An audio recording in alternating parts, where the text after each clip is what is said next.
Hey guys, what's up everybody? Petty, Morningstar. Excuse me, I got Man, I am tired, guys. I hope I could make it through this. So, I actually have some stuff planned, so hopefully I'll get everything done. I made a little checklist, so what is today? Today is what, Wednesday, that's right. Okay, so before I get into like any new stuff, I thought while we're waiting for some people to come in, let's just go through. I found some interviews with I'll play one of the interviews with Robert Scremin. I only played like a minute of it when I did the short, but it's actually like a 5-minute interview. So let me just start out with that. That he's talking about the Delphi case last year. I mean, he's talking about last year. So this is before he was even appointed to be his lawyer. I cannot find anything on William Lebrato. I mean, as far as videos, like Googling him, there's barely anything. I found a couple cases he did, but like to try to find interviews with him, I cannot find anything. I mean, I haven't really.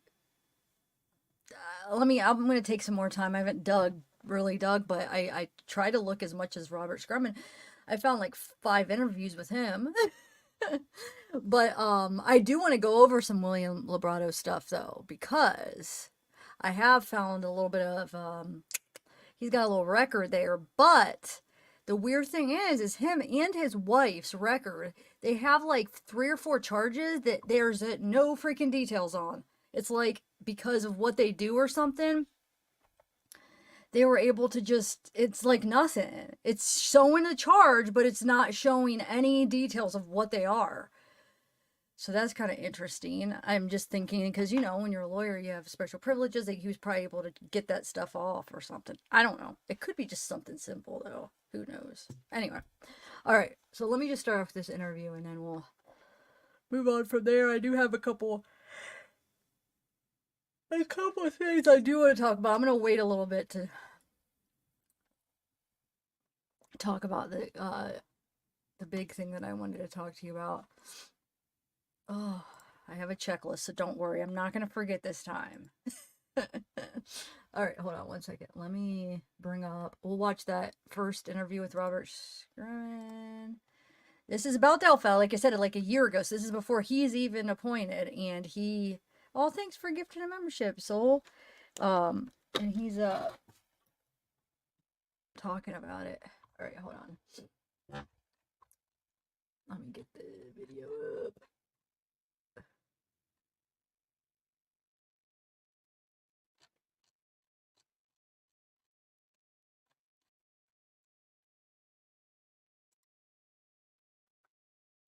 Oh, there's a commercial. And then I'll put it up.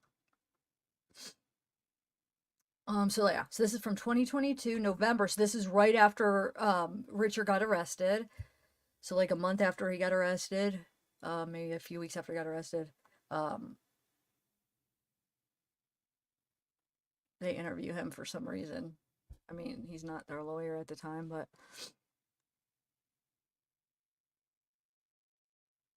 hold on, there's a freaking commercial. Okay.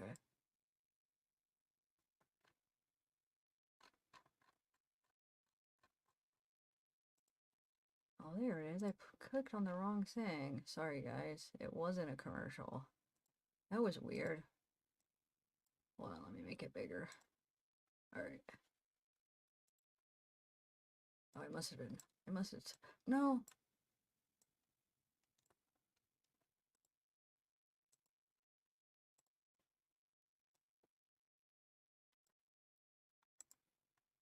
Okay. It's not letting me rewind it. There you go. Okay, stop it. Okay, let me share it now. Dang it. That was. Oh, hold on. I have something else. I knew it. Hold on. Give me 1 minute. I'm sorry. I have everything ready too, but there's always some kind of difficulties. But there's something else playing and I gotta stop it.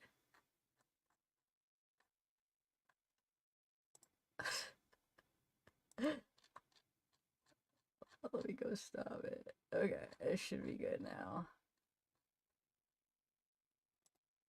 All right. Let me make sure. Proactive clean is the only thing I've found that works. What the heck is playing, dude? This is making me mad. What do I all have up?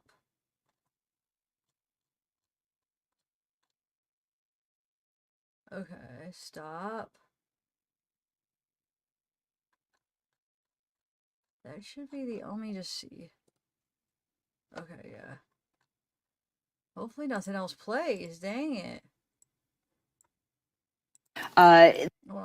Defense attorney Robert Scremin with us here today. Several big developments in the Delphi case. There have been. We had the change of venue request filed. Yes. And the probable cause was released. So let's start with the change of venue request. The defense filed that. And this was kind of somewhat expected, right? When we had talked last week, that was something that I said we need to be keeping an eye on, and here it is. So what happens now? What's the process? Well, once the defense files that under Criminal Rule 12, the prosecution has an opportunity to object if they want, and they would do that in writing. And then another hearing will actually be sent where evidence will be presented. Now, I've read through that motion. There's a lot of compelling statistical evidence, it seems, in that motion. So they'll have an opportunity to present that evidence.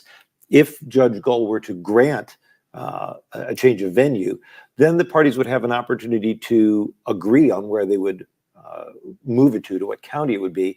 And if they can't, then that becomes a little more difficult and protracted process of eliminating other counties, and then ultimately the judge would decide. Would the jurors come from that new county then, or could they come from other places but didn't have to go to that new venue? If a new venue is granted, once they pick that venue, whatever county that is, then yes, the jury pool would come from that county. Okay. And are we expecting the jury to be sequestered throughout the course of this trial because of the attention that it's received? That's really too hard to predict at this point, but it certainly is a possibility. It's something that we saw in the Matthew Kramer trial, and it would certainly be something that could potentially happen in this trial as well. Right. In the change of venue request, it did mention 150 miles as a destination. Allen County is 100 miles away from Delphi. Do we think Allen County could be in the possibilities of the trial coming here? It's certainly possible because there's such a large jury pool here. But again, both sides are going to get an opportunity to see if they can come to an agreement. So I would guess that it's going to be a county that at least is going to have a large enough jury pool to accommodate this type of trial. Right. Do we have a sense of when we might know a decision on this? Well, this is a fairly short time frame. The prosecution has about 10 days to object if they're going to, and then a hearing will be set. And again, Judge Gull rules on these things in a pretty expeditious manner. So I think we'll probably know in the next couple of weeks or so whether a change of venue will be granted. Okay. Now, today, Judge Gull also ordered the probable cause to be released, a redacted version of it.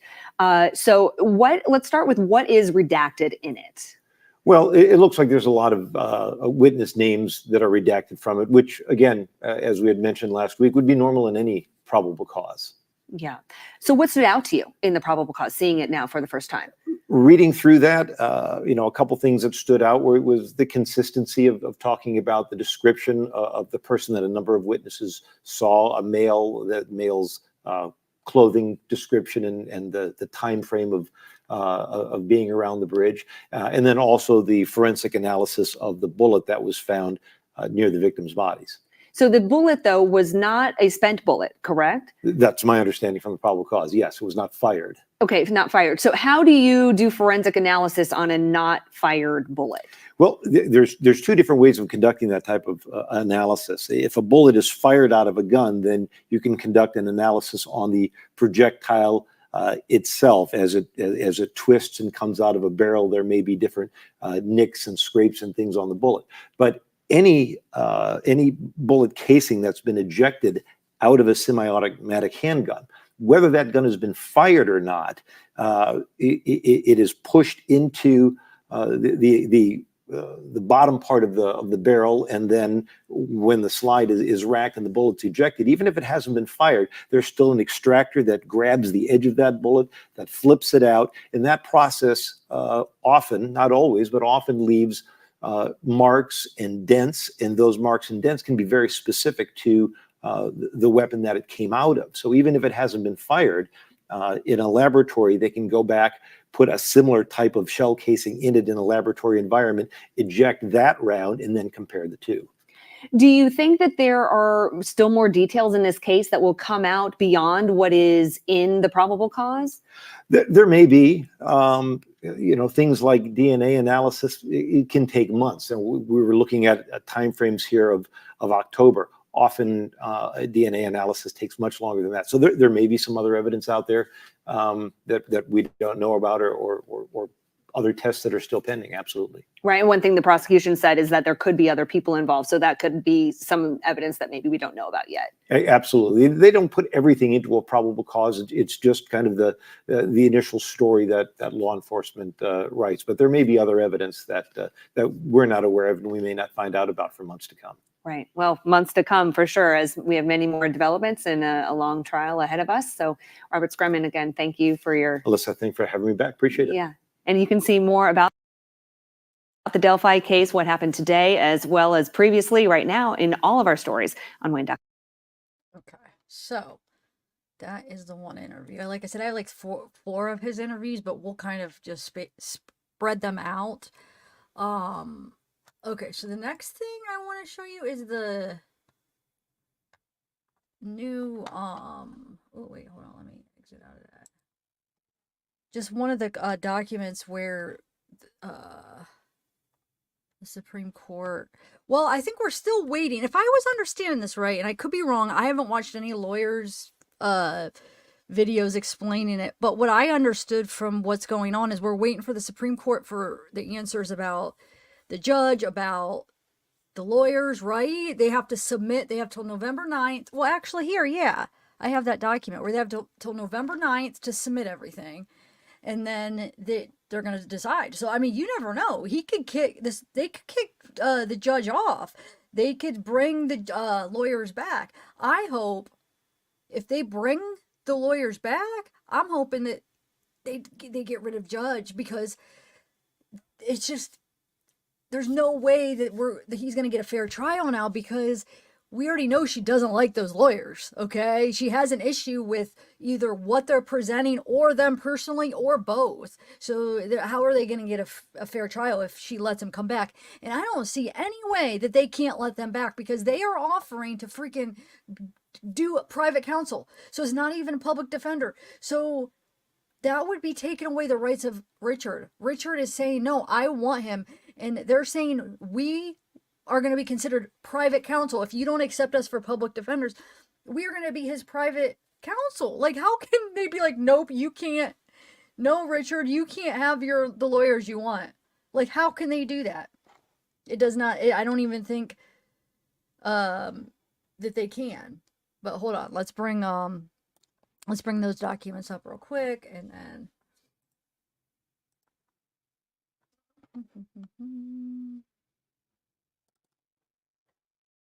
but yeah, I don't think, I mean, if they do, I mean, I don't even see how they can do that. But I mean, I feel like that they're going to have to vote. They're going to have to let him have them as lawyers. And in that case, we already know that she has a issue with him. How are they going to freaking get a fair trial? I don't think. So here is the Richard Allen by counsel has filed a verified petition for writ of mandamus and prohibition seeking relief under the rules governing original actions. Any briefs opposing issuance of the writ of any supplemental records must be filed directly with the clerk of Supreme Court on or before Thursday, November 9th. And the record under the original. Okay, so let me read. So here they both, we'll just read one of them. So Baldwin, hold on. Baldwin and Rozzi both filed this right here, where it says he enters in his appearance as Mr. Allen's privately contracted lawyer. Attorney Rozzi acknowledges his prior representation of Mr. Allen as his contracted public defender and reaffirms that he, Attorney Rozzi, did not and has not voluntarily withdrawn from Mr. Allen's case in said capacity. The filing of this appearance is intended to convert Attorney Rozzi's status as Mr. Allen's public defender to Mr. Allen's private counsel, wherein Attorney Rozzi will move forward with said representation on a pro bono basis. In the event Attorney Rozzi is not reinstated as Mr. Allen's public defender. So obviously he would rather get paid and go through, do the public defender route. But he's saying, if you're going to accept me that route, then I'm going to be their private attorney. With hundreds of hours of time spent reviewing evidence, taking depositions, communicating with potential witnesses, and preparing Allen's case for trial. And with the desire to have the court hear suppression evidence and the desire to get this case in front of a jury as soon as possible in order to honor Mr. Allen's 4th, 5th, and 6th Amendment rights. Attorney Rozzi confirms his appearance. So that, both of them did that, Baldwin and Rozzi. And then this is one of the documents where it says, permanent writ of mandamus and prohibition. This original action comes before the Supreme Court on the application of realtor for a writ and mandamus and prohibition against respondents. After examining the application and preliminary response and being advised in premises, the court grants the application. It is therefore ordered that respondents, the Carroll County Circuit Court, and the Honorable Francis C. Gull, as a special judge thereof, must reinstate the following court records as publicly accessible documents on the CCS in the electronic case file. Allen's September 18th, 2023, Frank's memorandum. Yes, back on, because remember, she was trying to get that stricken from the record. And that's a pretty important piece of writing, or a pretty important document, if you ask me. Allen's October 25th, 2023, verified notice of continuing representation. Allen's October 25th, motion to disqualify. So the motion to disqualify Judge Gull is back on the record. And the continuing representation, which that's them wanting to continue representation. So that's good. So we'll see what happens. And Allen's October 25th, recipe for transcript. And Allen's October 26th, motion for continuance. May not order the removal of any court records filed in this case from the CCS in the electronic case file. May not exclude from public access any court records without the requirements of the access to court records rules being satisfied. And so all of the stuff got back. Where's it at? I have it all. It all's back. It's right here. Look, all of it. Remember all those ones that were labeled 627, and they were all like mislabeled or whatever. They're all back. Like, they're all public now. You could get them on the website now. I was going through some of them. We could go through some of them. A lot of them are just boring stuff, basically. But there's a few, like the ballistics things. I don't know if you guys saw those. But we'll go through some of those later. But, oh shoot, I didn't mean to do that. Okay, so, hold on one second. What did I just do? Let me go back.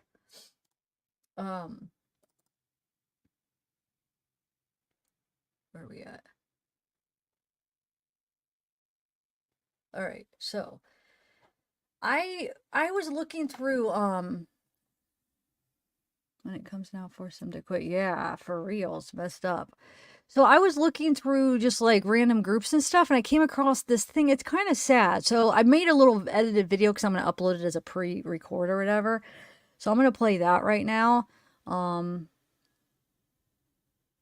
And then let me check that off my list, because I have like a list of stuff. Hold on. Interviews. This one. We're going to play this right now.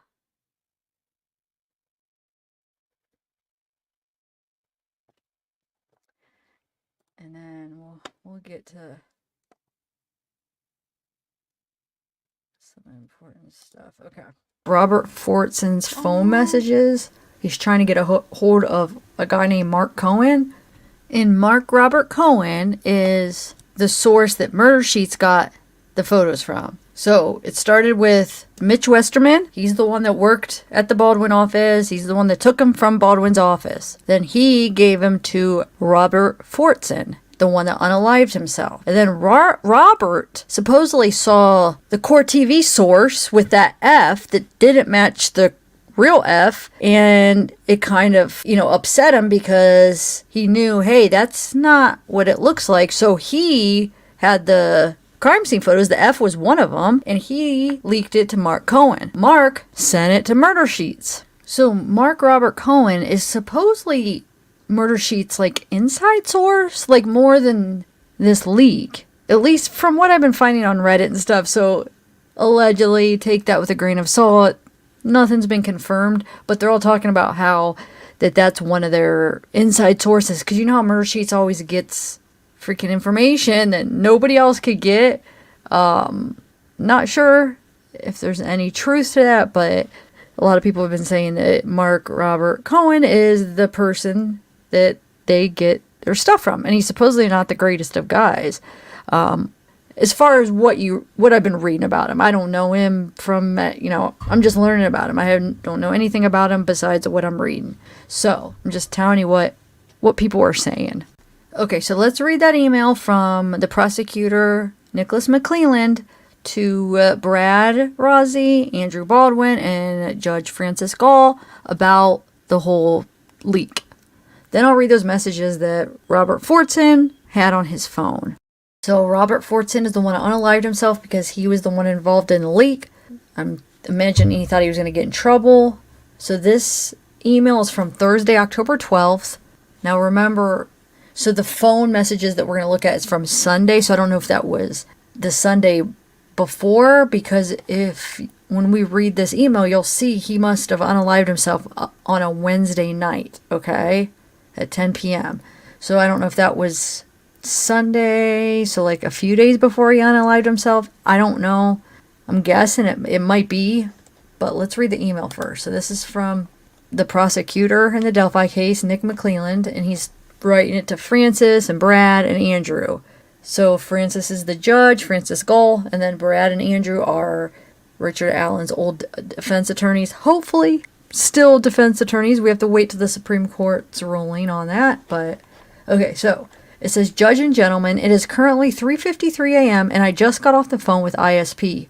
From the phone conference that the four of us had on Tuesday afternoon, October 10th, Andy Baldwin informed us that Mitch Westerman went into his conference room sometime in August and took pictures of evidence in this case and then leaked or forwarded those pictures to an individual by the name of Robert Fortson. Robert Fortson then leaked or forwarded them on down the chain, and eventually it was made public that the documents were leaked. Robert Fortson lives in Fishers, Indiana, and is employed as a civilian Title 32 technician at the Fort Wayne U.S. Air Force Base. As part of the investigation, an ISP detective went to the Air Force Base in Fort Wayne to interview Robert Fortson on Tuesday afternoon to get a statement from him about the leaked information. The goal was to gather the photos that he had and make sure they were deleted from his phone, and find out who gave him the photos and who he gave the photos to. Robert Fortson met with the ISP detective but refused to answer any questions and stated that he wanted an attorney. Soon after that, we had our phone conference between the four of us. At 10 p.m. last night, Robert Fortson unalived himself. One self-inflicted gunshot wound. He is married and has a teenage daughter. The initial information that I have is that his wife stated that he was worried sick about being in this situation, and the last info that I have is that Robert stated to his wife that if I just be honest or come clean about where I got the photos, I will be okay. I am not sure if this is the appropriate way to notify everyone of this, but it is 4 a.m. and this is the latest in the bizarre twists in this case. This is getting serious and way out of control, gentlemen. If you have additional information about this leak, please forward it on to me or ISP Detective Holman immediately. I do not want to get another phone call like this that Mitch or someone else involved in this leak has hurt themselves or someone else. I am up if anyone needs to call. Sincerely, Nick McClelland. Okay, so here is the messages. So, it says, Robert begging Mark for help before he took his own life. Hours later, Mark was hitting laughing emojis on my screen. Robert is not a good person. All of his early information was wrong. Now, I'm not sure if that's a typo. She said Robert is not a good person, but she was just, it seems like she's setting it up to say Mark is not a good person. So I'm not sure. Is it a typo and it's supposed to be Mark is not a good person, or what is it, Robert? And it doesn't sound like Mark is either, though. And here is the messages on Robert's phone. So it says 8:36 a.m. Well, this says 8:13 a.m. It says, "Hey, what is going on? Mark, talk to me, please?" Question mark. No response. Then he tries to video call him. No response. That was at 8:26, so about 13 minutes after he tries to message him. Then he says, "Give 5 minutes." So he's just like begging, like, "Can we just talk 5 minutes?" Nothing. So now we're going on to Monday at 5 a.m. So he lets all day Sunday goes past, right? 5:01. That next morning he says, "Hey man, talk to me. You need to delete everything on Reddit and all platforms." And then he unsent a message. And then somebody says back to Angie, "So let me try to get this straight in my head. Mark was leaking to MS for months," in MS's murder sheets, "and law enforcement was investigating the leaks. I assume MS must not have known who Mark was in the beginning." And then that's the end of it. So I'll try to see if I could find any more. But that was the end of that thread. But I was curious, so I went and I looked up, who is Mark Cohen? And it brought me to this Reddit. And it says, "I really feel that MS has crossed the line. They are positioning themselves as participants in the case. Personally, I think they should wrap it up. I'm not sure their interference is having a net positive on the case at all."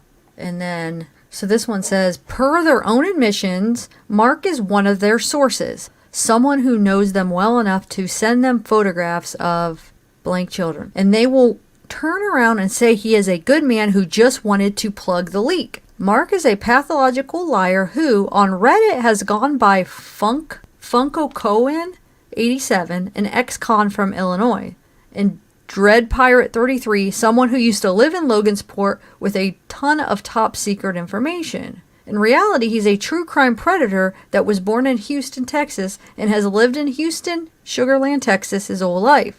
He makes up the wildest lies depending on who he's talking to and what kind of information they seek.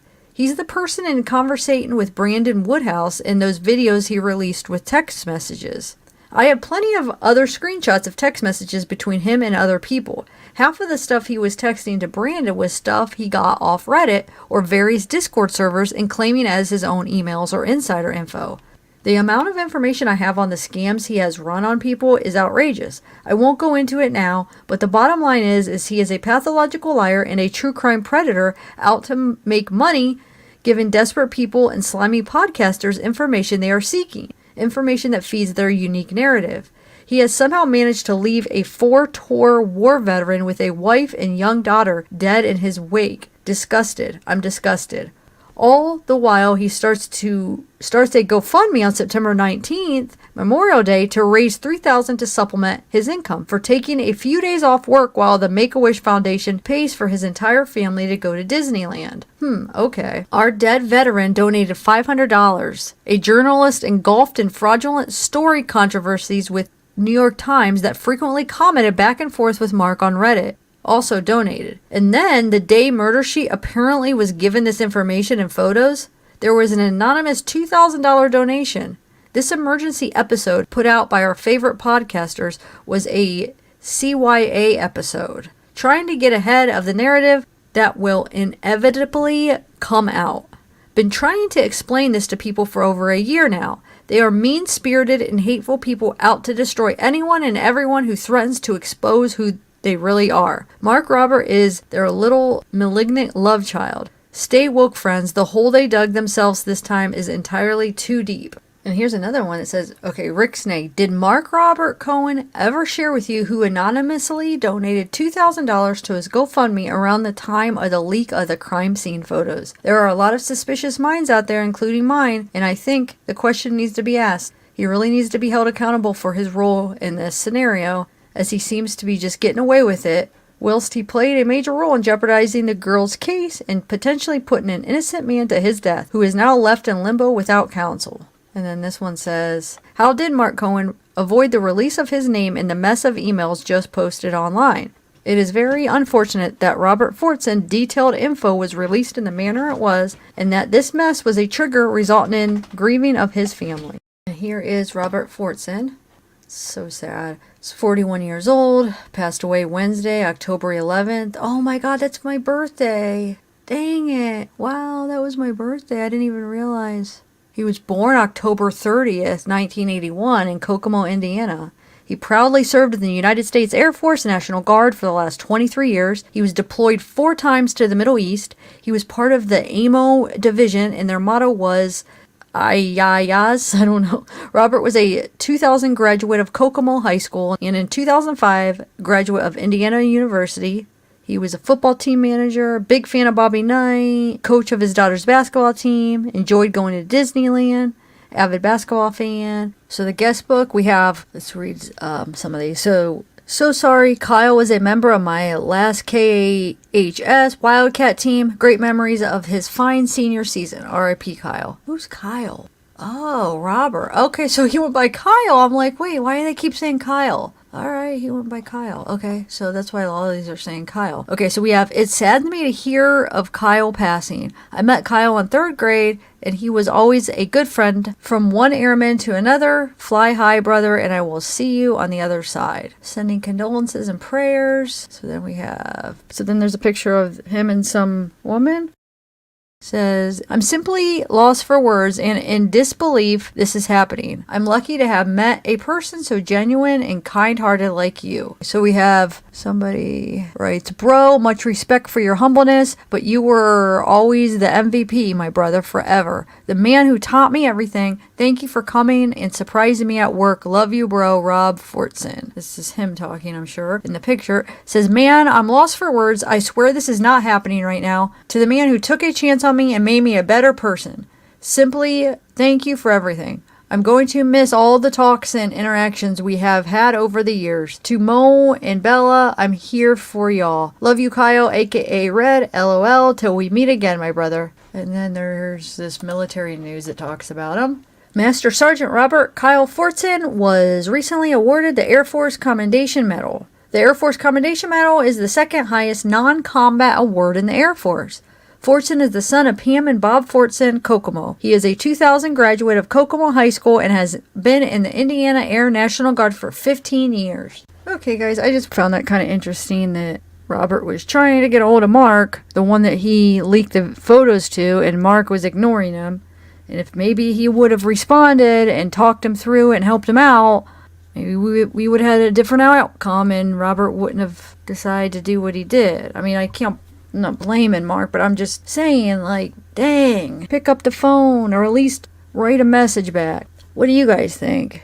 Does anybody know much about Mark Robert Cohen? Because I can't find much of who he is, and I'm trying to figure it out because I'm curious. I want to know a little bit more about him. If anybody knows, can you guys email me just so I could get a kind of good idea of who this guy is? All right, guys, have a good one. I love this. My new mic, I just tap on it and it freaking mutes. That's like my favorite thing because my other one, I had to push the thing and sometimes it didn't push and I always had to double check it to see if it was muted because it was just like this little thing.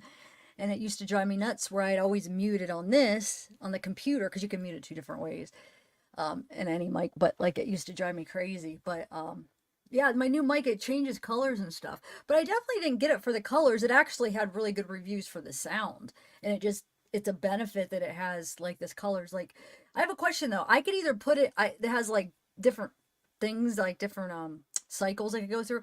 I could like put it on a solid color. Do you think that would be better? And the weird thing is it looks crooked, right? It's right in the middle of me. But you know why it looks like it's to the side? It's because my camera is off angled. Because the way I have to do it this way because this thing that I have sitting on my desk, it's the only place I have to put the camera, and where it would be directly in the center of me, there's like a gap, so I have to put it like off center. So that's the one thing that's driving me nuts. It makes this look like it's like, I'm like OCD a little bit, so it makes this look like it's like on the side and all angled weird, but it's like, it's directly in the middle of me. Isn't that weird? How just like the angle. Anyway. Okay, so, what do I want to do next? Let me check that off my list. Okay, guys, so, I ended up running into the photos, guys. So I just wanted to say something that I thought was going to be very interesting or very important. And Anthony, I'm sorry. I disagree with you on this. They are definitely not at night. So we could clear that up. Those photos going around, they are definitely in the daytime. So, because that was just blowing my mind. And so I got to see for myself. So we could just like put that out of our mind. It's not in the day. It's in the daytime. You could see the sun. So yeah. Because that was just like, I was just so confused. So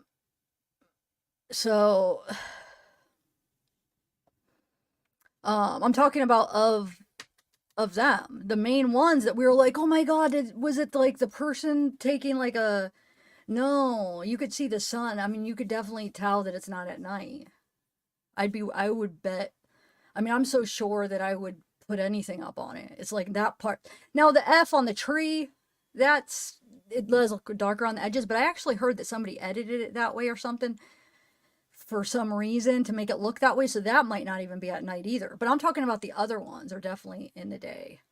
So that was a big thing that I feel like I wanted to get out because I know we were going nuts. Like, what does that mean? Like, what the heck? And that was like a big issue. And I could assure you they are in the daytime.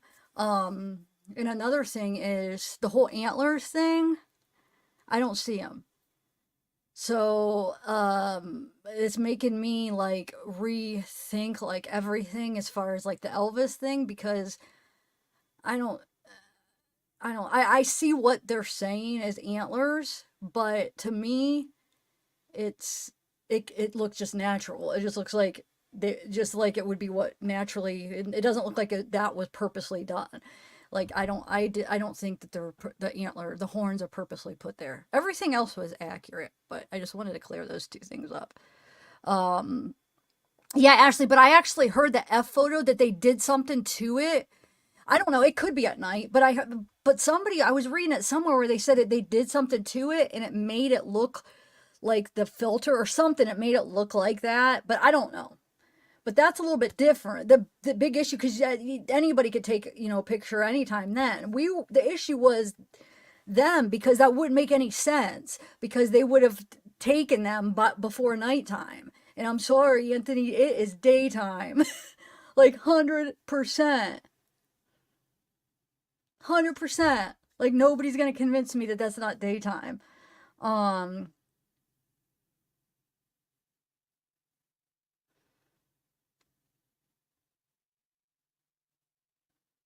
Yeah, and I don't know about the F thing because, like I said, it's going around that even that one was altered so that the outside of it that makes it look nighttime was just the filter. But so I don't know. That's that. I'd be willing to bet everything that is in the daytime. So okay, so what else did I want to talk about? Oh, and the antlers. I'm not convinced that those are I don't know. So that whole Elvis thing, but why did Elvis say that? I don't know. That confuses me. Why did he say that? The only problem with it is the angle. It's like I wish I could see it a little bit more clear because the angle only goes up so high so you can't see like all of like where the antlers would be. You can't see everything, and I just wish it went up a little bit higher, a different angle, so I could see it better. But from what I could see, it looks just natural. Like it just looks like a couple sticks. It doesn't even look like it's in the shape of antlers. Like it looks like they're bent over, and it's not. I don't know. I'm not convinced on the antler thing. I really am not.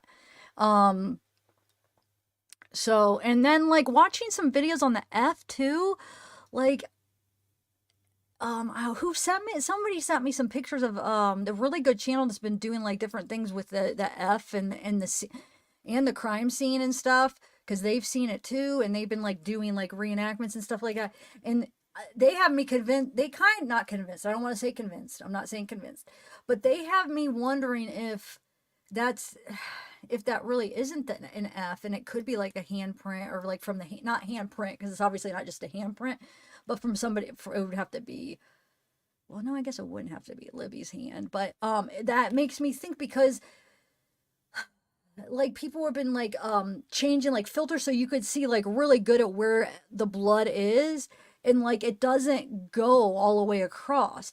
So I don't know. Now I'm like just kind of veering like towards like some of the stuff that I was so sure, but now I've seen the F picture. I mean I've seen that forever now, but now that I've been seeing other people doing things and changing it and showing like different filters and like different lights and stuff to kind of show that the blood doesn't look, it looks like there's no blood in, but like for the like for the second thing of the F, like it's a dot and then a dot, there's nothing like blood in between, so it doesn't even look like that's like an F, if that makes sense. The way that they were able to pop, like make it come out and then reenact it and stuff, so that's pretty cool. They're a pretty good channel. I forget what they're called now. Somebody actually sent an email to me with their channel. So yeah, I'm not convinced on the F, but I mean, I'm still up in the air with the F, but the antlers, I am not thinking those are purposely, guys.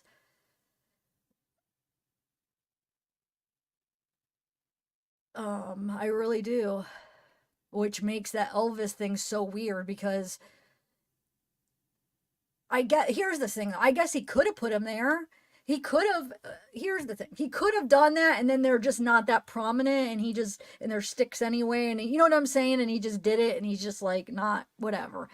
But I'm not just convinced. So I don't know. I don't know. I don't know what to think of it. But yeah, definitely not at night though. It's daytime. So, what else?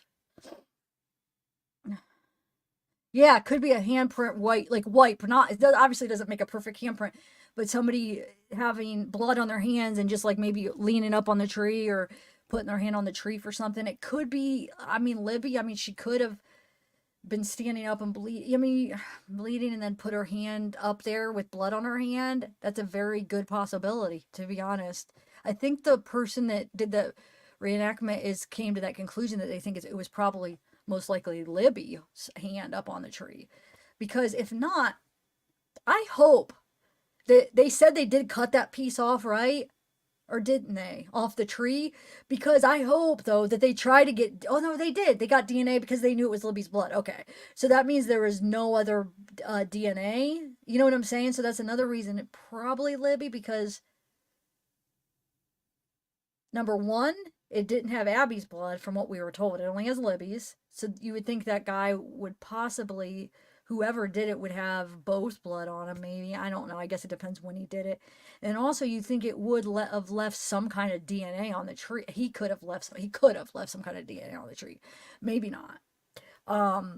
But yeah, so I'm not 100, I'm veering more towards the F. I'm not really feeling that it's purposeful anymore. Not 100%, like I said, but I'm leaning more. I was thinking more that it was, and I'm leaning more towards more the other way now. And the antlers, I'm leaning the other way too on that. But the weirdest thing is she is wearing Libby's clothes. Why? I think that's one of the weirdest things about it, in my opinion, because that means she got redressed after, so that means he probably did have them both take off their clothes, right? Obviously, because she had him off at one point because she's got Libby's on. So that means she had to sometime put Libby's clothes on. Why? And then, not only that, but put her shoes back on. You know what I'm saying? Because you're not going to get a pair of, like, her jeans aren't going to come off without taking her shoes off. And it's hard, you know how hard it is to put pants on with shoes or take them off? So there's no way. So that means that she would put her shoes back on, or whoever did it did that, which is weird. I can't wrap my head around what the purpose of that would be.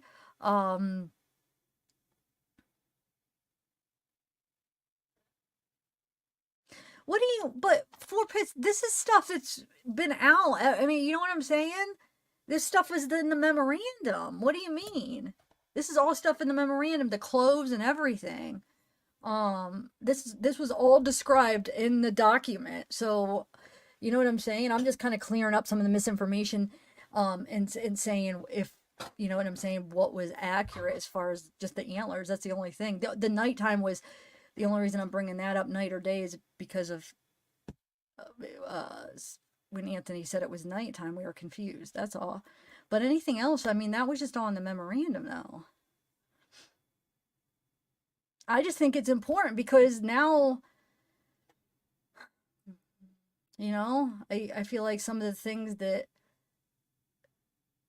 we were stuck on, like, I feel like I could move past because, you know, I don't know. I feel like I can move past some of the stuff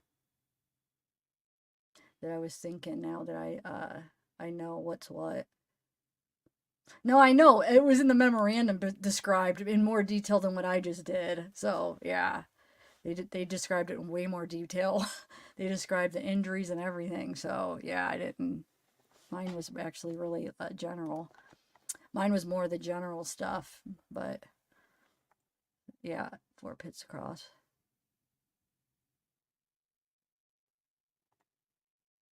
I hope you I hope you could see that what I said was so general compared to what the memorandum said.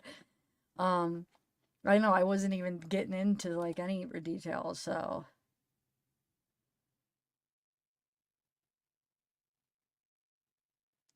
no, but I thought Swindig wasn't though. Wasn't didn't they say that they found Abby's clothes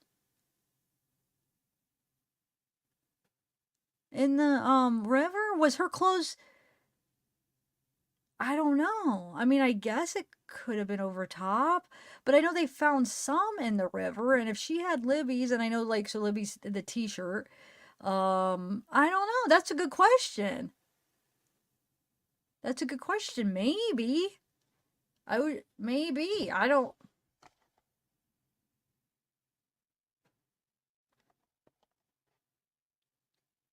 I thought they weren't though.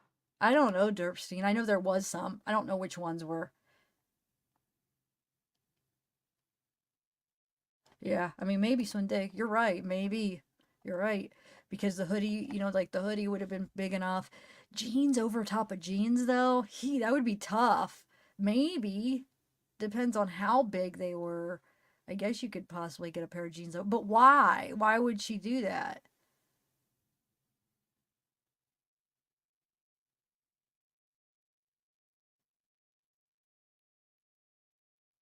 Oh, well, no, actually, the one channel though, that's a very, I bet you if you watch their channel, you would be okay with them. They're like two, like adult, like, I think what did he do? Maybe a retired something.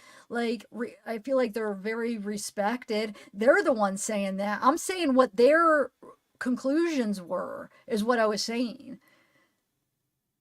You know what I'm saying? And they're like, you could tell that they're really respected, like it's an older couple, and that people were respecting them in the community. They're the ones that reenactment it, and they're the ones that are concluding that it was probably Libby's hand. So, you know what I'm saying? But of course, I feel like I'm going to be judged more harshly because of everything I went through. But in reality, they actually reenacted it all and are going through it in detail.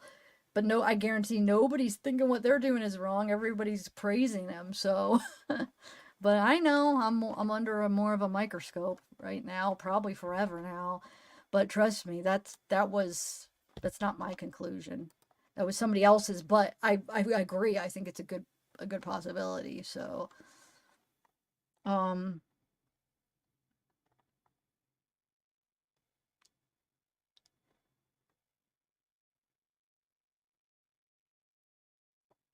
yeah. I mean, if that's I mean, in reality, we're all talking about the F being at blood though, the F on the tree.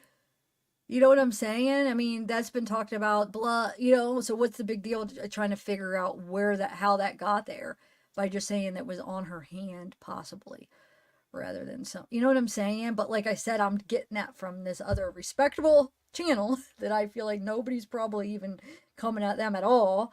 If I even went into detail like they went to, I'm sure I would get, oh my Lord, but I'm not allowed because I got different rules, right? But yeah, that's where I'm getting at. So whatever, you know, I guess I'm just have to deal with the unfairness. Anyway,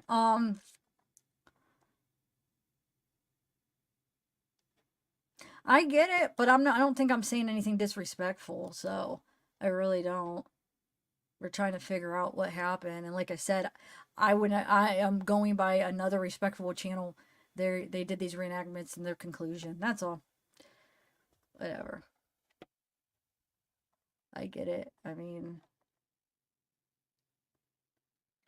but you know, covering it, and I'm not going to be able to cover cases as in depth as I used to because, of course, I have different rules. So, but I'm still going to be pretty in depth because that's just how I cover cases. I'm a very uh, detail oriented. I like need to know everything exactly. Like I need to be able to picture it. I don't know. It's how I was in school, college. I'm just very thorough. It's how I do my channel. Nobody ever used to have a problem with it. I'm not trying to be disrespectful. It's just, I like to know everything that happened. I try to figure it out, especially like at the unknown, like we don't know what's going on here. And anyway, all right, so let's move on to the next thing. I just wanted to let you guys know that. I know. I have a different set of rules, Peyton, basically. It sucks. So that's why I'm gonna have to, I can't do it exactly how I used to do it, but I'm gonna get there gosh darn close, but I have to back off a little bit of stuff because even though other people get way more involved and they don't get any harassment, or not harassment, but any criticism. All right, so let's go. Oh yeah, let me share this. So how weird is this? So look at this. I was looking up Lebrato because, like I said, you can't find much on him, right?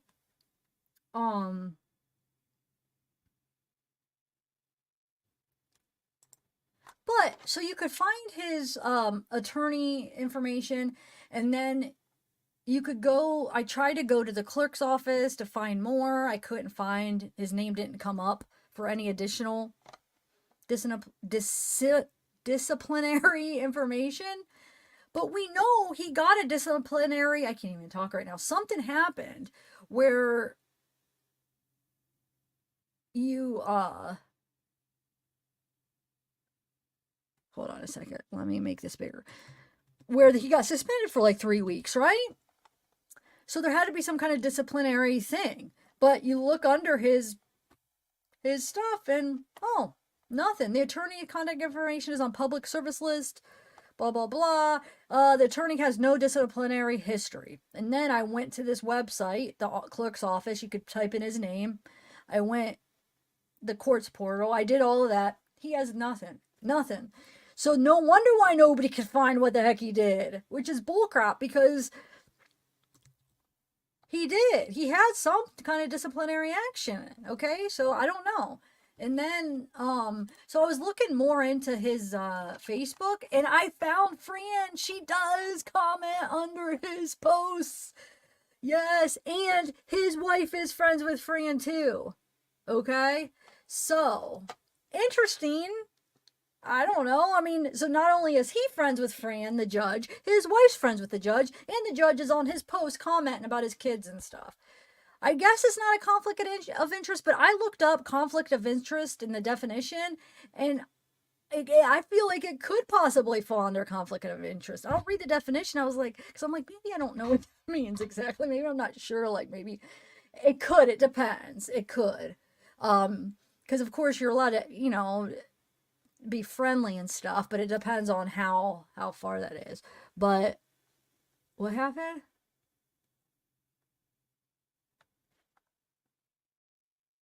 No, that's true, Ashley. 100%. There could have been. And I don't know if they know, if they're just, that's one of the things they're keeping under their belt,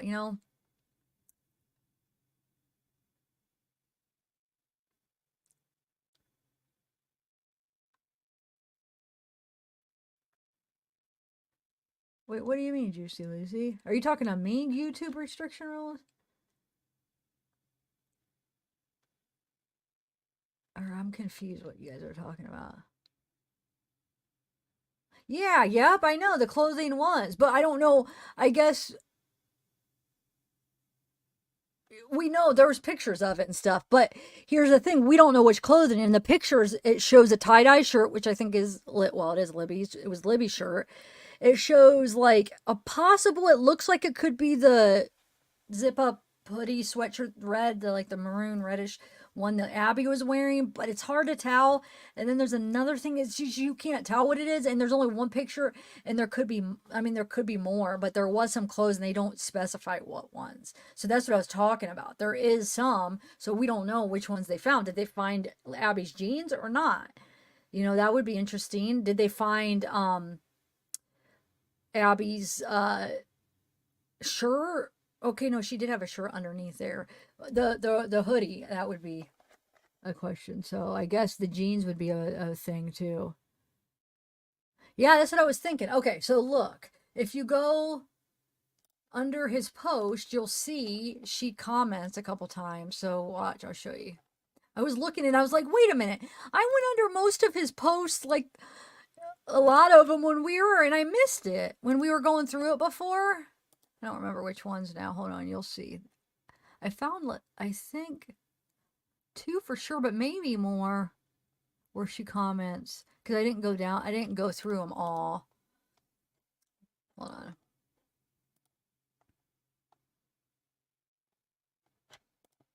Maybe that's why. Maybe last time I didn't go down far enough.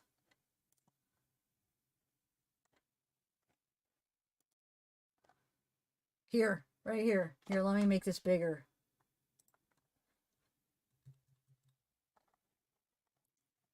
Lovely daughters of him and his daughters, right? And like I said, she's friends with his wife too, and I'll show you in a minute. So she comments lovely daughters, and then there's more though. So she's friends with Jessica, his wife.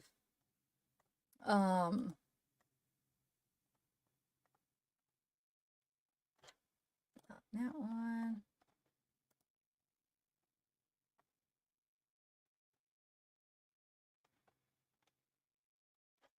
I know there's for sure at least one more, but there might even be more than 2, but there's 100% 2. But then I stopped looking because I was like, oh, he's saying, oh, right here. Oh my goodness, what beautiful children, Fran says. And then William says, Fran Gull, thank you.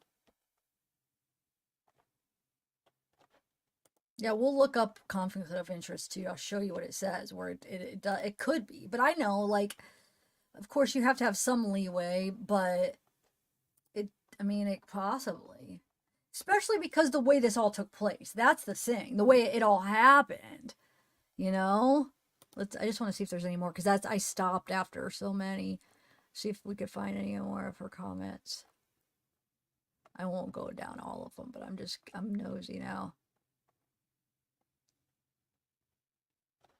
I'll just do a couple more, and then I'll show you how she's friends with his wife too. I guarantee there's more she commented, because if she did 2 already, but like I said, I'm not going to go through his whole thing.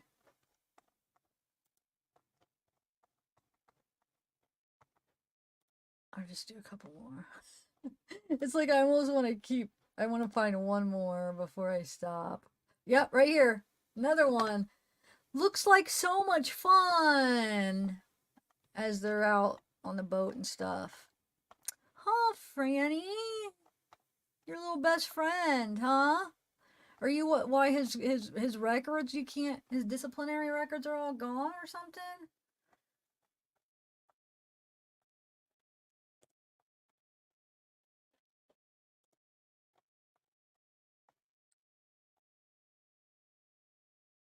Another one. Congratulations. Dude, how many? Gosh, she's up in his Facebook a lot. That's 4. 4 so far. I have to do a couple more. Hold on. I know there's going to be more, but I know I have to stop somewhere because he's really active on Facebook, so I can't go through all of them. Let's just try to wait till we find one more. Oh wait. Oh dang it! Well, I might have been missing some because I didn't realize there's previous ones on some of them.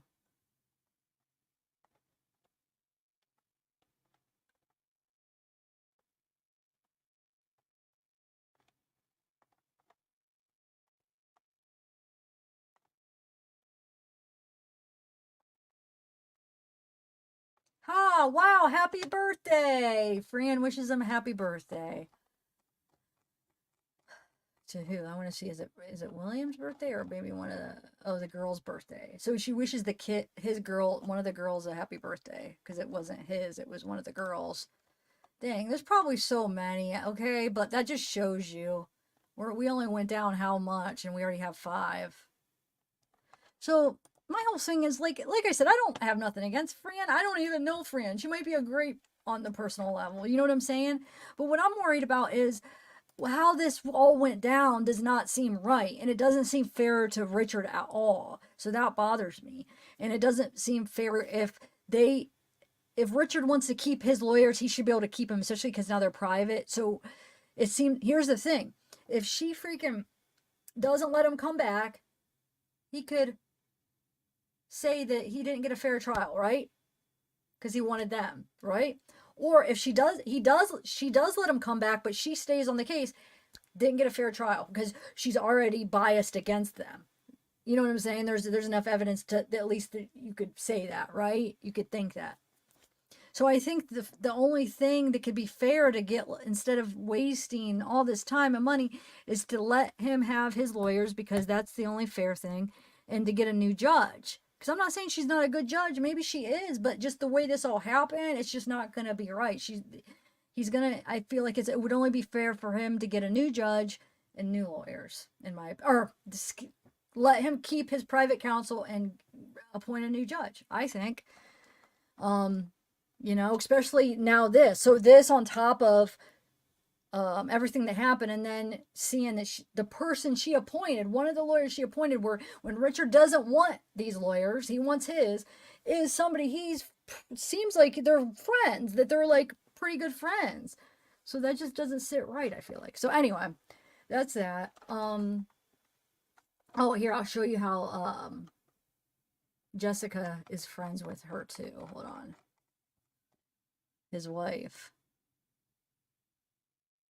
Oh, I have hers up right here. Here you go.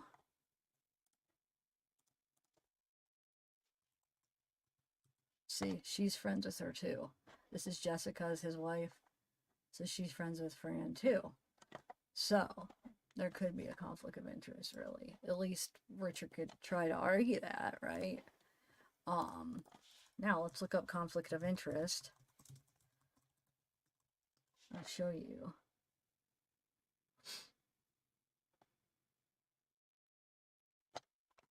I just Googled it. Okay.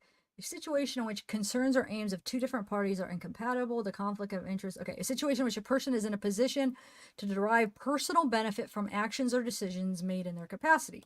What are examples? Hiring an unqualified relative to provide services. Starting a company that provides similar, hold on. I want to show you. Here we go.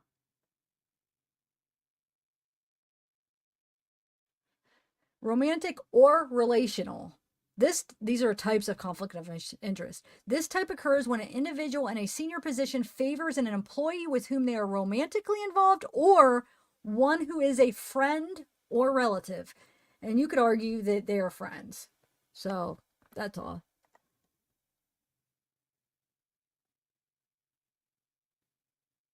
Yeah, I know, Patty. I know. I checked too. Nothing. I told you.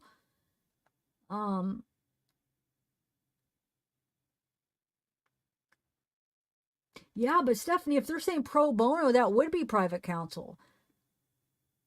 In reality, you know what I'm saying? That's up to them. That's the lawyers, is up to them what kind of payment plan they want. You know what I'm saying? They could just be like, they shouldn't even have said that. They just should have said, well, we're working something out. He's going to hire us. And then he could just, Richard, they could be like, yeah, Richard just paid me like $5. You know what I'm saying? Nobody needs to know it doesn't matter what they charge. You know what I'm saying? Like, the judge can't be like, you have to charge this much. He could be like, no, he hired us. And then they could be like, okay, just give me $5 a month or something. You know what I'm saying? So, hey, he hired us. That's how I think they should have done, and not said pro bono, because I don't think the judge should have any say on how much somebody's lawyer charges them, right? So I don't know if that would have been a better idea. Anyway,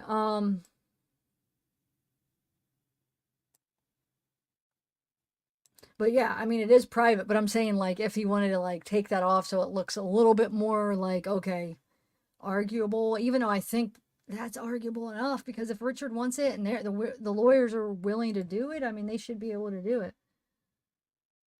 Popping out of the bubble. Dang, so did Pitbull leave? Wow, did she really get that much mad for Pitbulls across America? I was hoping you'd stick around. Because I was hoping that, like, we at least could work it out, that you're not that mad. I mean, that once I talk to you about it, that you could see that I'm not trying to mean any disrespect. That I'm not doing anything different than any other creator's doing, but... And there's a lot going way more in depth than me.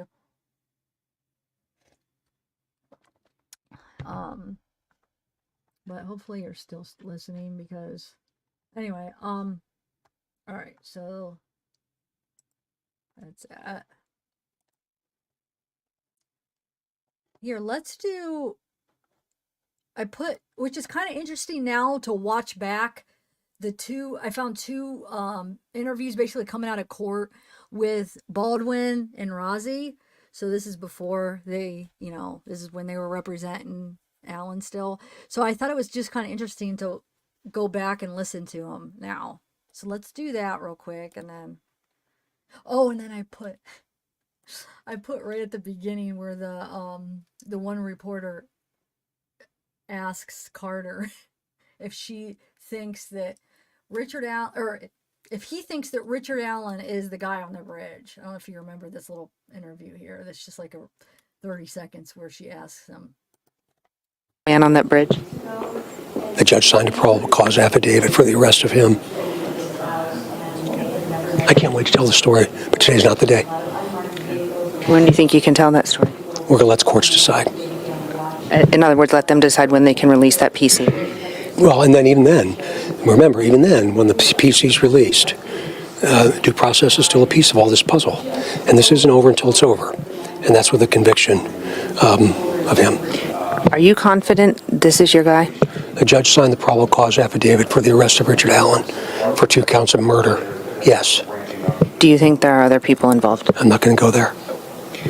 There's still speculation out there that investigators should still continue to look, even though he's passed away, at Ron Logan, where the bodies were found. We're going to keep doing what we've done until there's nothing left for us to do. We're going to keep doing it. Save time. And sometimes you got to be in a courtroom to get that done. It doesn't happen as easy over email. And so I think that was kind of a byproduct of what you saw today. How do you plan doing through all of this?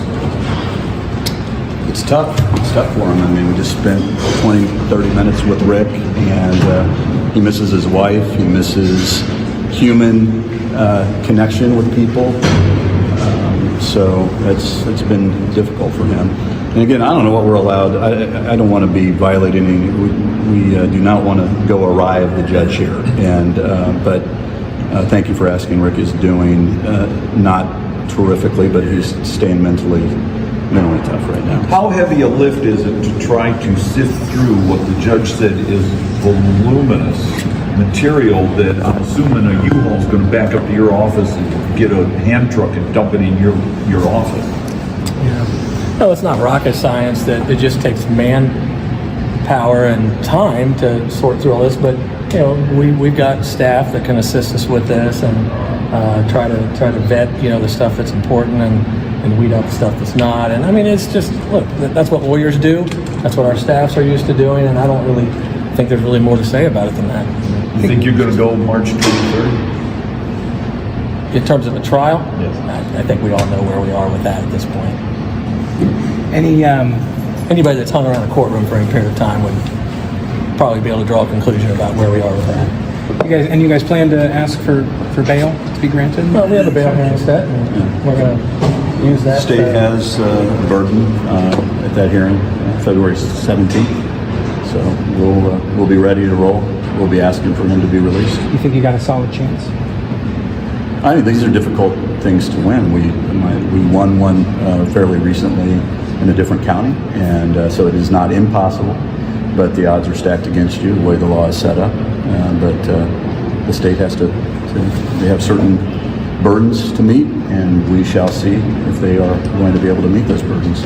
When that discovery lands on your desk and you two guys are sitting there, what's going to be the first thing you're going to flip through and say, we need to look at this thing very first? I think those are the areas that the judge does not want us to comment on, and I mean, you heard her say in court, this is voluminous, and it is voluminous, and thousands is not even, that's probably a way underestimation of where we're at, and we've been told there's even more discovery coming. So Talk about just quickly how a logistical undertaking, a change of venue is to have to go to a whole nother county somewhere, get that jury, bring them back here, sequester them. I mean, Sure. Well, you heard the judge mention that, we're going to, I guess from a brick and mortar standpoint, proceedings going to carry out in this county. And I think it's a logical conclusion, and a lot of that is it's just trying to deal with all the moving parts and not have to cause burden on other people.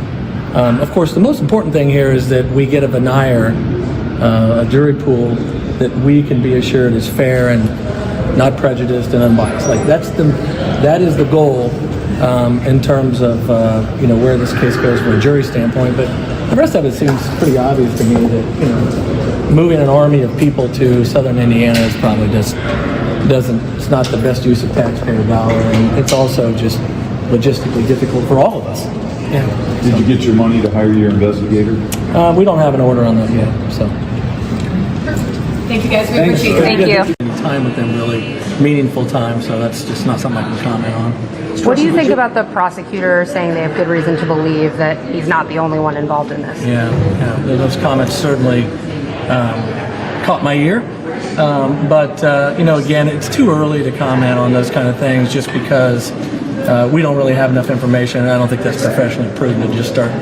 Did you hear what she just asked? And I don't know why I didn't notice this when I watched this. I don't know when this was. I think this one was from, one of them was from 11 months ago, and I think one was from like 4 months ago, I'm thinking.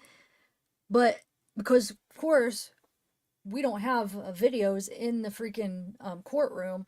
But she said, what did you think when the prosecutor said that he doesn't think that Richard, she didn't say Richard, but she said he's the only one, that there's somebody else involved. So the prosecutor is saying in the hearings he thinks somebody else is involved.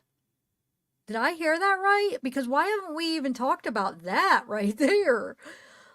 I mean, we knew that they did think that because that press conference was so freaking obvious. The stuff they were saying when the press conference where they said they arrested Richard Allen, it was so obvious that they were open to, because they thought somebody else was involved too. And then when Patrick Westphal brings up that interview polygraph he had, which I got to make a short on that because I think that's super important. In August, almost a whole year after Richard Allen is arrested, so therefore they would already tested his DNA and got the results back, takes Patrick's DNA for this Delphi case. Why? If they have DNA and it matched Richard's, why would they take anybody else's DNA? Because they have freaking DNA that doesn't match Richard's. And I think that's why they know there's somebody else involved. And that's probably why they said it in court. Let me rewind that again. Make sure I heard that right, you guys. Because were we ever talking about that when this interview came out? Because I don't remember. That's huge. Hold on. The prosecutor is saying that. You guys understand that. Not the defense, the prosecutor. Let me make sure I understood this right. Hold on. Listen to what she said. Any time with them, really meaningful time, so that's just not something I can comment on. What do you think about the prosecutor saying they have good reason to believe that he's not the only one involved in this? Yeah. Those comments certainly caught my ear. But again, it's too early to comment on those kind of things just because we don't really have enough information, and I don't think that's professionally prudent to just start, throwing thoughts around without really having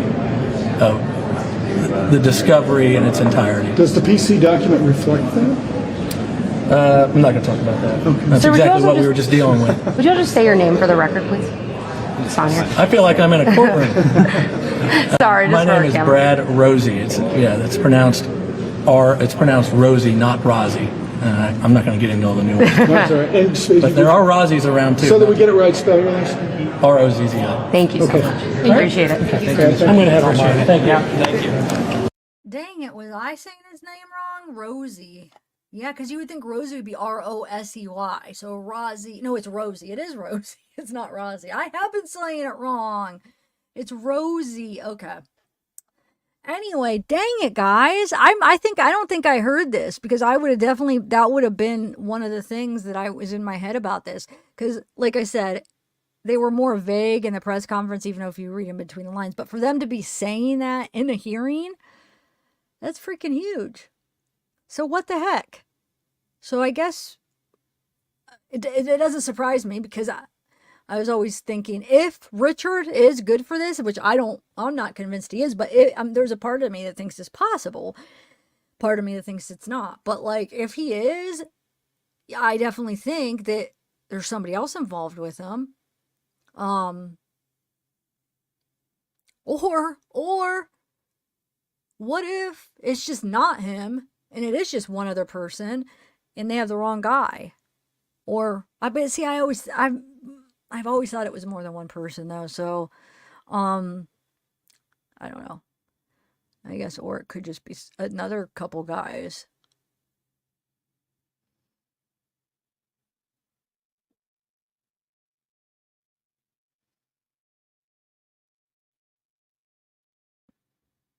I know. But here's the thing. If there is other DNA, right, that's not Richard, the defense is going to have that information too, right? So they're going to be able to use that to be like, to create reasonable doubt against Richard. Because I think we could be pretty sure that they don't have DNA from Richard, because from the memorandum and stuff, they said nothing connects them. So if we're to believe them, they don't have it. So think about how much reasonable doubt that's going to create. If they have DNA that's not Richard's, and the defense is able to tell that story good and be able to put it together good, right there in itself could create enough reasonable doubt. And there's a bunch of other stuff that could, but just that little piece could, because it's like, wait, you have DNA that's not the guy you have. But I don't know, these new lawyers, I don't know. Are they going to do a good job? You know?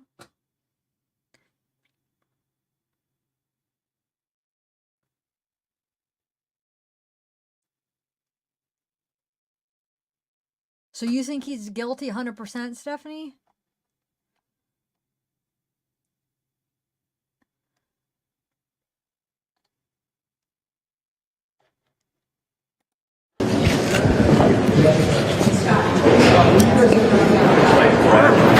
I need to get a longer one for you. It's my work. Been asking for help from the public. That's right. He didn't talk to her, I think. I couldn't see the second one, really. But this one is the one who did. Yeah. I'm gonna go. Huh? We're here, we're behind Alan, smiling at him. Oh, it's she's a very good. It's very, very quick. Yeah. Thank you so much. Mr. Baldwin, you have another Sure. I'm Susan from Channel. Hey, Susan. Thank you. Yeah. I know you were down here. What did you think? You all want to read this? Absolutely, we want the PCA read. Just like my co-counsel Brad said at the end of the hearing, the prosecutor and the police for the last number of years have been conducting press conferences and asking the public for help. Now we're asking for the public for help. You're going to read that probable cause affidavit online or wherever they get it, and hopefully that's going to ring a bell for somebody to help us out, because he is innocent. He has told us that very emotionally. He has thanked us for our help. And we are anxious for the public to read this. We're anxious for this thing to get going, and we'll see. And when you guys read the PCA, presuming that the judge grants our motion, you will have to question: is this what happens after 5 years of an investigation? Is this what it is? We don't have any other evidence. We don't have any discovery. That's all we have, and we are not impressed. When you say this would help you to get it out, how would that help? Well, you never know what person out there might read something, and it might ring a bell. It might cause them to point the finger in the direction of the actual killer. This whole business of the two people being involved, the conjecture from the prosecutor today was new information for us. I've been on this case, folks, for 6 days, so I don't know a whole lot. We have not seen the evidence, and another person involved. I mean, that's new news. So that's not reflected in the PCA? Not the PCA that I read. Not the PCA. Do you have any information about the potential involvement? Wait, hold on. I missed that. I want to see. I'm going to rewind that. I was messaging. I want to hear what they just said. Were they talking about the other person involved again? The heck? Hold on 1 second.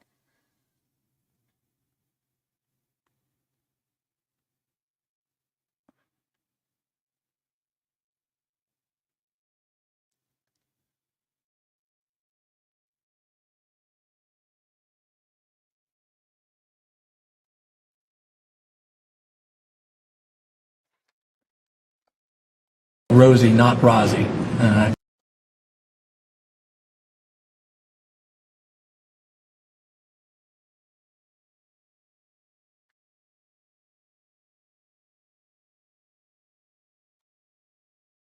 I'm not going to get into all the nuances. But there are Rozzis around too. So that we get it right, spell your last name. R-O-Z-Z-I. I need to get a longer one for you. It's my work. Been asking for help from the public. That's right. He didn't talk to her, I think. I couldn't see the second one, really. But this one is the one who did. Yeah, yeah. I'm going to go. Huh? We're here, we're behind Alan, smiling at him. Oh. Is this fun? She's a very good guy. It's supposed to be very, very quick. Yeah. Thank you so much. Sure.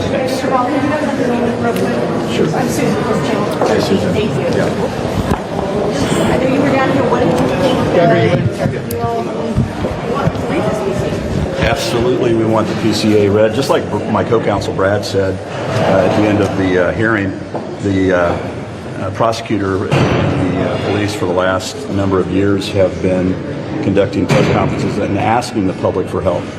Now we're asking for the public for help. You're going to read that probable cause affidavit online or wherever they get it, and hopefully that's going to ring a bell for somebody to help us out, because he is innocent. He has told us that very emotionally. He has thanked us for our help. And we are anxious for the public to read this. We are anxious for this thing to get going. And we'll see. And when you guys read the PCA, presuming that the judge grants our motion, you will have to question, is this what happens after 5 years of an investigation? Is this what it is? We don't have any other evidence. We don't have any discovery. That's all we have, and we are not impressed. When you say this would help you to get it out, how would that help? Well, you never know what person out there might read something, and it might ring a bell. It might cause them to point the finger in the direction of the actual killer. This whole business of the two people being involved, the conjecture from the prosecutor today was new information for us. I've been on this case, folks, for 6 days, so I don't know a whole lot. We have not seen the evidence, and another person involved. I mean, that's new news. So that's not reflected in the PCA? Not the PCA that I read. That's bullcrap. Wait a minute. So that's not reflected in the PCA. No, it's not. I mean, I guess the probable cause affidavit is just to arrest. I guess they wouldn't have to, because it's to, right? Because it's, the whole point is that was just specific to arrest Richard. You know what I'm saying? So maybe that's all right, but dang it though. I don't know legally. Maybe they should have put it in, but I don't know legally if they would have had to, because that was specific to Richard. But dang, right there again, two people involved, they think. Well, how am I like, how did I miss this? This was like, Was this the one from 11 months ago? There was, like I said, one was from 11 months ago, one was from 4 months ago. Am I the only one that missed this that long ago? Like, I feel like this isn't new, so how... That's coming from the prosecutor, dude. What the heck? That means they think that. So what do they have? Obviously, they have DNA because they tested Patrick's. So they do have some DNA. It just doesn't match Richard's. And here's the thing. They took Elvis's DNA already, remember? That was the whole thing. They took his DNA, and then after they took his DNA is when he said, hey, if you find my DNA and I could explain it away, because I spit on him, or I forget how, basically he spit on the girls, but he could explain it away, right? Wait, how did that go? I'm trying to think if he told them. Now I'm like, all hazy. The whole spit part, did he tell them, or did he only tell his sister he spit on him? But he did say if I could explain away the DNA. Oh, I forget. I'll have to go look that up again. Everything is so much information. But oh, it is low?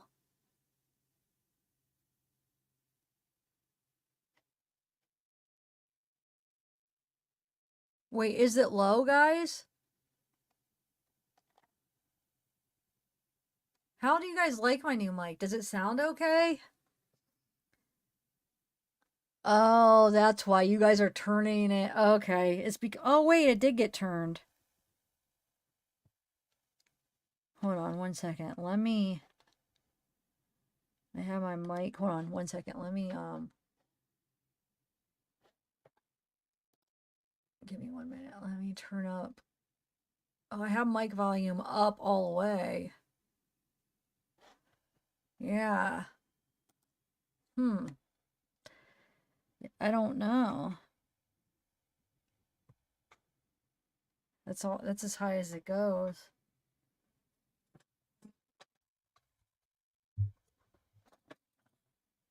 Yeah, that's as high as it goes. It's probably because my mic volume might not be as loud as my I put it in my editor and made it really loud, so. All right, I'm going to start playing it so it might get high again. Thanks, Patty. Wait, are you the one that said about the sound and you would be the one? Was that you or no?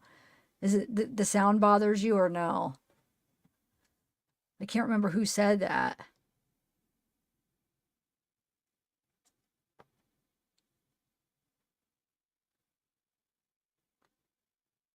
That's true, Shifty. That's true.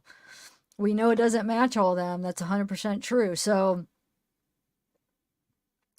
yeah, it's interesting. Did they take Brad's DNA? They talked to him, but they would have to get a subpoena for your DNA unless if they asked him and he said, sure, but I don't think they asked him. The way that it looks, that they just talked to him, cleared him right away. I don't know. Do you know? Because that would be one that they should be wanting to get, right? Just to clear him at least from the DNA. Now, doesn't mean that there couldn't be people involved that didn't leave their DNA.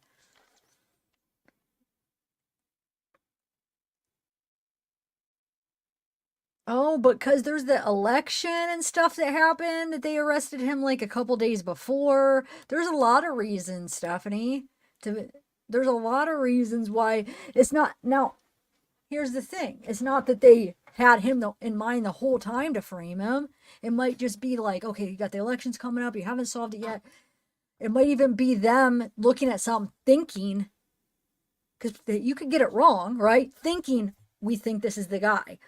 And sometimes people get so sure that they're willing to like cheat, plan things, do things because they don't have enough on them, especially because, oh my God, so many years has passed. So their mentality could be like, dang, we don't have enough on him, but we know it's him. So let's do this bullet. We're going to say this is his bullet. We're going to get the warrant, say it matches, and then we're going to get the bullet from his gun and switch it or something. That wouldn't be a hard thing to switch.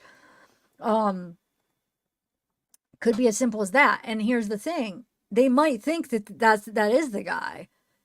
So it's not that this whole time that they've been like trying 6 years to like wait to frame him. No. It's like 6 years, come on, we can't find the guy. And then maybe them seeing that tip, like, oh my God. And then them like being biased, thinking, oh my God, thinking it's him. They don't have anything to get him on. And so let's make something get it on because we know that's him. Now it's too late. We're not going to have anything. It's been 6 years. Things happen. I mean, it's happened multiple times before in cases, So no, I don't think that they've been planning it for 6 years. I think it was, a thing where when they saw that tip that they overlooked or whatever, I think that's when they started laying eyes on him. And then that's when they're like convinced probably that it's him without enough evidence. Maybe I don't know about the bullet thing. Go either way, but maybe, think about like with the freaking Saeed case that we're studying. Same thing. They didn't have enough evidence on him, but I know that they thought it was the right guy.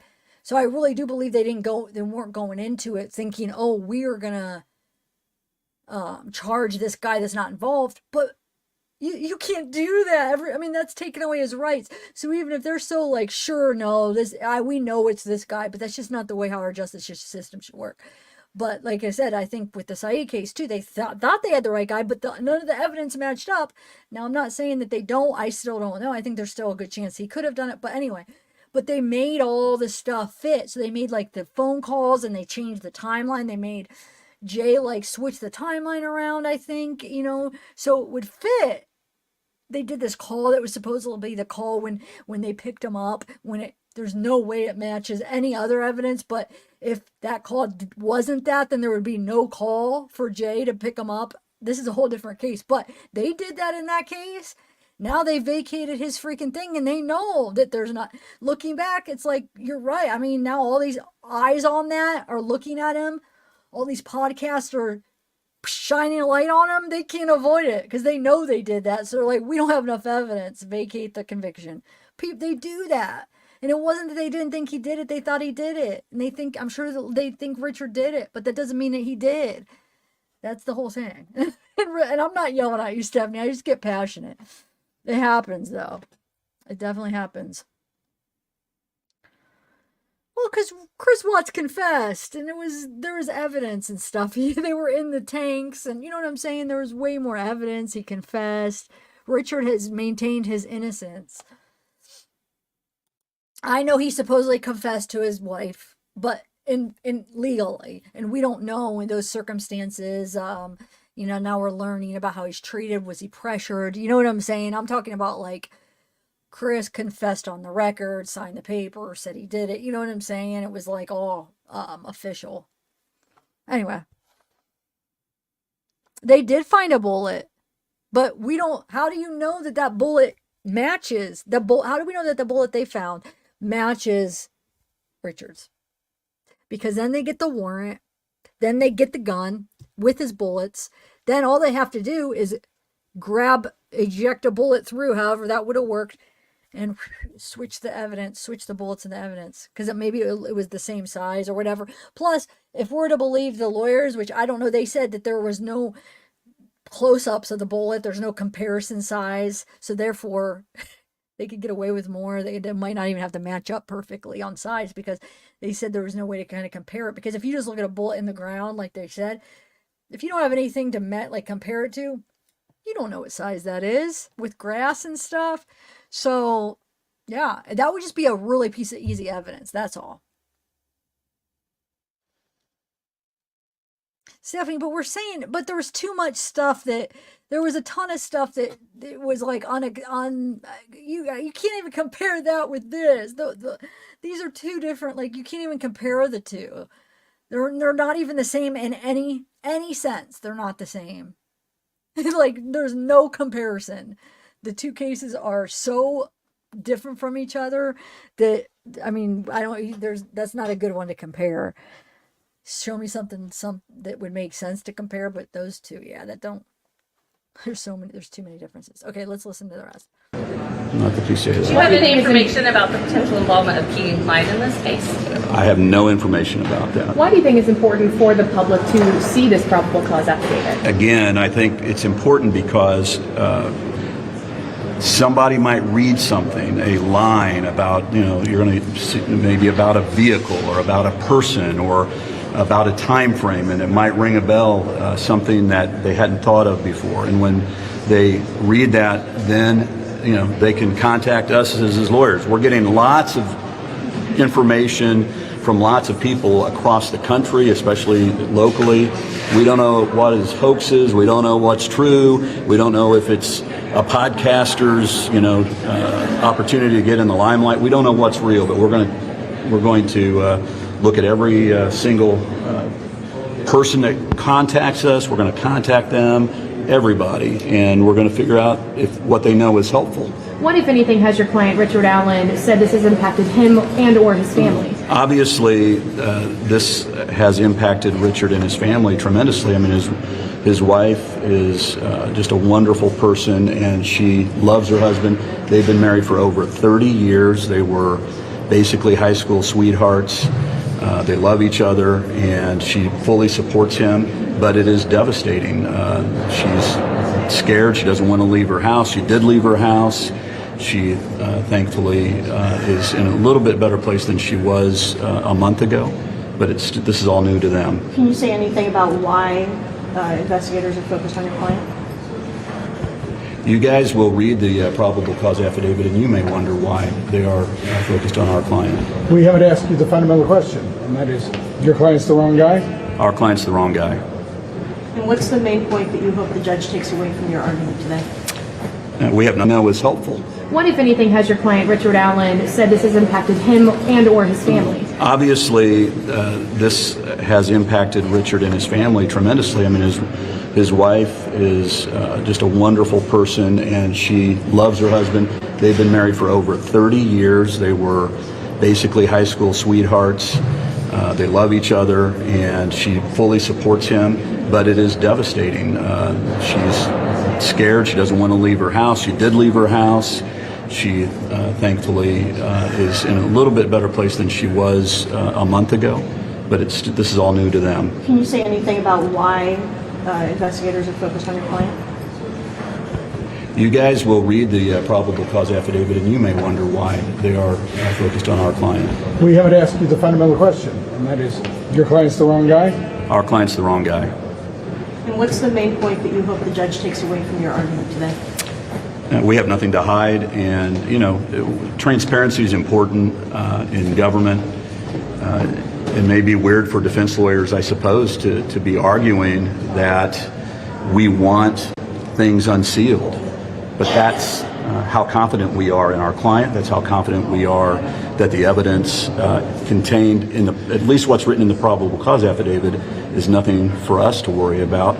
We don't know what other evidence is out there, but we're confident that whatever is out there is not going to be enough to show that our client did anything here. He's confused. He's bewildered. Rick, you guys all call him Richard. He actually goes by Rick. Rick is bewildered. He's confused. He has no idea why this is going on. How can an innocent man be accused of a crime like this and have their life upended? That's the kind of stuff that we've talked about with him. And the same can be said for his wife. How can an innocent man be charged, accused, and basically convicted in the court of public opinion is what they say. But what I said to him is, there's plenty of people out there that are supporting you, and we're getting a lot of calls from a lot of people that don't believe that Rick is the guy. Should Judge Fran Gull keep these documents sealed, how do you guys proceed? Well, it's like my co-counsel Brad Rozzi said, you cannot conduct a suppression issue in public without talking about the facts. Tiptoeing around the facts is going to be impossible. That's another really terrific reason why these documents need to be unsealed. In America, you don't have to prove that somebody's the wrong guy. They have to prove he's the right guy. Could you just elaborate on why you say he's the wrong guy? Well, again, I'm early on in this case. I've looked my client in the eye, and he's looked me in the eye, and he's told me what he's told me. I'm innocent. Thank you for helping me out. And we'll see what the evidence looks like. The PCA, the probable cause affidavit, we are not impressed. Can you tell us more about what the prosecutor said regarding a second person who might be involved? Well, that was news to us. So whoever was in that room listening to the prosecutor talk about a second person, that's news to us. I got to tell you, I don't know a whole lot about this case. I'm learning and learning and learning. There's people that have podcasts and all kinds of stuff that seemingly think that they know more about this case. And certainly, I'm glad that I'm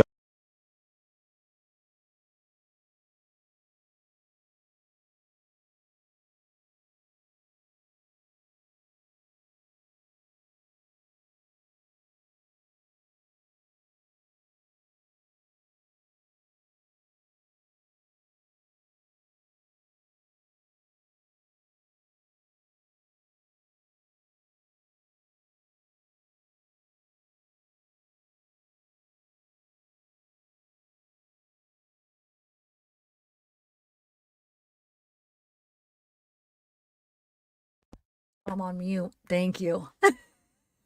Dang it.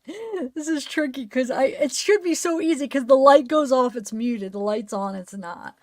Oh, dang it. So what I was saying is, it seems like either this is played twice, but I just went back to my editor and where I got the interview, either they played it twice on their news clip because it's only it was 2 interviews and it's only 2 interviews. But was he not saying the exact same thing?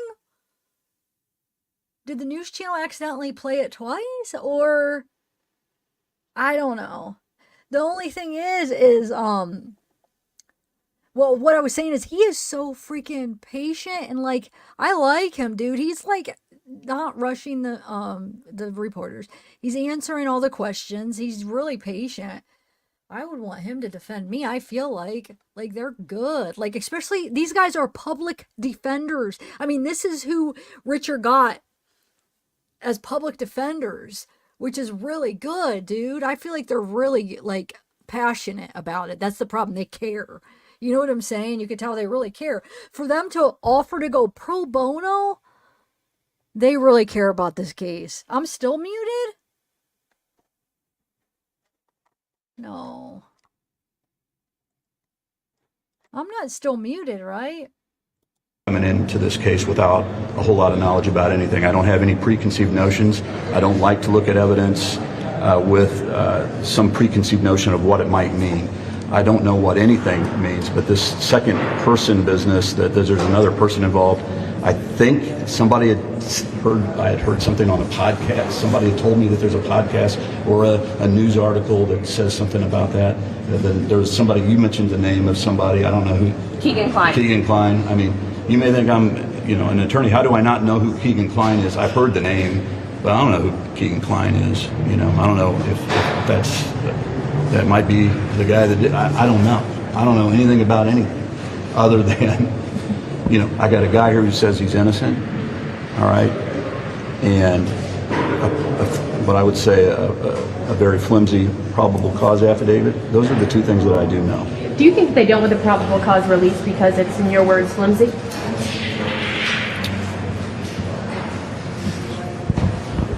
I'm not sure why they didn't want the probable cause affidavit. He made his arguments, I guess, and I'll take him for his word that, the prosecutor's trying to protect people, and I respect that.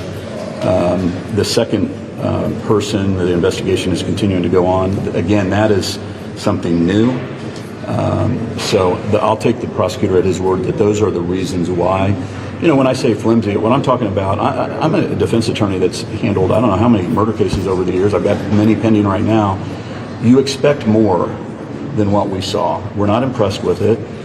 Maybe they're holding things back that might change my mind later on, and I might have a different opinion. But at this moment in time, you guys are going to be reading it soon if the judge grants our request or denies the state's request.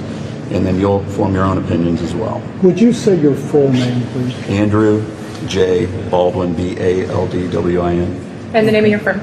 Baldwin, Perry, and Camish. Thank you. Baldwin, thank you. Okay. Not on mute. I was like, I'm not turning on mute. So no, Alan, I get that the ejection mark's supposed to have specific marks. Probably not as good as being fired, right? Yes, I think that they definitely aren't. There could be some mistakes. It might not be as accurate, might not be as good as at predicting that. But I also think there's a possibility that they could have switched the bullet out. You know what I'm saying? And ran it through his gun because, like what I was just explaining before, they're so sure that it's him. It's the only guy. You know what I'm saying? It's the only person. He was there that day. They're like, you know what? We missed this tip. Look, that's him in the bridge. That's what he's wearing. It's got to be him. We don't have anything on him. But they were able to, let's say, they had a bullet between the girls, okay? Because that was there between them, supposedly. I believe that. Say they had the bullet. I mean, they could have even planted that. But here's the thing. They would have gotten that before, way before Alan was arrested. You know what I'm saying? That would have been years before. So, no. I think they did get that. I think what could have happened, they go get the warrant, right? They get the gun, and it doesn't match. But they're like, just hear me out here. They run the test, shoot, it doesn't match. But they're so freaking sure that's him. So they switch it. Or they just switch it just to be sure anyway. And they just get one out of his gun, eject it out, and do it. It would just be easy. But like I said, do I think that they did it because they think he's innocent? No, I think they probably think he's involved. But that's corrupt. That's corruption either way. For them to plant evidence or, you know what I'm saying, do something a little bit shady.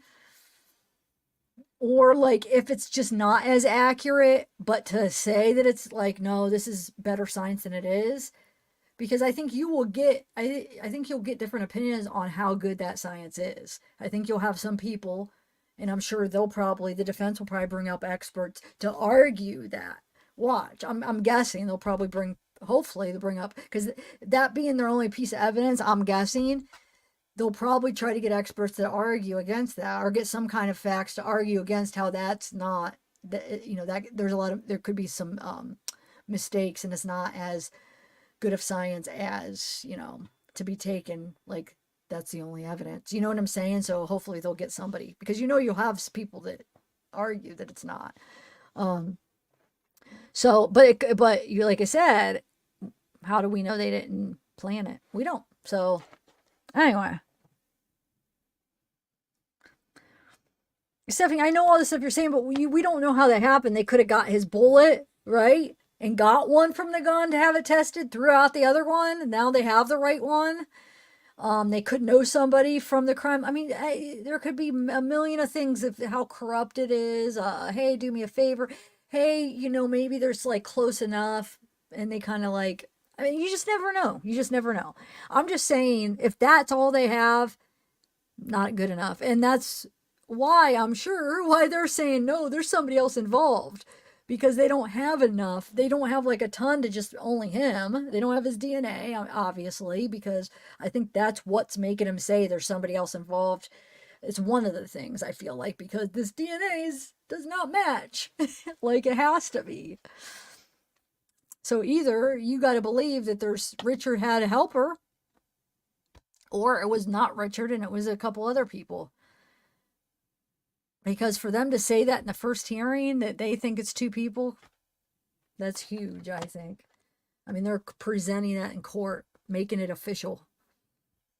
It's not us reading in between lines. It's that, which I don't know. I can't believe I didn't catch that the first time. All right, so let's look at the ballistic, the testing. Those documents are all out now, so let's look at it here. I have those. Let's see. Let's see, I didn't get to really read them thoroughly, but let's see how thorough they are. Actually, let me get rid of this. Remove. All right.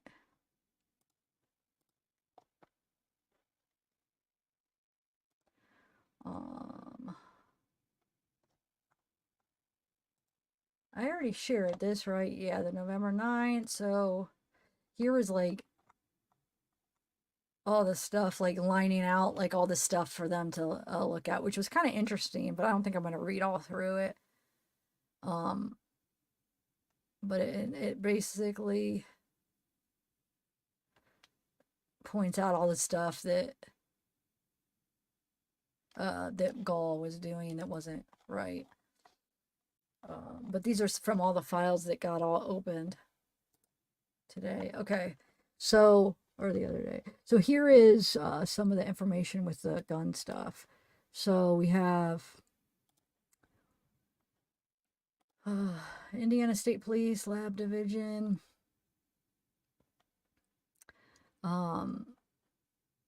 So lab activities were performed 10/14 and 10/19. We have sealed paper bag containing a sealed envelope containing a 40 S&W cartridge. The cartridge in item 016 was identified as being cycled in the firearm, and item 314 from Indiana State Police Lab, case number, blah, blah, blah, remarks. Identification. An identification opinion is reached when the evidence exhibits an agreement of class characteristics and a sufficient agreement of individual marks. Sufficient agreement is related to the significant duplication of random, striated, and pressed marks as evidenced by the correspondence of a pattern or combination of patterns of surface contours. The interpretation of identification is subjective in nature and based on relevant scientific research and the reporting examiner's training and experience. Read that again, Alan, real quick, because that's not pure science to me, and it's even in the wordings right there. Anything subjective in nature is not objective in nature, and that makes me question things. I'm sorry. The interpretation of identification is subjective in nature and based on relevant scientific research and the reporting examiner's training and experience. Microscopic comparison. So, some people might be better at it than others, You got to trust the person, and it's very small differences, and it's subjective. Okay, so I don't like that word subjective for the only piece of evidence that we have. I'm sorry. I would have liked to see objective or like not subjective. Am I like being stupid or not? Anyway,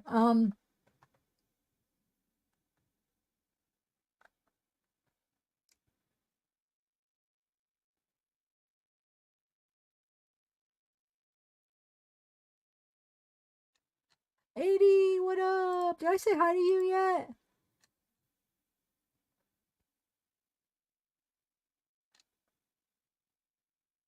Yeah, exactly. So actually reading these is making me doubt the science behind it even more. Okay, so let's read. There's 2 more documents about it. Let's see. Okay, so description of items. So we got lab item 314, agency item MC8, sealed cardboard box containing 1 Sig Sauer model P226, 40 S&W caliber pistol, serial number, blah, blah, blah, laboratory item sealed manila envelope containing test fired and cycled ammunition from the firearm. Okay, wait. Is it test? Wait. Test fired. Okay, test fired. So there's another test fired cycled ammunition, test fired cycled. So wait, why would they test fire it? Wouldn't they want the ejection? Test ejection? You guys help me out because I'm not good with guns and stuff. So if I'm sounding stupid, I don't know. I want to learn about guns because I want to get one. But to me, when it says test fired, does that mean that it's fired, right? Because we know the other one wasn't fired. So why are they are they comparing it to a fired one? Why would they even do that? Or is that not what it's saying? Because test fired. Wouldn't they just want to do the ejection process to test it?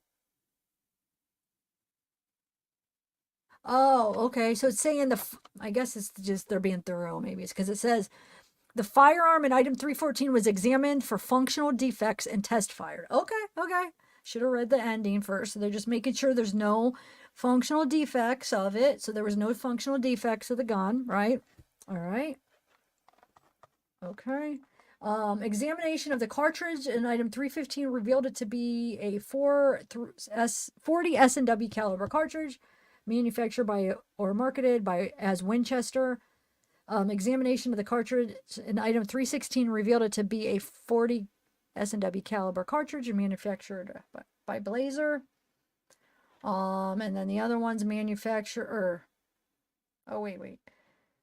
Examination of 2 magazines in item 317 revealed each to be 40 caliber staggered box magazine manufactured by a marketed Sig Sauer having a capacity of 10 cartridges.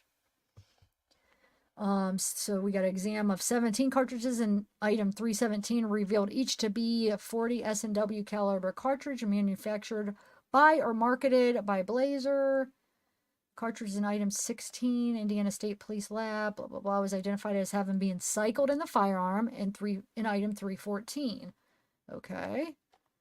A test-fired cartridge case from item 314 was entered into the IBIS database. Images of 314 were sent to the National Correlation and Training Center for review. The test fires number 1, 2, and 3 will be returned to the contributor. It is recommended that the test fires are retained for a period of at least 5 years. Oh, okay. Thanks, Patty. But I thought they came to the conclusion that the bullet that they found in between them was not fired. So why wouldn't it seems like the test ones? Why wouldn't they test it with one that was went through the same process? Because so far I'm seeing them only test it with they've only did the fired one so far. Because wouldn't they want to eject one just like how they think the other one was and then test it? But I haven't seen anything of that yet. These all were the fired ones, right? From what I'm reading, the 3 were the fired ones. I just don't understand why they would want to fire it if they're trying to test it, just an ejected one. But let's see. We're not done looking through the documents, so maybe they do. Remarks. Identification opinion is reached when the evidence exhibits an agreement of class characteristics and a sufficient agreement of individual marks. Sufficient agreement is related to the significant duplication of random striated impressed marks as evidenced by the correspondence of a pattern or combination of patterns of surface contours. The interpretation of identification is subjective in nature and based on relevant scientific research and the reporting examiner's training and experience. Oh, okay, Maven, thanks. Methodology used to reach results, opinions, interpretations. Physical examination and classification of firearms, function test, barrel and overall length measurement, test firing, ammunition component characterization, microscopic comparison, and NIBIN, which I'm not sure what the NIBIN is. I should look that up. Does anybody know what that is? NIBIN. Sure, it stands for something. Just don't know what it is. Okay. And then here's another one. Motion in Lyman regarding ballistics.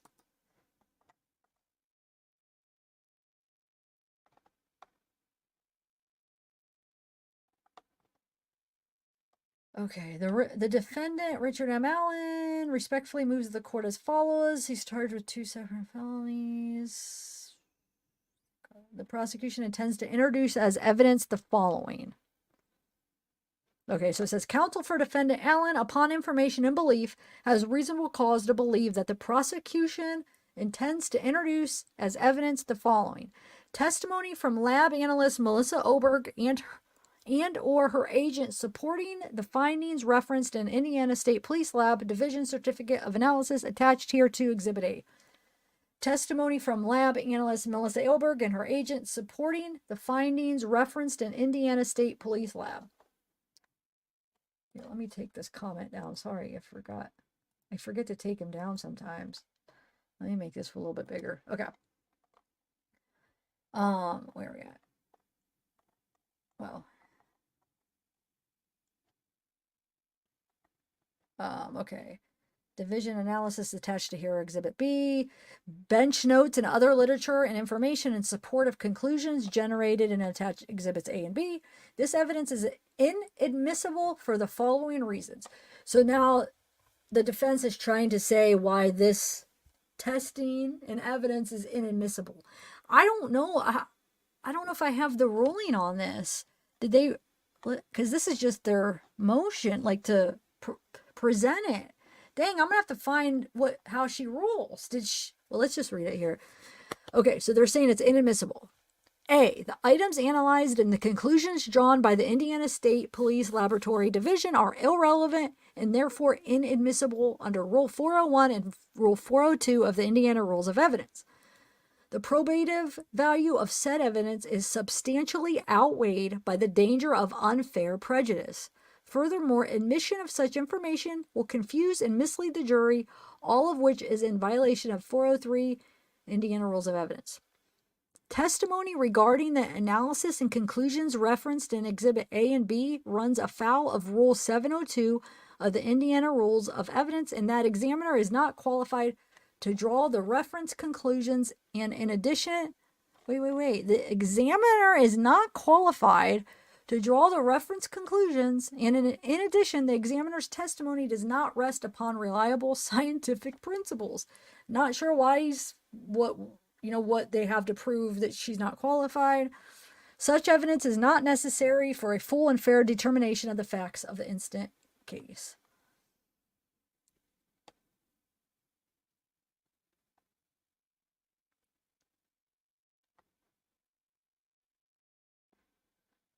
So they're going to say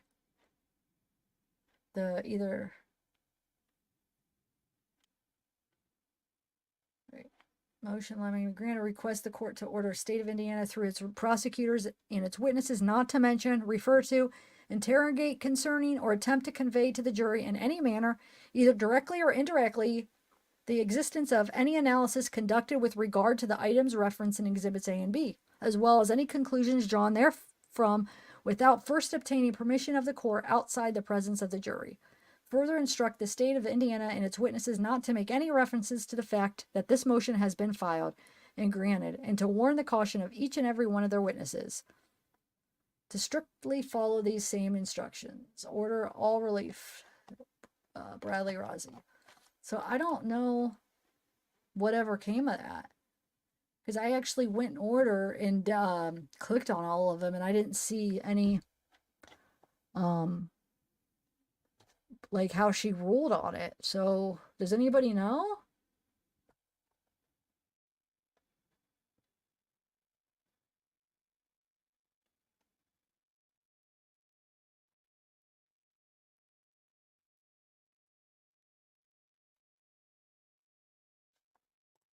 P.S. We ejected 2 rounds because the first did not match evidence found at scene. Found bullet was discarded.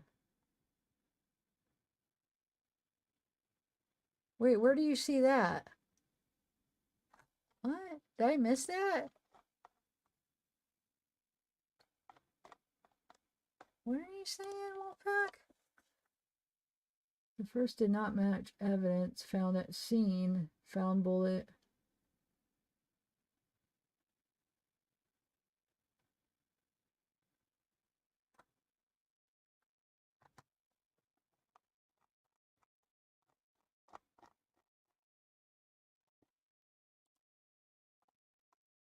Are you saying, is that written somewhere? Or you're just thinking that's what happened? I mean, I think it's a possibility. That's what I've been saying. Definitely a possibility. Or crappy science. Might not be as accurate, or maybe it depends, how good the examiner is. Maybe she isn't qualified as for some reason. But I don't know. Oh, okay. I see. I'm going back through all the documents like, wait. Well, that's true, Stephanie. So here's the thing. I feel like I do think there's a possibility that it could have been a crime of opportunity type thing. It depends. I feel like it depends who it is. If it was just, let's say it was just Richard. Well, no, I think I think it's almost safe to say now that there is two people. If they're saying it in court that it's two people, I think they must have a reason to believe that, since they already had one arrested. So let's say it's Richard and somebody else. I don't know. I think it could be a crime of opportunity, or it could be planned. It depends. But I think more I feel like if it's Richard and somebody else, I think there is a possibility it could just be they were there, they wanted to. Well, I don't know. Though. Hold on. Did they know that they were coming? See, if it's like the other theory, the other angle, and any of those other guys, I think it would be more planned, because they would know. I feel like it was them knowing that Abby was going to be there, at least, maybe. But who knows? I think it could go either way if it was planned or not, to be honest. All right, so let's actually.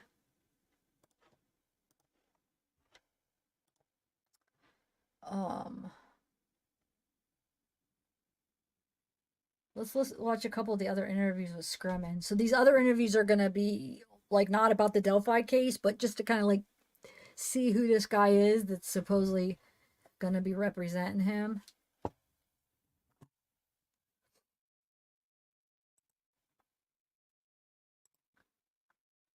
Maybe. I mean, I hope they still let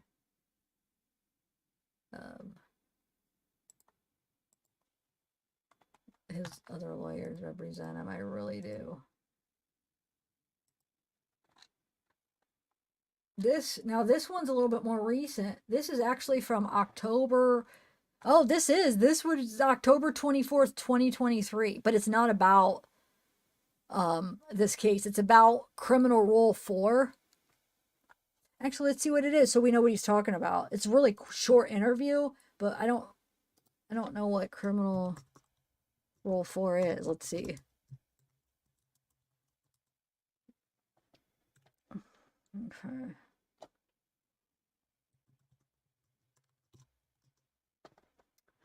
So criminal rule 4 is in Indiana. I put in Indiana. Criminal procedure specifies circumstances in which individuals can be released from custody and how their cases can be dismissed when a prolonged delay is attributable to the state.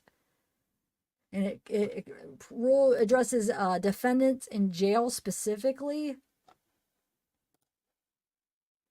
Yeah, it provides that if any defendant held in jail or on indictment or an affidavit shall move for an early trial, he shall be discharged if not brought to trial within 30 judicial days from the date of such motion, except where the continuance within said period is had on his motion or the delay is otherwise. Oh, that kind of is like relevant almost in what's going on here too, because now it's pushed back a whole year if she doesn't let his attorneys stick with him. He's going to have to wait another year. Now, that means another year in that prison. And remember, innocent until proven guilty. So that would make 2 years in prison before he freaking even is tried. Which I know some cases even take longer. I mean, I know, but still. All right, hold on. Let me get this playing.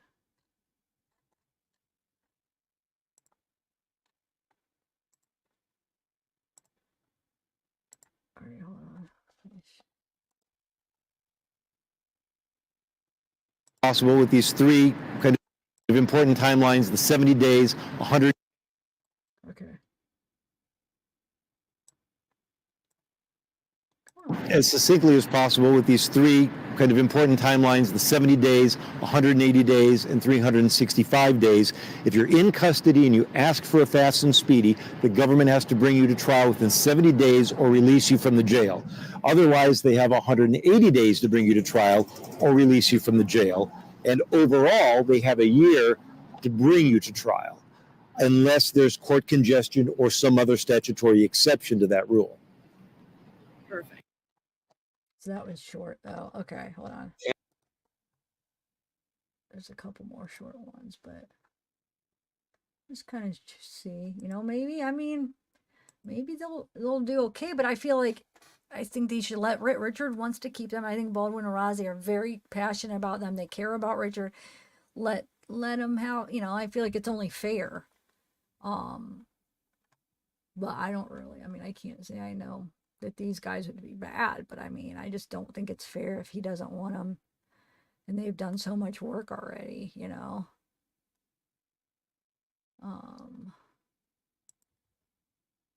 Here's another one. So this is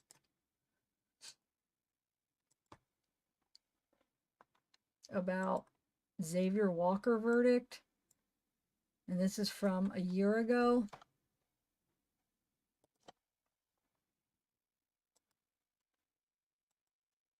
I have to respect the jury's verdict today, although I am disappointed with their verdict.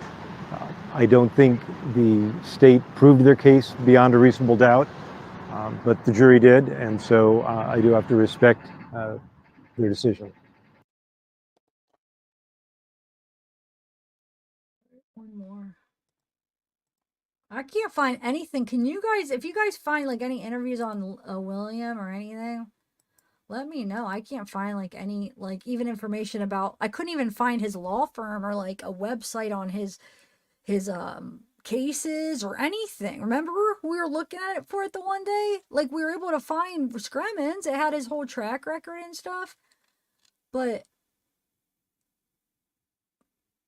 no, I can't find anything on him. It's weird. Okay, so this is on the Curry trial. What we expect, how the trial is going, and what we expect to hear tomorrow. Well, Jamie, unfortunately, with the trial still in progress, I really can't make any comment today. I'll be happy to talk to you after we get a jury verdict, but there's really nothing I can say right now when the trial's going on. I appreciate it. Thank you. Do you think that the trial will continue through Thursday? I really can't say. It depends on how many witnesses the government calls. So, until then, I'm happy to talk to you once we get to that point. Okay, thank you. Thank you. Okay. Just short things, but at least there are a few things.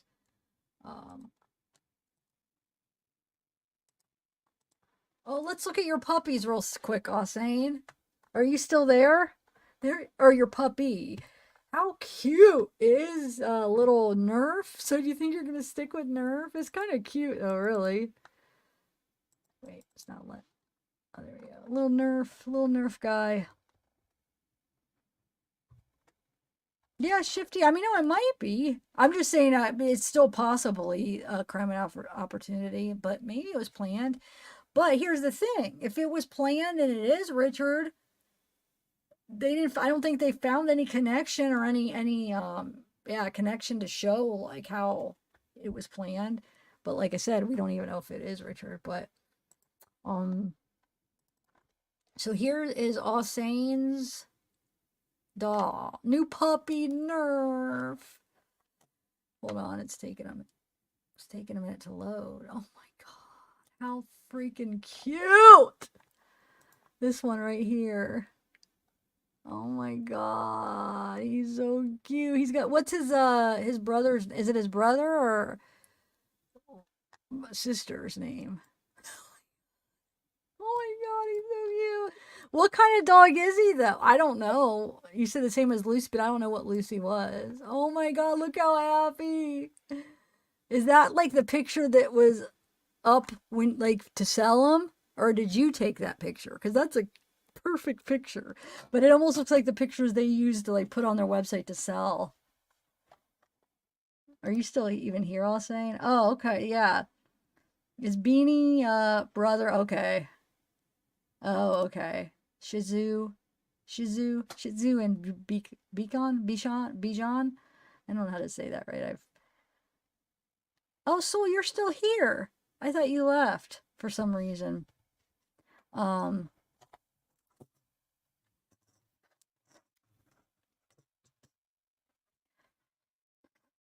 Bijan. How old is brother?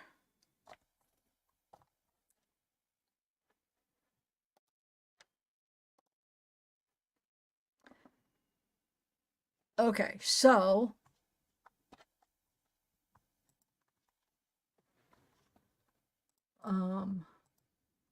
I guess the last thing I wanted to go over is the records. But see, they're not really. Wow, how many pages are up? Hold on a second. I keep minimizing windows, and there's like it keeps. How is there? Hold on a sec. That is so weird. All right. There we go. Yeah, okay. So these are just like, you know, Truth Finder, whatever. I just ran their records. I guess I could go to the actual county, but I feel like I don't think it's gonna be on, but maybe I should try. Hold on, let me see what county, or did I? Maybe I already did. I might have already done that. Hold on a second, I gotta remember. Let me bring them up and then let me try to remember if I...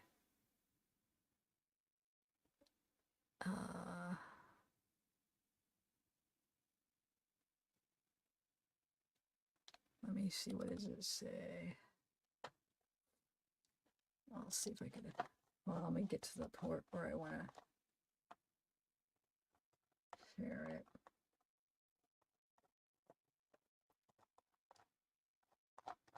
Get to the record part. I'll see what county. I think I did look at least Allen County. Let me see. I know I looked at one, but let me make sure the arrests. But I'm telling you, it doesn't even give, like, I don't even know if it gives the date. It's like they're empty almost.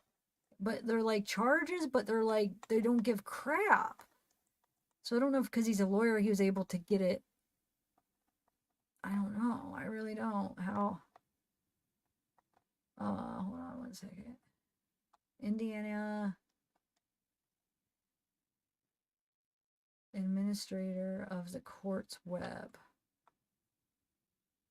Okay, so actually, I'm going to look that up. And it says source was Indiana administrator. Hold on one second. Of the court's web. Fort Wayne. Okay, I could look at the county after I'll show you what we have here, but one second.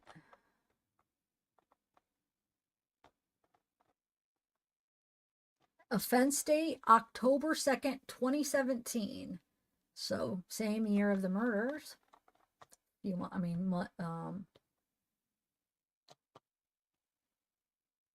Like 8 months after the murders. Well, that one is just a speeding ticket, okay? The one October 2nd, 2017. Which I'm gonna wait to share it so then I don't share his address here. But that's just, so there's a speeding ticket, no big deal.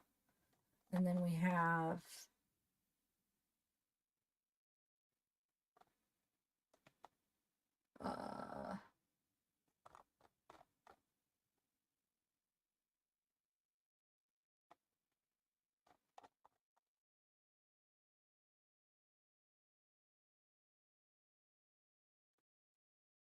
criminal misdemeanor. I guess it does.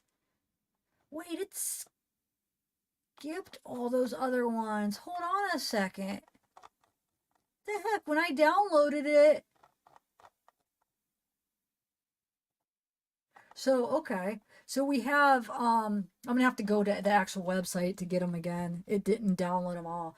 But he does have a 1994 operating while intoxicated, no endangerment, criminal misdemeanor. So we have that, which, you know, he was young, or 94. Well, he would probably, I don't know how old he'd be. I'd have to figure out. He's 51 right now. All right, so it didn't do them all.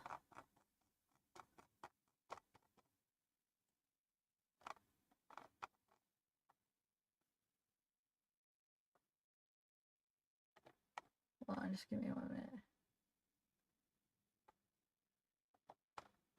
Hold on. I'm gonna go back and see, but here, let me see what it did with his wife's. That is so weird. The ones that were empty, when I downloaded the PDF, there's nothing. It didn't even like transfer over. So I wonder if either they got something off his records or if they weren't anything. But I mean, it was showing up because you know when you go to Truth Finder, it'll have like, I'm sure somebody in here has it, right? It has the different things, and then you show details and stuff.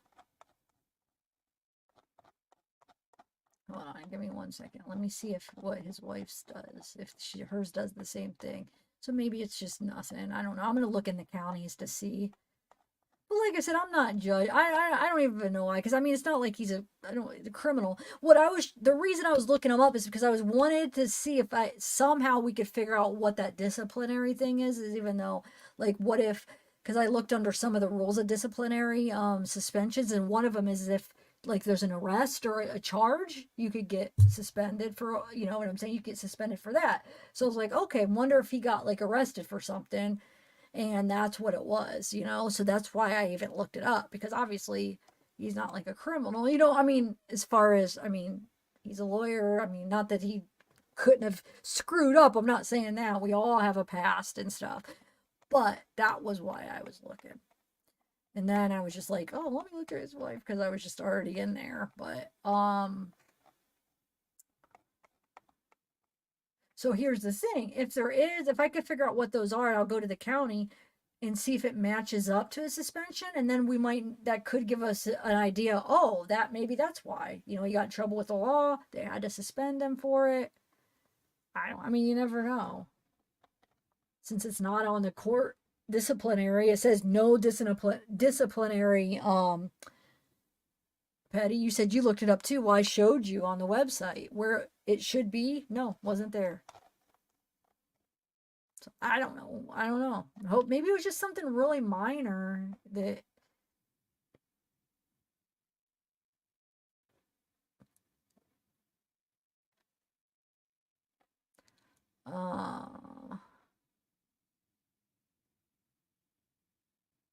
Yeah, hers is traffic proof.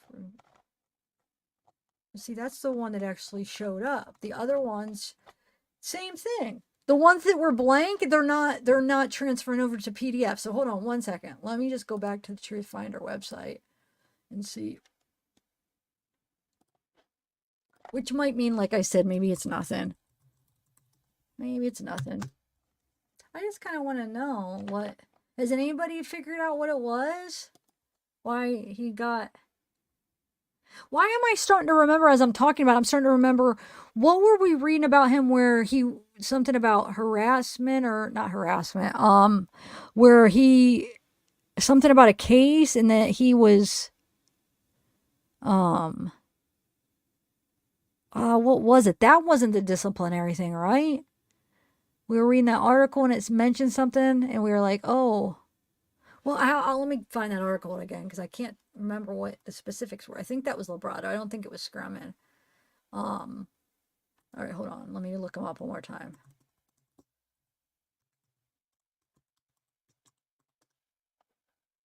See what it does.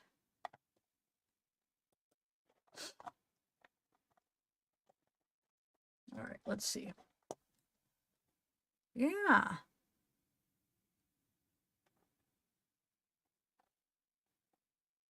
Huh. It's got two of them that don't have anything. It's Allen County, but they don't get transferred over. And I don't want to bring it up because it's got his address on it. But there's two. It says under where, you know how the section with Truth Finder, it'll say like likely criminal or traffic records. And usually the traffic, I think he does have a traffic, 60 miles per hour speeding. Then he has the one from 94, the public, or the driving while intoxicated or whatever. Okay. But he's got two other ones that don't say crap. They just say show details. And it says source Allen County, state Indiana, gives his name, gives his address. That's it. Doesn't even say misdemeanor, what what, because usually they'll be like charge misdemeanor or felony, nothing. He's got 2 of those. Allen County, but when I transferred it in a PDF, nothing. Okay? Like I said, I'm not going to share it because it does have his address and I don't want to do that. But, since it's on here, I wasn't able to block it out or anything because I'm going on the actual website. But let me look up his wife again. I want to see how many she has. I think she either had 1 or 2 like that.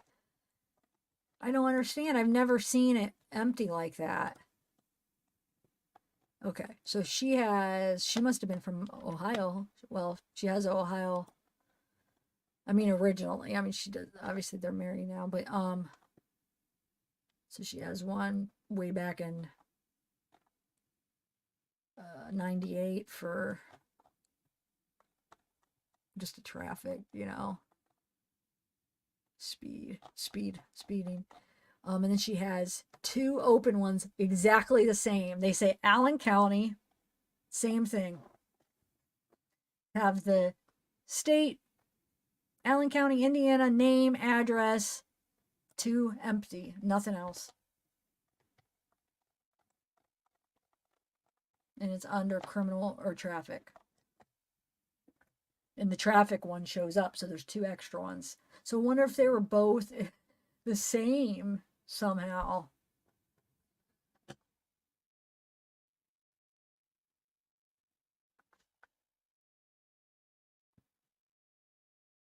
Yeah, but I'd rather not. Plus, I'm reading it. There's nothing to look at. It's undercharged, but it doesn't, all it has is their name, address, and it has like likely criminal charges, and then one second. Let me go back to Williams at least, because he's more of like a public figure. I mean, I guess he's not really, but okay.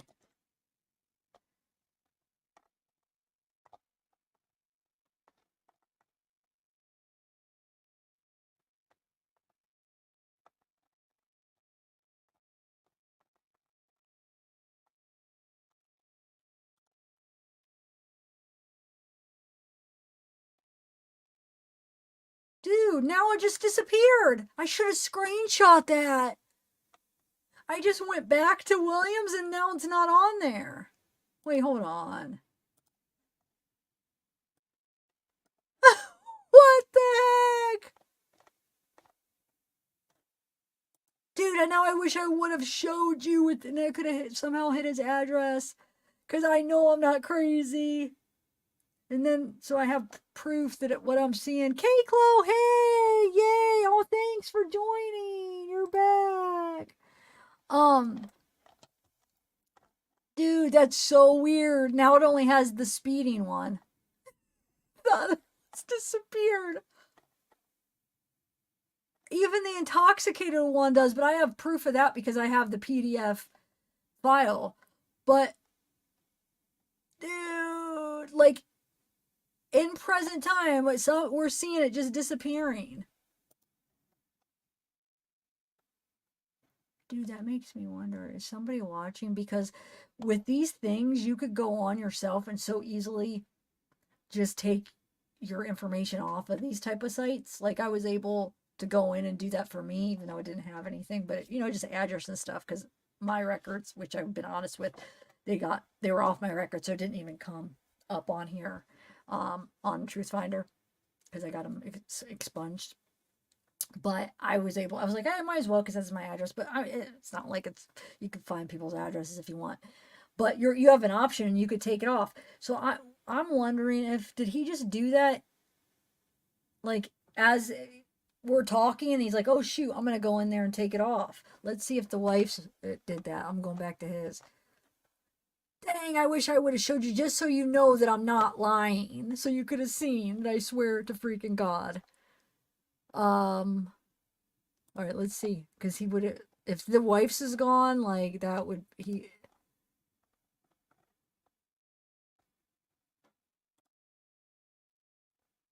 no, hers are, okay, her 2 are still there. Okay, okay. Well,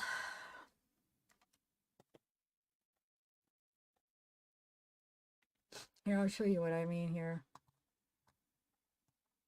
But see, this has her maiden name. It is the wife. They're all connected because I connect mine through not only where you have matching like relatives, and then they show like where they live and then who they live with. So them two live together. So you could match them. I usually make sure I'm able to match my people before I just assume that it's, obviously you're not going to assume, but you can match them on addresses, and then it shows that they live together and stuff. But hold on. I just got to go back to him real quick. 1 second.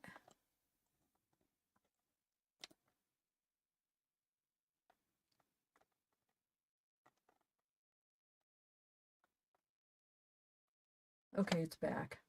It's back! It must have had just like it glitched out for a minute. So he's not watching. Okay, it's back. I'll show you though real quick. I'll show you his.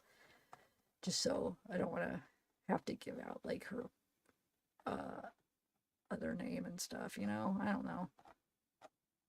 I feel like he's more public than her because... Okay. I'm going to share. I'll show you what I'm talking about. Like I said, I do a lot of background searches with this, and then of course I like to go to the county, but sometimes it's like if I'll do like a general background search, but I'll just show you what I'm talking about. And normally this is where they thank you, K-Clo. This is where, you know, likely criminal or traffic record matches. So we have, this is the speeding, and then this is the Allen County. You click on it. I'm not going to, but because once you click on it, it'll show his address. But it doesn't have any information. It just says source Allen County, show details, and then you have this one down here. And she has two that say the same thing. So I don't know. I don't know what it means. I don't know if there's two charges that he got him like maybe taken off his record. They just don't have or somehow that they don't have the information. But I would like to, I wish I at least had a date so we could see if it matches up to his suspension. But yeah, so I don't know why when I went back it was gone for a minute. But anyway, so yeah, that's it. No, it's when it came back. It must have been a glitch for a second. But yeah, I use that too sometimes. That's where I was able to get 8 passenger stuff. Okay. All right, well, I don't know. Oh yeah, let me go. Let me see. So Allen County, let me look that up real quick. Indian Administrator of the Courts. Let's see. Let's see if I I think I did already, but let me see. I could have forgot. Usually I try to do both. Try to match them up. All right, let's see. But that's Indiana. I'm going to try that first, and then I'll go to Allen Court.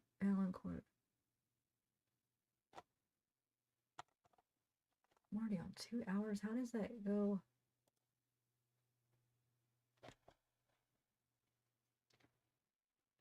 Court records. Okay, find a case. See, I don't even know what year or anything, but let's see.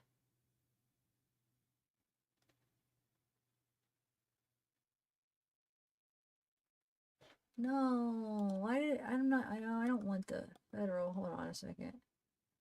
Oh, I forgot to put Indiana. That's why. I was like, why is it bringing up? Okay. All right, here we go.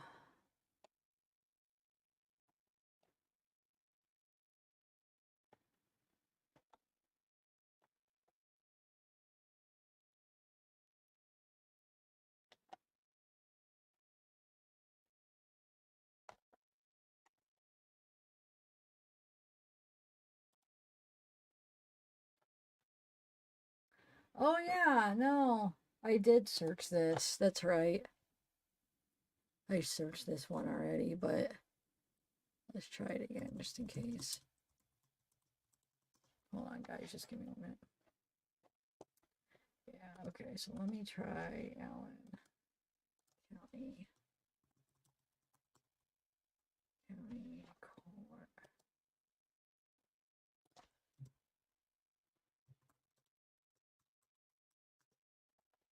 Court. Okay, let's try this real quick.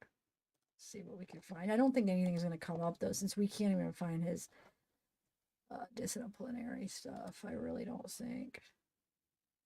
I don't even know what letters those are when they do the check. Oh yeah, I guess I got it right. Okay, William or Lebrato. What is his middle name? I don't know. See if I could get away without putting middle name. No, no records found. I even have all. Yeah. I mean, it doesn't surprise me. So yeah, we're not gonna find it. I'm sure it's off his record, which is fine, you know. I was able to get mine off my records. I'm sure it's nothing. Like I said, they might be okay. They might be fine lawyers. I'm not trying to like say that, you know, they're horrible, because they could be good public defenders. I don't know. It's just, if that's not what Richard wants, it just doesn't seem fair that he's got people that are already did the work, super passionate, want to do it pro bono, care about him. He wants them. It's the only fair way to go. You know what I'm saying? It really is. So, I mean, I don't have anything against any of them. I mean, I think it is kind of, it's looking shady the way the judge is doing it. She did do some shady things, and I feel like everybody could agree that it's just, yeah, there's some things that were just done, should not have been done. But we can't sit there and be like, blame these lawyers, these public defenders. You know what I'm saying? These are people that they could be fine at their job just because she's the one that appointed them. They, you know what I'm saying? We can't really have anything against them yet, just because she appointed him. But it's just, it doesn't matter. It's just not right what happened, you know.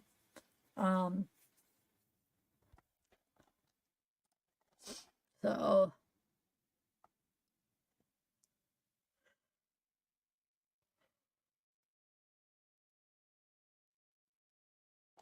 Oh, they are?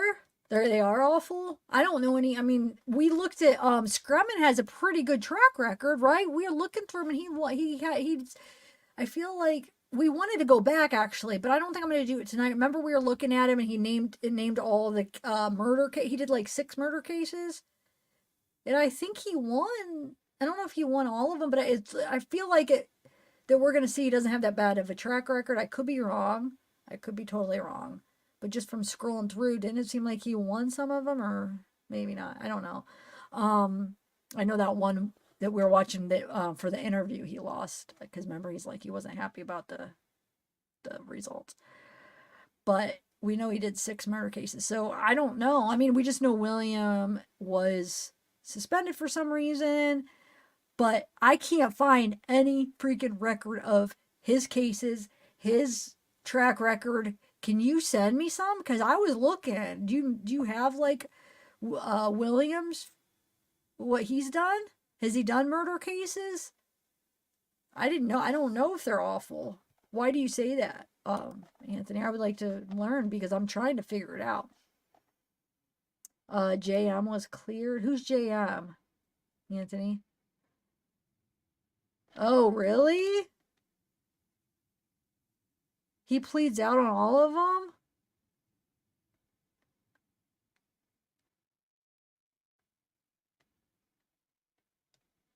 No, that's what I'm saying. The judge. That's what I said. We could all agree that the judge did some shady stuff. 100%. That's what I said. I think we could all agree what she did was not right. But what I'm saying is, should we really punish the lawyers because she appointed them? Because maybe they're all right. I don't know. Should we really be like, oh, they suck just because she appointed them? But it does make us freaking wonder because she did so much shady stuff, and then she's the one that picks them, and then William's friends with her, you know. So I know it does. That's what I'm saying. It does make you biased thinking that way. But in reality, I don't know.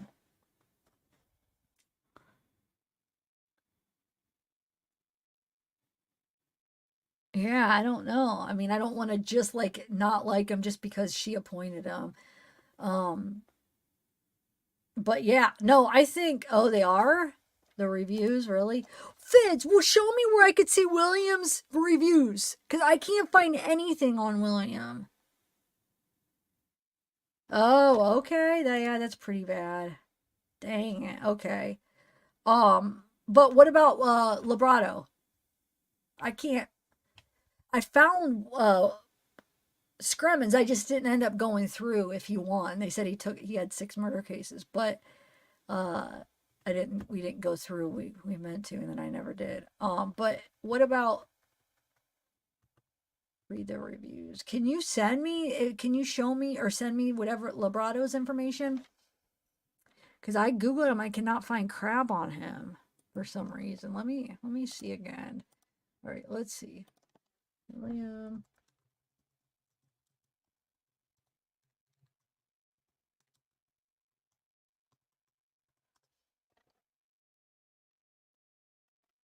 So there's the reinstated after weeks. He was the chief public defender since January. Okay, let's see. MapQuest, no. I could share what I'm doing. What's this? Let's see did this give reviews?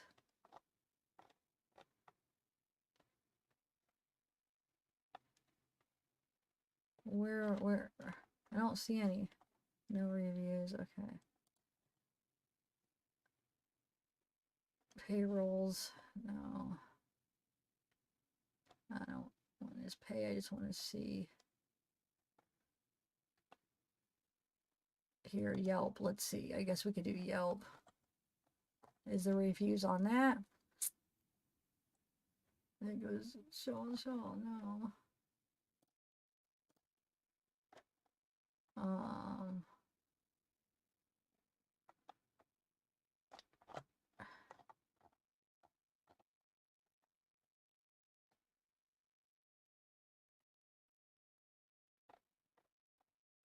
Wait, so yeah, there's nothing on him on Yelp. I mean, come on. Why can't I find any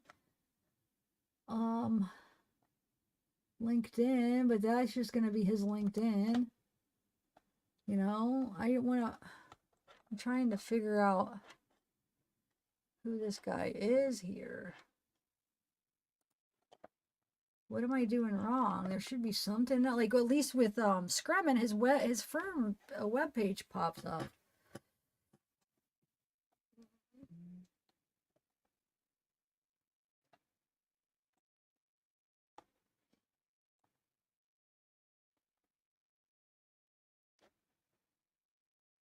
Let's see. This is Yellow Pages. Yeah, there's nothing.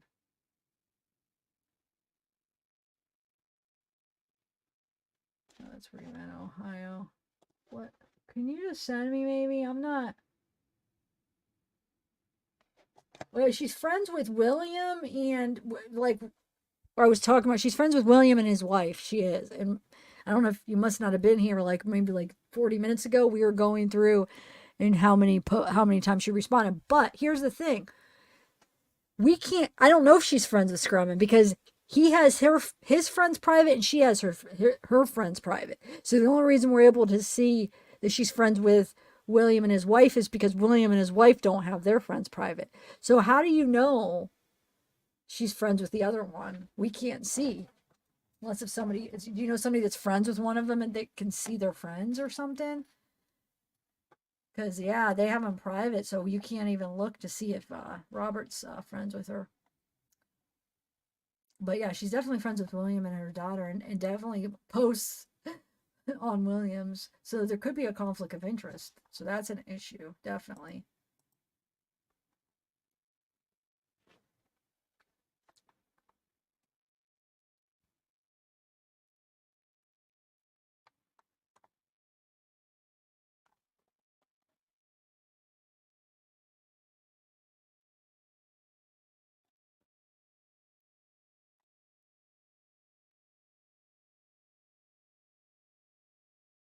Wait, public attorney for appellant, attorneys for appellate. Here's a case that he is.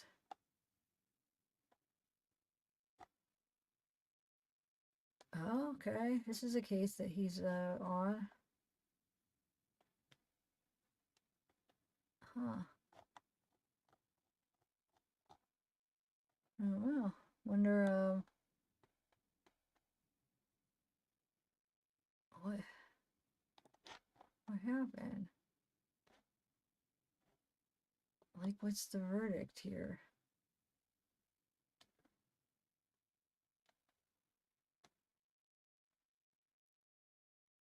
Oh, they pled guilty to 3 Class A felonies, 4 Class B felonies, presumptive sentence of Class A felony, 30. Yeah, so they pled guilty, so that's that. Okay.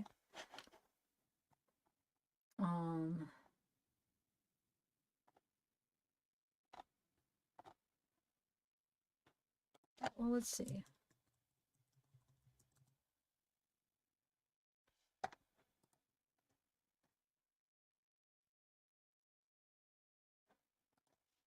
Maybe reviews? I mean,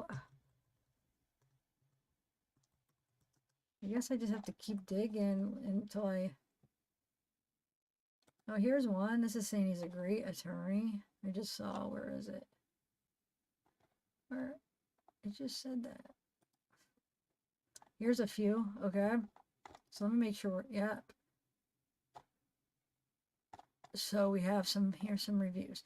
Biggest bum that... Oh, dang, okay. Biggest bum that ever walked into a courtroom. He might as well work for the prosecutor. Him and his merry gang of office skanks. Rudest people I've ever dealt with. Does what he wants regardless of what defendant asked. If anyone else has been represented poorly by this bully, please contact me so he can't railroad anybody else. Dang! Bill Lebrato couldn't have been a better attorney. At first I lacked faith and believed that everyone else say. In the end, I got more than my money's worth. I still had to go do time, but it wasn't much compared to what it could have been. And I was able to get modified home early. You get more than what you pay for here. Okay? Was appointed as my public defender. I had a hearing set for a date. This guy went behind my back without asking me and filed a motion to the court stating that I was incompetent to stand trial and tried to have me locked in a psych ward. He got my court date moved up a month early by filing that motion and didn't tell me about it. And I missed court because he never told me what he was up to. And now I have an arrest warrant for a failure to appear. What? You refused to investigate my case. It's a criminal case where I was set up by dirty cops. Stephanie, it happens. I'm just messing with you, but it does. People plant evidence. They set you up. It happens all the freaking time. I mean, I say all the time. Oh, hold on a second. Why did that pop up?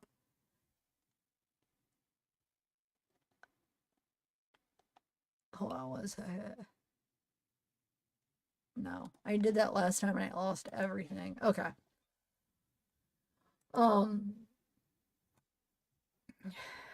Anyway, the asshole is covering up what happened. Terrible attorney that has sold out to criminals and crooked public officials. Do not hire this man. He should be disbarred and he is rude. Mr. Lebrato is a great attorney. Couldn't have asked for a better attorney or a better outcome. He is professional and knowledgeable and actually cares. Highly recommend. So we have 2 and 2. Too bad, too good.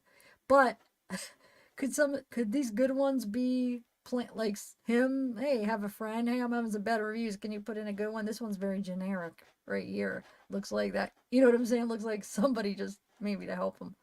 But who knows? Anyway.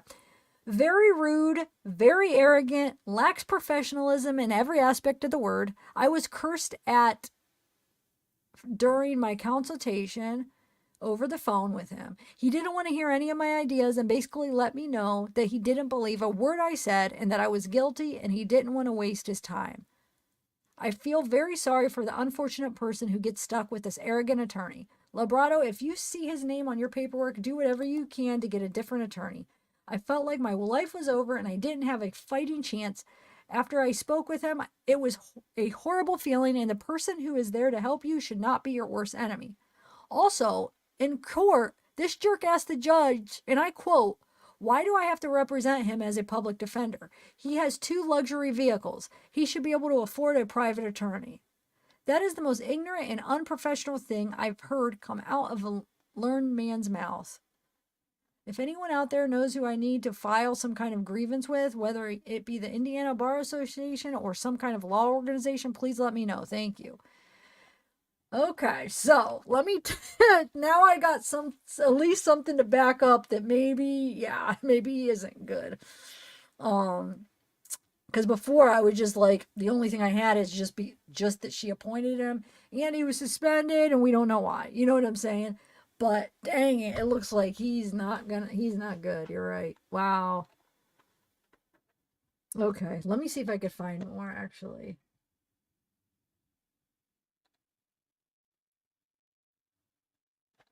Hold on, I actually want to save this. So, because I had trouble finding that for a minute. So let me save this page. Oh, I thought it was going to bring up. What did it bring up? Heck, no. All right. Let's see if we could find more. But yes, not looking good. Not looking good. Dang it. And dude, this is who she freaking appointed, okay? This and that. Now, we're going to look at the other guy's track record because I didn't realize I thought he won more than, I don't know. I'll see. I believe you. So now I think they might really both be horrible. I'm just trying to be fair. Of course, I have an opinion. You know what I'm saying? But I was trying to be at least fair, even though I, could have an opinion. I was just trying to look at everything objective, even with the judge. But of course, yeah. So I say nobody could argue what the judge did was shady as crap. But public defenders listen. So here he is right here. They listen to the community at forum. The 27-year-old public defender told 30 people seated inside a church on Hessen Castle Road that she not only has ties to Southeast Fort Wayne, but she also has family members in the criminal justice. She might look white, but she's biracial. Okay, let me see. I want to see if William has a Lebrato here. Let's mix it up. Timothy Russell, who moderated the 2-hour community forum hosted by local NACP branch to help rebuild trust in William Lebrato, the county chief public defender, and his team. To help build trust in William Lebrato, the county chief public defender, and his team. Lebrato said he would like to hold more forums on a somewhat regular basis. All we can do is address the concerns and complaints and do the best we can to fix those concerns and complaints, Lebrato said. We came here today to let you know that we're willing to do that. We're trying to do that. Those concerns included questions about whether our local public defenders zealously represent clients as opposed to recommending plea deals. Oh, there you go. So people having concerns that all they're doing is trying to recommend plea deals. So kind of like working with the state. Plea deals are easier, they're cheaper, they're quicker, they don't have to go through trial. Let's just take this deal. You know what I'm saying? Of course. No, I'm saying if that's wrong, but of course that the state is going to push for that, right? So he's trying to say, hey, there's concerns about it. They're trying to, recognize it. But some comments centered on systematic lack of equity in sentencing based on race. Lebrato was suspended briefly this year from his salaried position after someone, here we have the reason, guys. Hold on. Here it is. After someone anonymously alleged he was not spending enough time doing his jobs, officials said. What? That's what they're saying the reason is, though. Right? Am I reading that right? Isn't that what they're saying? That's why? You would get suspended for that? I guess it was only, 3 weeks, I think, or 2 or 3 weeks. Wonder if he got paid or not paid. Isn't that how, you guys read that, right? That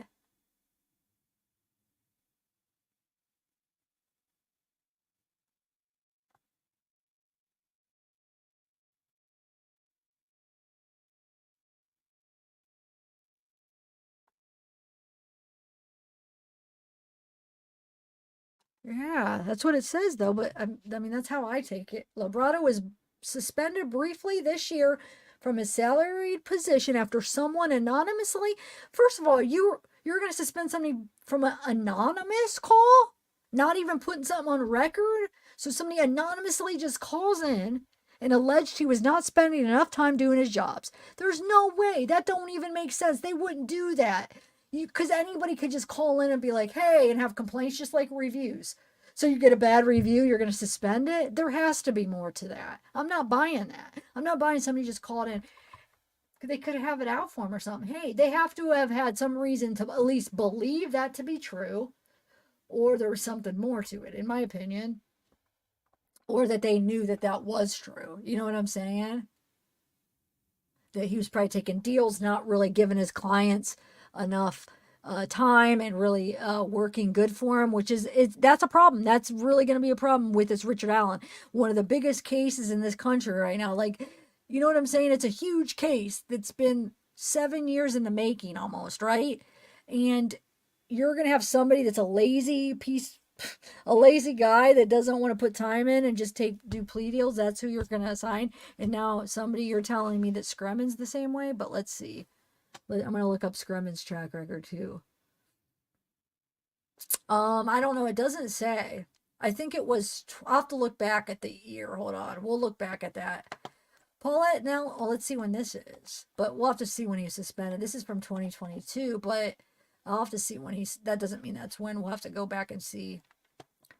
A Democratic running for the Allen County District, November, press the panel for details. I feel like we have the right to know, and it creates a sense of distrust, especially when the jail is filled with more people who look like us. Lebrato deferred to John Surback, a retired Allen Superior Court judge, to address Nelum's concerns.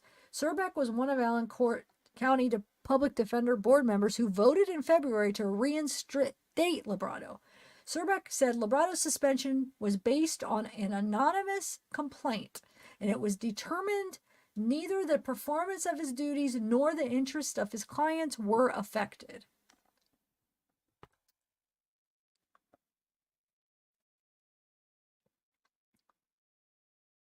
So they looked into it, sounds like. Looked into that call, looked into the complaint, probably because there was more than one complaint, I'm guessing. It wasn't just one. There was probably more than one complaint saying this similar stuff. So they suspended him, looked into it, came to the conclusion, nope. Not the performance of your duties nor the interests of the clients were affected, so reinstated him. And then remember, we read an article. I'm not saying that was the truth or that's what they should have came. I'm saying that's what they're saying happened, right? They looked into it for a couple weeks, suspended him, came to that conclusion, reinstated him or whatever. And then, but remember, like I said, we looked into it. I'll have to go back and find that article where it explained his when he came back, he had to like go through a little bit of like what is it called, where a checklist, or you know what I'm saying, he was under like close eye and there were certain things he had to kind of do to go back or whatever, or as he was coming back. I read it like at last live, I think, but I'll find it anyway. Lebrato repeatedly encouraged forum attendees to call him if they have a problem or questions. So that's why, to rebuild the trust, is because this is after he was suspended. Okay, so this meeting in forum was because, hey, the chief public defender was suspended. What the heck's going on? We don't trust you. You're getting, plus maybe they're hearing rumors of complaints. So he's like, let's have this public forum. You guys could ask me questions. Let me rebuild this trust type thing. So that's what it looks like that was for. So this was only to save face. You know, it wasn't because I feel like his concern for, you know, I want to see everybody's concerns. This was to save face for his job and for his position and for, so he doesn't get, more complaints or if people could trust him again. But it sounds like he probably wouldn't have done it otherwise. Anyway. Yeah, it says, Lebrato repeatedly encouraged forum attendees to call him if they have problems or questions. But some problems, such as building diversity on staff, might be more difficult than others to solve. He said, there's a lack of attorneys in general. Larry Gist, NAACP president, described the forum as productive, but said that community will continue to hold the public defender's office accountable. We are watching you, he said afterward. I'm going to save this too, because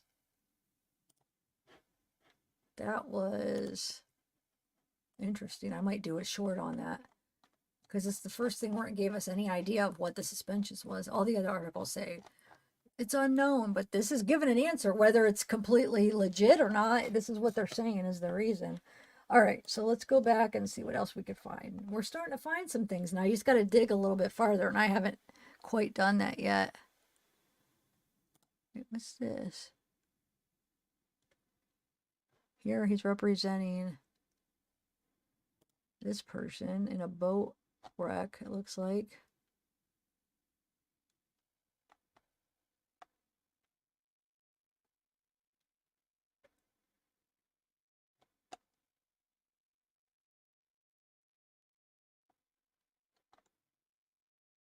He accepted a plea deal. So it looks like he's representing him, because that's him right there. Plea deal right there.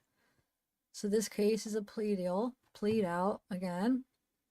He pled guilty to criminal recklessness, level 6 felony, sentenced to a year and a half years in prison with a year suspended, 180 days served, and on probation for a year. It's a girl.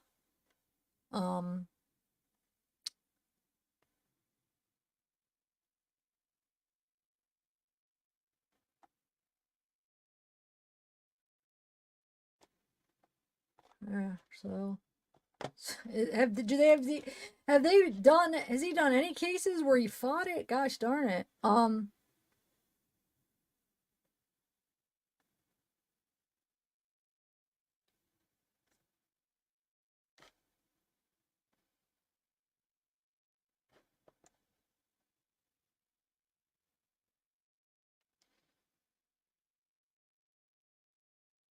Hold on. These are coming up, so let me see if this is him too. Woman sentence. Oh, that's the boat wreck. Okay.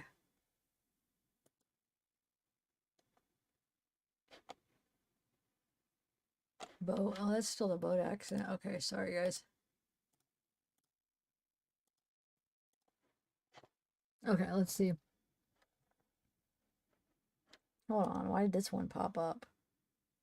Did he represent him? I just got to see, because it popped up under those. Because I'm trying to see, like, his record for, like, who, yep. His attorney spit. He spit on it on earlier in the week. The attorney he spit on, William Lebrato. So William got spit on. And because of that, has requested to be removed from the case. So William got spit on by this guy and then requested to be removed. So he got removed from this case. Oh lordy. All right.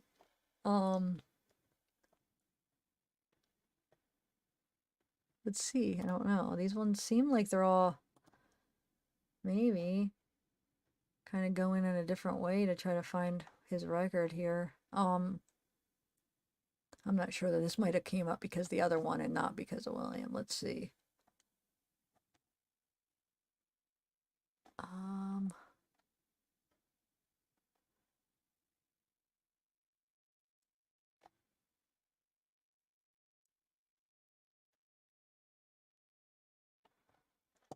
don't know. That might have just came up because of.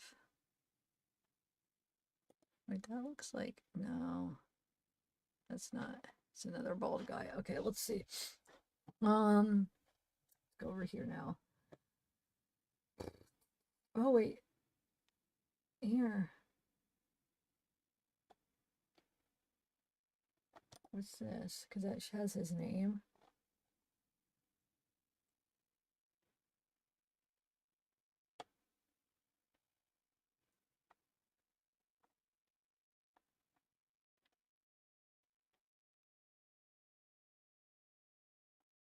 Wait. Criminal lawsuits filed by Derek against Allen County. Derek also alleges his attorney, and I think Lebrato was listed. So let me see if it was. I'm not sure yet, but it said it. I saw his name in the, but I don't know. Hold on, let's see. Derek also alleges his attorney initially promised him probation, but later wanted him to accept a plea bargain with an 8-year sentence. He states an improper conflict of interest exists due to the fact that his attorney retains Allen County police officers in his employment, and that Derek has sued those officers in yet another civil proceeding. I want to see if... I mean, his name is in here somewhere, but I don't know if it's his... I also saw that Serbic name, which is the one that... I think that's... The Serbic is the actual prosecutor, though, right? So let me see. I could be wrong.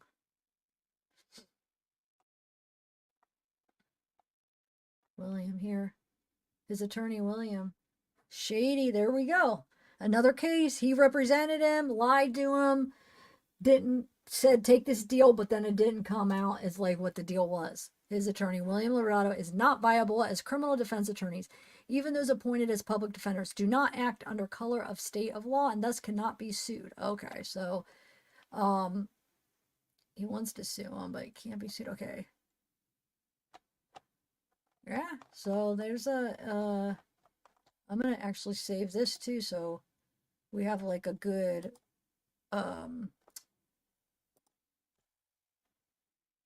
thing of him. We're starting to get some good, not good, it's bad track record, but we're starting to see now his record. Okay, so we did that.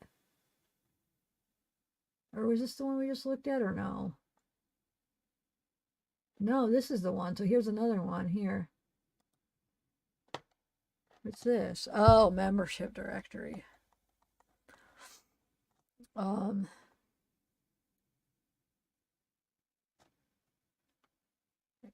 Yeah, right here, Fort Wayne. All right, I don't need that. Okay. Oh, dang, I should have pushed back. I'm going to have to start over again. Dang it, I lost it because I pushed exit instead of... Oh, let's go down. All right, so... Right here. Here's another one.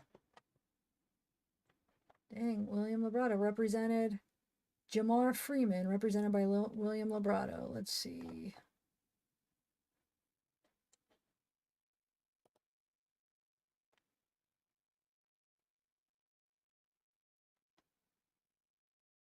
Oh, these are all the ones that... Hold on, let me see. Yeah, there's a bunch, but how do I get the information on them? I have to do a subscription? What is this? Legal? Yeah, dang it. But it here, actually, let me write down the names. It shows you who he represented. So we have Tyler McCarthy, and then we could look up that case. Are you guys even interested in this? I am. I don't know why. I feel like I want to know what these track records are of these people.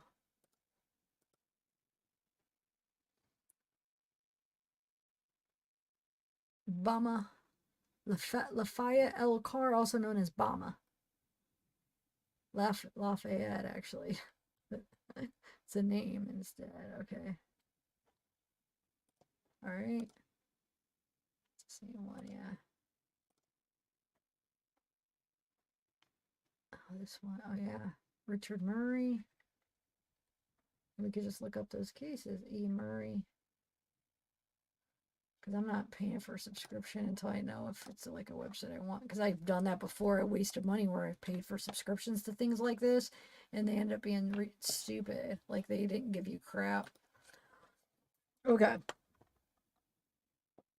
So let's go back. And I'm just going to keep doing the search. But then I'll know like later if we don't find it anymore. I can just type those names in and see what happened.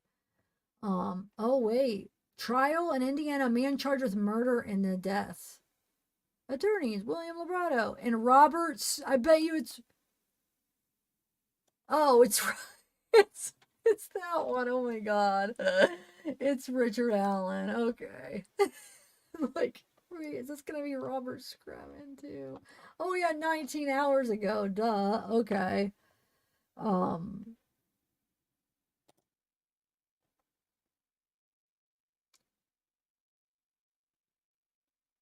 Wait, I didn't.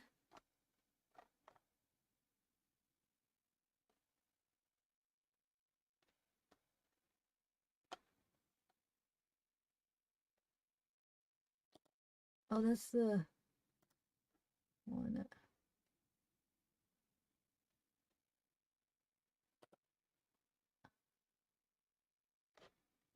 Wait, what if we put in William?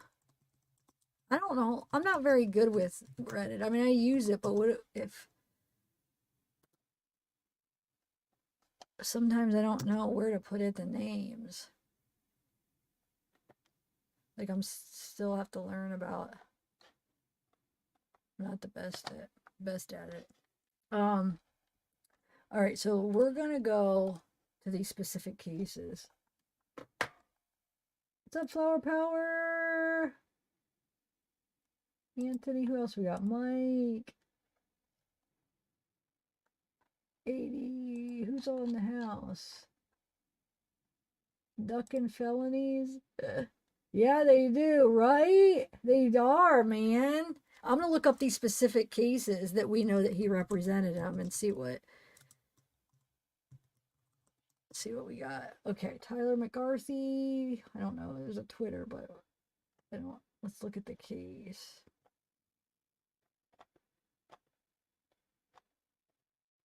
I wonder if I should put in Tyler McCarthy case, public records. I don't know. Wait. Forgot. I don't even know what kind of case it was, though. Was it in Fort Wayne, probably? Oh, here. Wait, I don't know. Let me see what this is.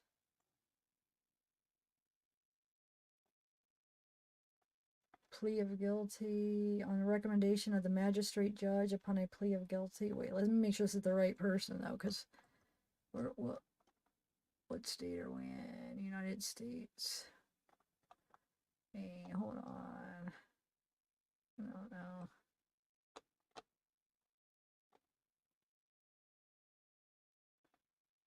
This is the same one because people could have the same names, and I just want to make sure.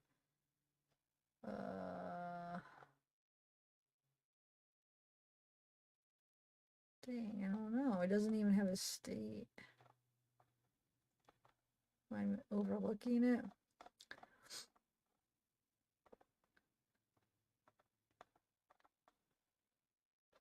Yeah, I don't even have. Oh, case details. Let's see. Wayne County. Yeah, this has got to be the one then. Okay. Well, we saw. What did we see? Took a plea deal on the recommendation of the judge. Who's the judge? I want more information. Why don't we get... I want more. I want to see if Judge Gull works with them a lot. It's 2016. Dang it. There's nothing. This is just going to download, I'm sure. But, I mean, we see. Findings and recommendations of the magistrate judge upon a plea of guilty. Upon defendant's request to enter a plea of guilty pursuant to federal rules of criminal procedure, this matter came on for hearing a U.S. magistrate Judge Susan Collins on September. Okay, the hearing of the defendant's plea as guilty was in full compliance. And like I said, we know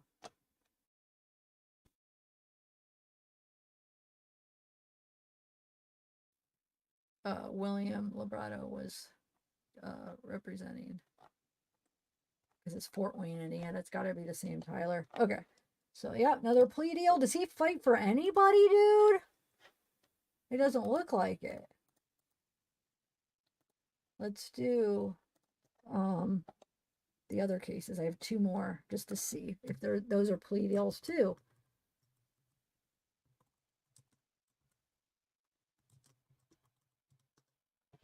Okay, car No, that's not the right car. Gotta get tricky because Lafayette, the city, we don't want to, that's what a lot of them are going to come up. But the name is Lafayette. Here we go, right here. Fort Wayne, Indiana. Lafayette L. Carr, age 29. Sentenced to 78 months in prison. Let's see for what, though. For possession of a firearm in furtherance of drug trafficking. Okay. Age 29, was sentenced before U.S. District Judge Holly A. Brady for possession of a firearm in furtherance of drug trafficking. Sentenced to 78 months in prison, followed by 2 years of supervised release. So how many years is that? Like 5 or 6 years? Dang! Hold on, let me do a little bit of math here. 78 divided by 12. 6.5 years! 29 years old for a freaking possession of firearm and furtherance of drug trafficking. Okay, so maybe that's good. I don't know. But remember, what's his name represented him? Lebrato. According to documents in this case, the early morning hours of April 18th, 2019, law enforcement officers served a search warrant on a particular motel room at Goshen Road in Fort Wayne, Indiana, upon information that Carr had sold narcotics in a motel room during the night while armed with a firearm. Inside the motel room, officers located small prepackaged amounts of cocaine and heroin, digital scales, and baggies. A few feet from the narcotics, officers located a loaded .40 caliber. Okay, we had freaking cocaine and heroin. You're selling 6.5 years. Those are felonies, so I guess that's that's not a huge, bad, like a horrible charge. I'm not saying like it's fair, but I mean for what it is and what's typical, I feel like that's not bad for what it was, right? I don't know. I would like to know how much drugs he had. It just says small prepackaged amounts of cocaine and heroin. How small and prepackaged? You know what I'm saying? Was it just a couple? Then that's pushing it. But yeah, I don't know how. Yeah, I would like to know how much is a small prepackaged, because that's 6.5 years. That was basically a deal. You know, he pled guilty, so. But it might not be bad. I don't know. But that's Lebrato's guy. And then we have Richard E. Murray as another one. Let's see.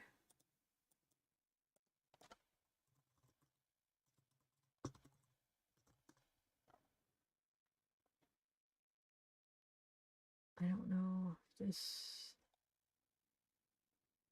No, Richard E.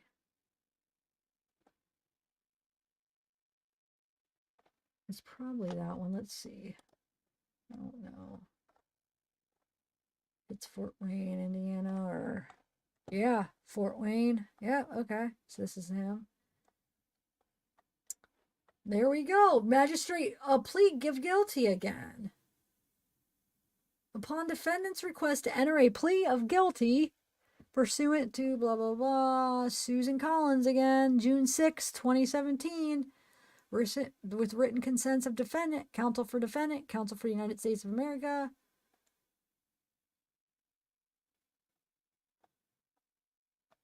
Yeah, took a plea. It does make you wonder if they fight for anybody. These Indiana freaking public defenders. Indiana, I mean, dude, these counties are like, I'm telling you, they do not look like these people have very many rights. Like it just seems like it's not very fair. Let's just do, let's look up Robert Scremin again. So we know it looks like William is a big plea guy.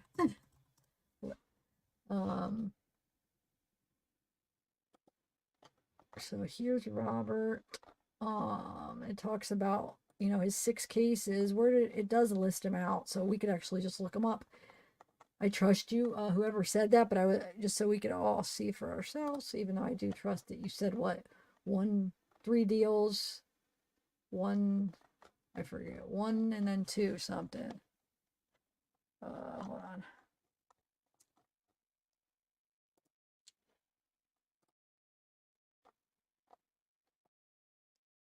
So here's the 24 years experience, murder trial qualified, 600 felony cases, SWAT, domestic violence, and then It does say about somewhere about the 6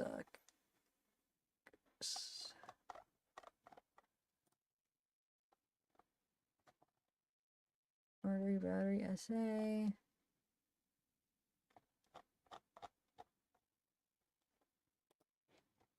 Here we go. So here's felon, murder, domestic. So we got the 1, 2, 3, 4, 5, 6. Oh, there's 7 murder. Is there? I thought it said. I thought it actually said 6 on his thing, but it looks like there's 7. We could look up the case numbers. Are you guys even interested in this? I'm sure there's a different way to do it, but let's see if let's see if it even works with the case numbers. It might not.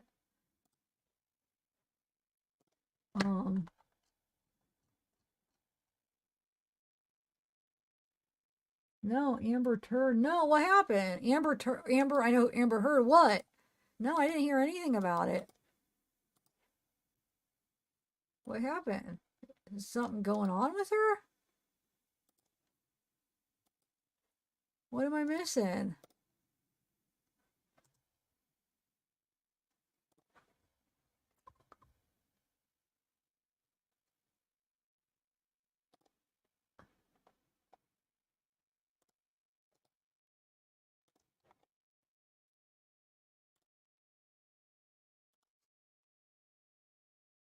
All right, so we have, what happened with this one? Filed 11/17/20. Murder is the type. Yep, Scremin, and it's got 1, 2, 3, 4, 5 attorneys. So Scremin's one of them. But what?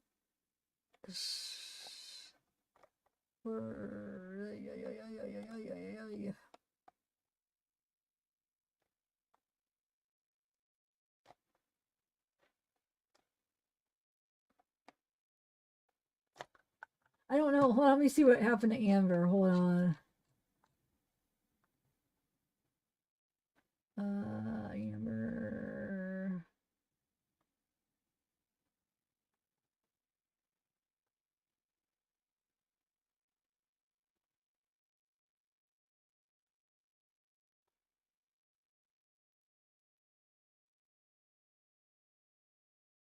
We're not, Alan, we're not searching for flaws. We're searching the cases, and they just happen to have flaws.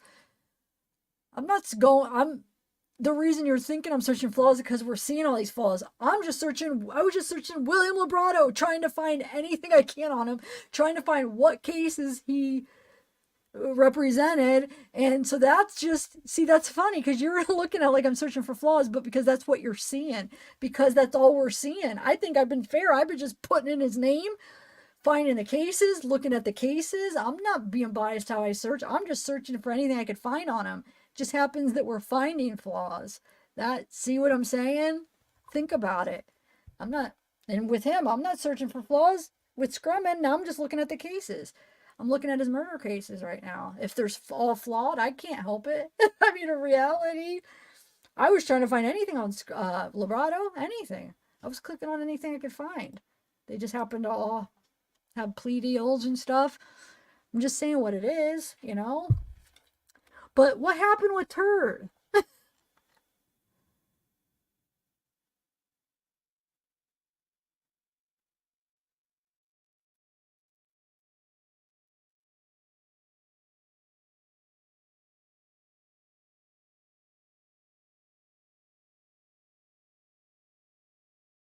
I'm still trying to see what happened.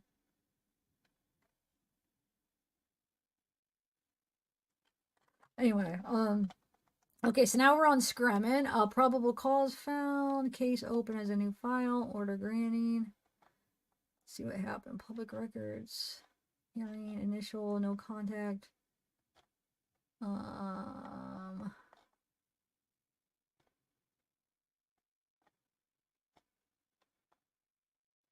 Motion to withdraw.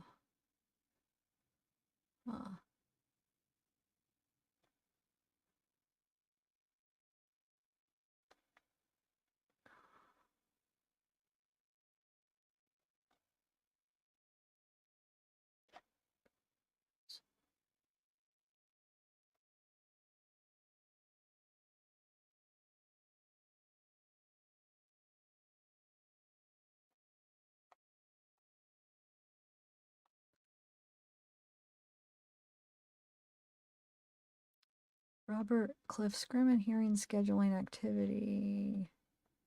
Order issued. Request for hearings.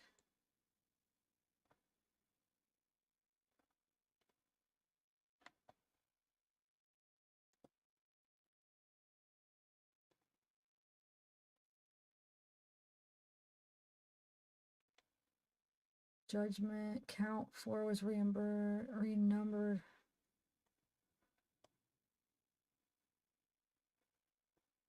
Order on jury trial.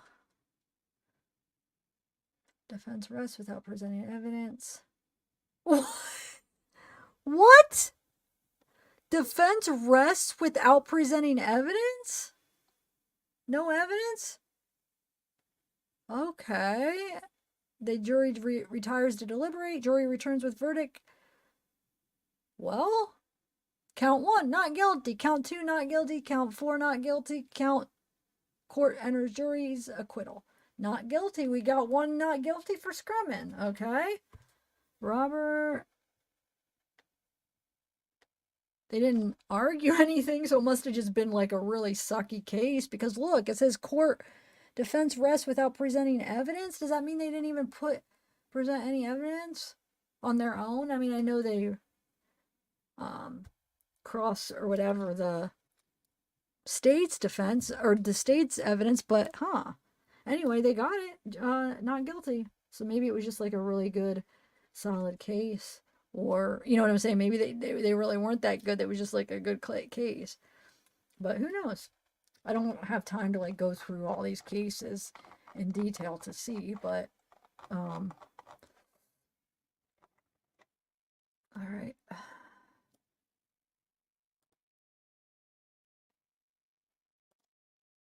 Oh, I guess you could put attorney. Okay. I was just going to search all of these. I was just going to like copy and paste all these, but I might want to because I just want the murder ones. I don't want all the other ones for right now because he has so many.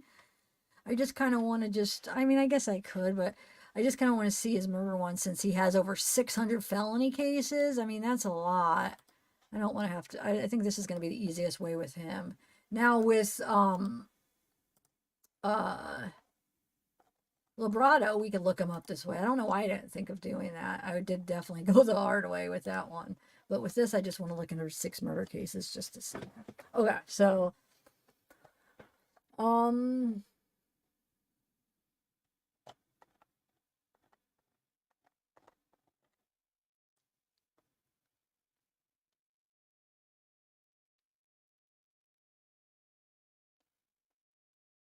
okay.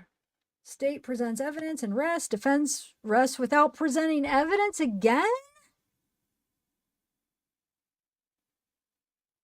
Not guilty again. That's 2 not guilties. Who said that he had... That's pretty good. I thought you guys said... Somebody said his 6 murder cars, you guys... I thought...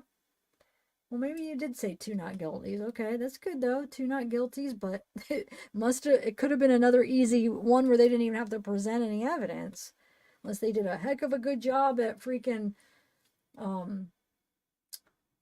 with the state's witnesses. But okay, so that's 2 not guilties. All right. Not bad. Really, right?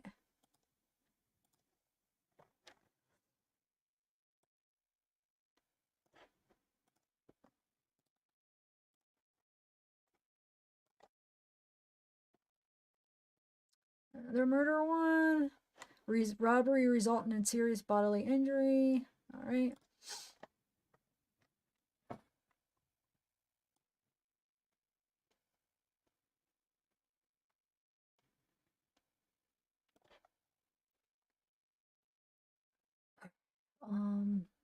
Condition, official affirmative.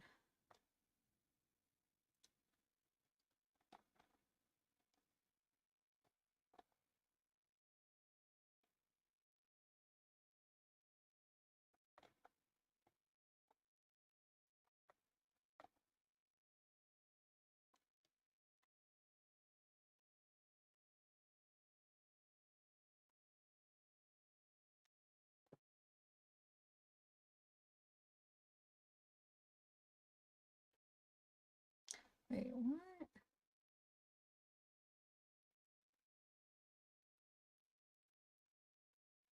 Hold on a second. Sentenced, okay. Wait, what was the guy's name? Felony murder. Defendant is advised of his rights to appeal his conviction. Oh, so he must have, that must have been like all the appeals and stuff that went down too far, right? The court finds the defendant is indigent and entitled to appeal to at public expense. Okay, so he must have been found guilty, but let's go back up. Okay, judgment.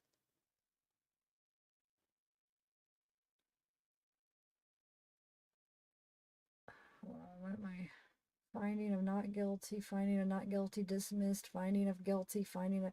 So he got felony murder guilty, robbery resulting in serious bodily injury guilty, criminal recklessness committed with a deadly weapon guilty, dangerous possession of firearm is dismissed, finding of guilty for resisting law enforcement, not guilty with firearm used in a commission of offense.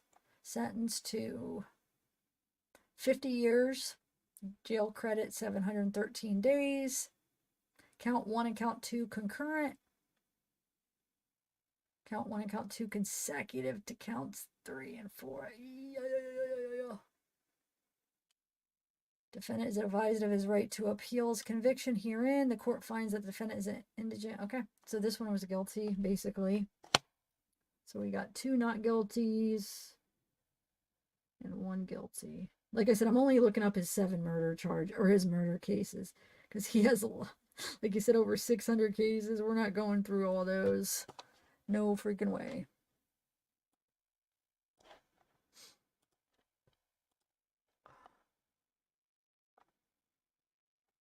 It's not too bad of a record yet, but let's see.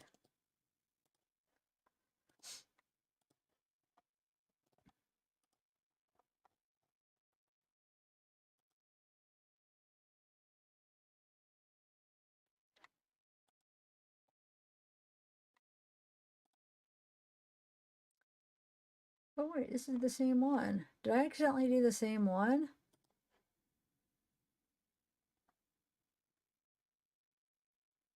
Wait a minute. 1, 2. Oh, I forgot this one, but this is murder with life without parole. Hold on a second though. That's a different... But this is the same case. Wonder why. Did I accidentally... Oh, I forgot the copy, I bet. Did I?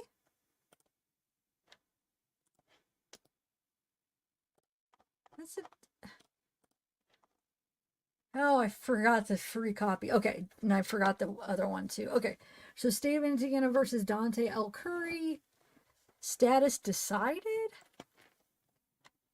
What? Decided. Oh, never mind. That's, yeah, duh. All right, let's see.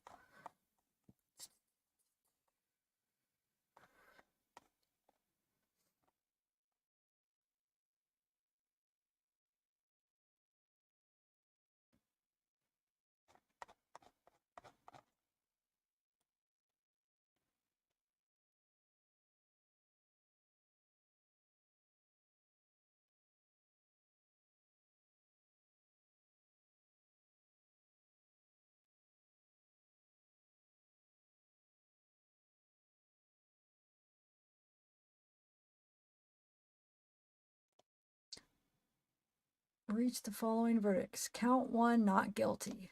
Case closes. Court orders count 2. Enhancement dismissed for the record. Looks like this is a win to me. Not guilty and enhancement dismissed.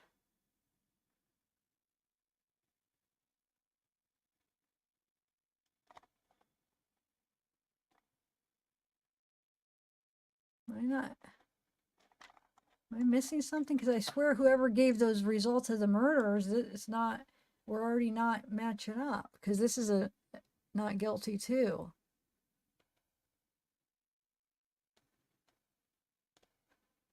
Let me make sure I'm looking at it. State begins presentation, trial recess. The evening trial will convene February 23, 8:30. Jury admonished, released for the evening. So it's reconvened.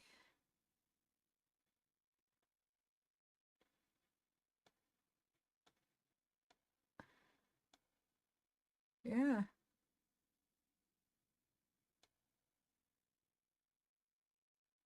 Yeah, so it's another not guilty. Okay, so we got 3 not guilties and 1 guilty.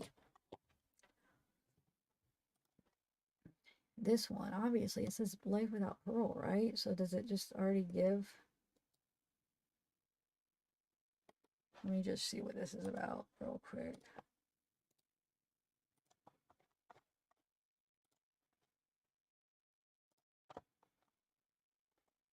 Murder. Let's just see if for sure if that's what it says.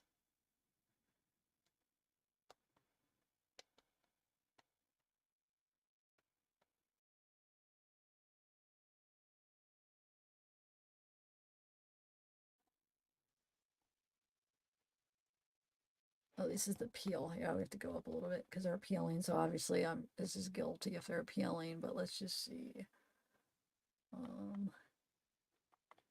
Order issue, disposition, automated issue. Says the request Allen Public Defender is ordered to represent the defendant on appeal. Finding of guilty.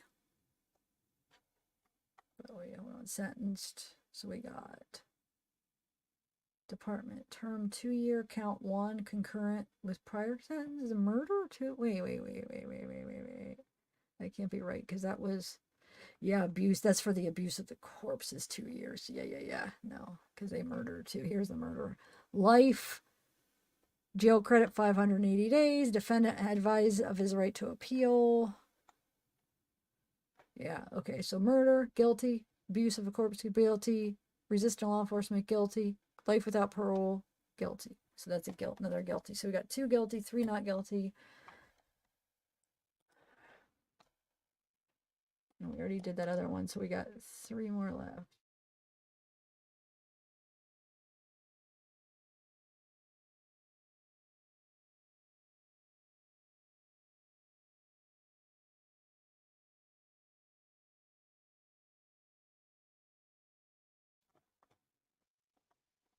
Oh, I went out for a little bit. So I don't know if you saw that other one was guilty.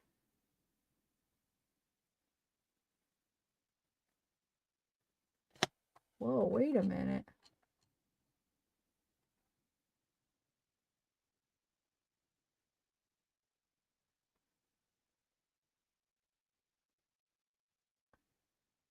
How long have I been out, guys? Because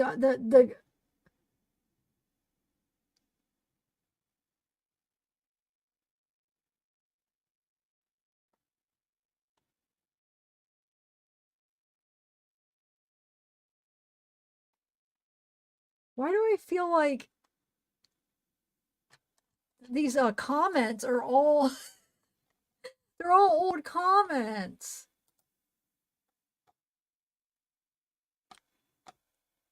Have I been out for a while? Because I just saw like my internet was out and I haven't seen how long. And then I come back to my comments and my comments are from that drug charge with the 6.5 year one. That was like an hour ago. I'm so confused.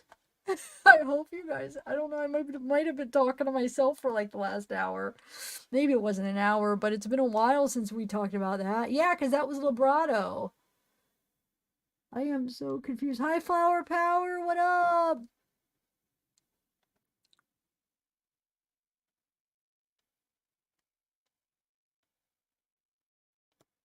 Here we go.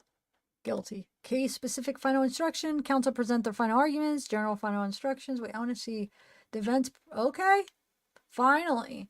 Defendant presents evidence and rests. So this case, they do present evidence. Jury comes back.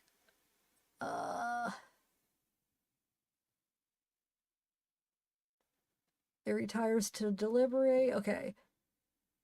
Verdict guilty. Part 2 commences and concludes on the firearm enhancement. Jury returns. Count 2.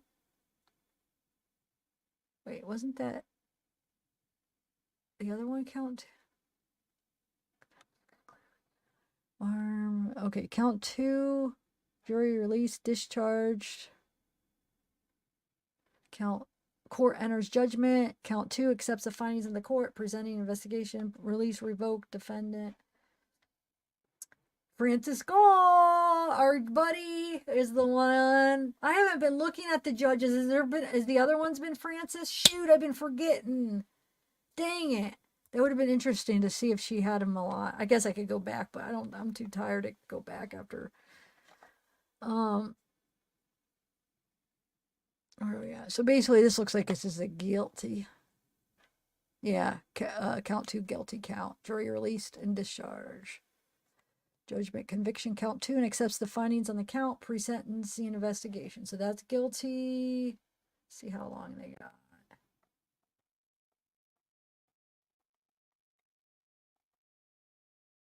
Sentencing got canceled.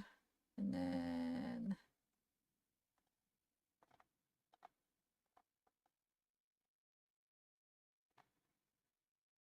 I don't know, where's the sentencing? Oh, here we go. Sentencing hearing. Commenced and concluded. Okay. Oh, murder, found guilty, firearm. Francis Gull. 60-year term. 311 days served, or jail credit. Yeah. 15,000 judgment, 9,000 judgment. 20 years for the firearm. Okay. One more, guys. I'm getting tired. No, two more. So that's guilty. So we got what? 3, I think. 3 guilty, 3 not guilty. Is there 8? Yeah, I guess there is 8. 1, 2, 3, 4, 5, 6, 7. And there's one up there. There is 8, not 7. There's 8 because I missed the. Yeah, so we got 3 and 3 so far. 2 more to go, guys. I hope you guys aren't bored. I should have going on 4 hours, dang it. I always think nobody's gonna rewatch it because it's so long. But I think I am gonna clip it out a little bit. Like do some smaller clips. Because I feel like we covered a lot of important stuff today, and because it's so long, people won't watch it now, and kinda sucks. So sometimes I need to learn to do hour ones. So people will actually want to watch them. Okay, so we have claim filed. Oh, here we go. They arrest at 12:06. Defendant arrests at 1:52. Instructions and order. Argument settled. Counsel makes their final arguments. Jury retires to deliberate. Jury returns with verdict. Not guilty. Jury released. Discharged. Another not guilty, so we're winning 4 not. If I kept track right, dang, no, I think I hope I kept track, because now this not guilty, I think I put a guilty up there.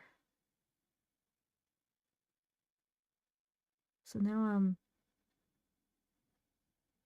I have 4 not guilty, 3 guilty, but when I'm looking back, I think I might have put 1. I don't know. It's close either way, but if I kept track right, I got 4 and 3. And if I'm off, I'm only off by 1. It might be 4 and 3 the other way, because now I'm thinking that last one I might have put it in the wrong spot. I don't know. I think I did.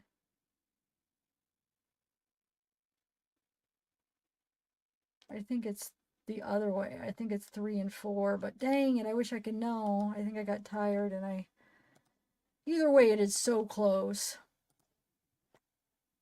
If this is not guilty, then I think it's tied, because I think I put that spot. Does anybody know?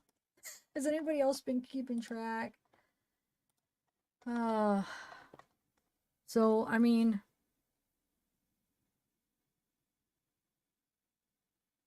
dang it. Yeah, I don't know for sure, though.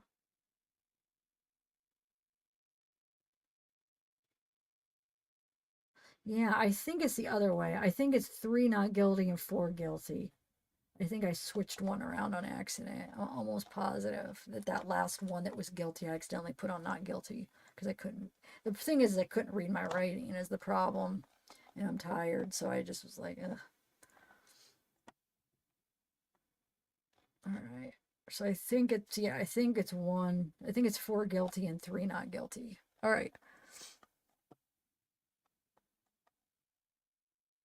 Like I said, either that or it's the reverse, but I'm pretty sure it's that because we had more guilty than not guilty. Okay, let's see. Watch what would be a tie, 4 and 4. Okay. Where are we at? No, that's...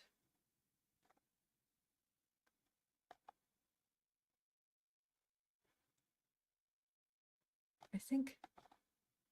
Early trial. Okay, wait, no, I did go down too far. Or up too far.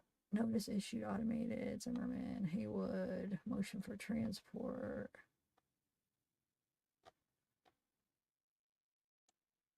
Oh, it hasn't... Oh, we don't know. Hearing scheduling 11/22. Wait, what is the name on this?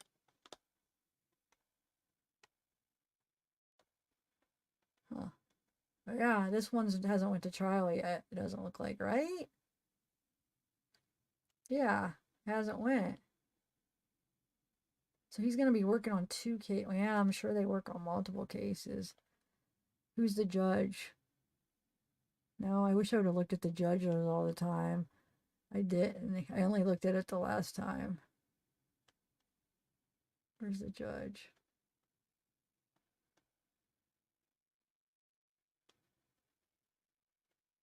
Wait, where does it have the judge on? Why don't I see? Hold on. Hearing. I'm half tired.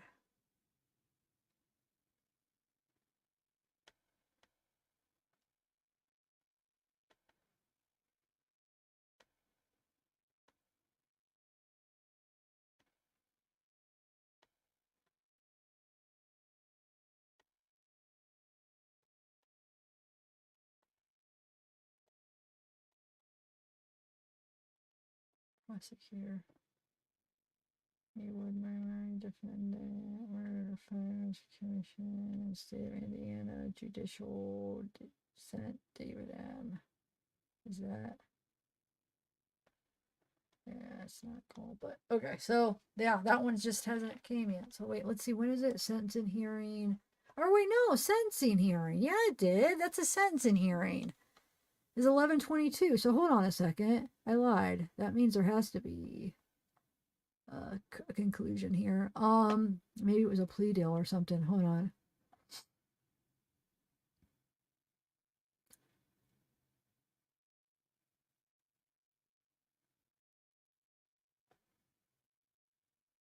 Why am I not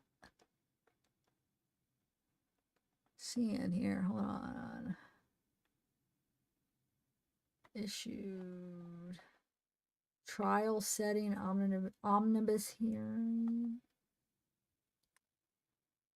What? I'm confused. Help me out with this, guys. A motion to amend witness list. Is it not? Early trial scheduled. No, I guess not.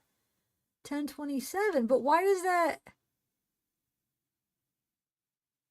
So the trial, early trial scheduled 10/27. But why does it have a sentencing hearing right here? They wouldn't...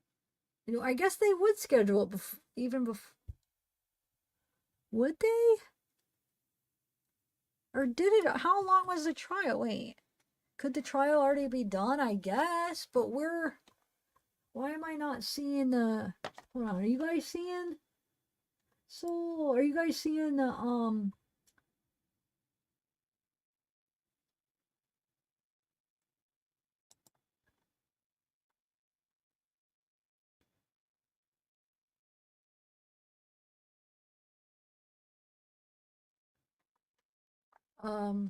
why am I not seeing the conclusion of... So the trial was just this past week. Last week or whatever. Request for additional instruction. files forwarded account. Claim for juror fees filed. Sentencing hearing.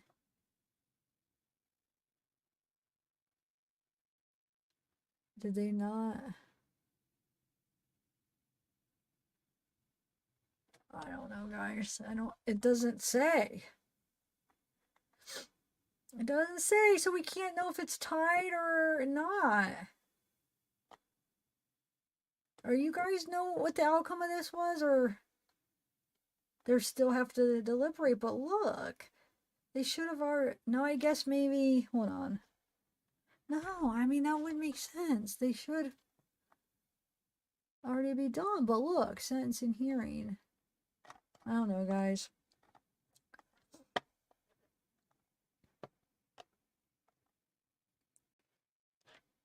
I'll have to get back to you on that, unless if I'm just like missing something because I'm tired. Oh yeah, pending. Status pending. So maybe they haven't decided. So here's the thing. If it's not guilty, he's 4-4. If guilty, it's 5-3. No, that's not really that bad. Now, Lebrato has a horrible track record for his cases, but he seems like he tries to push off the plea deals a lot. I don't know if he has a lot of murder case history. Let's see. We can look.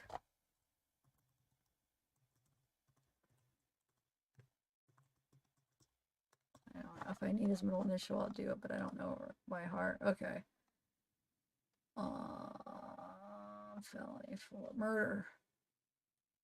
Jessica attempted murder. Someone pending. That's pending. All right.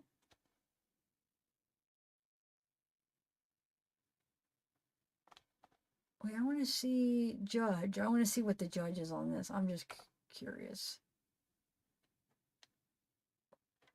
It doesn't.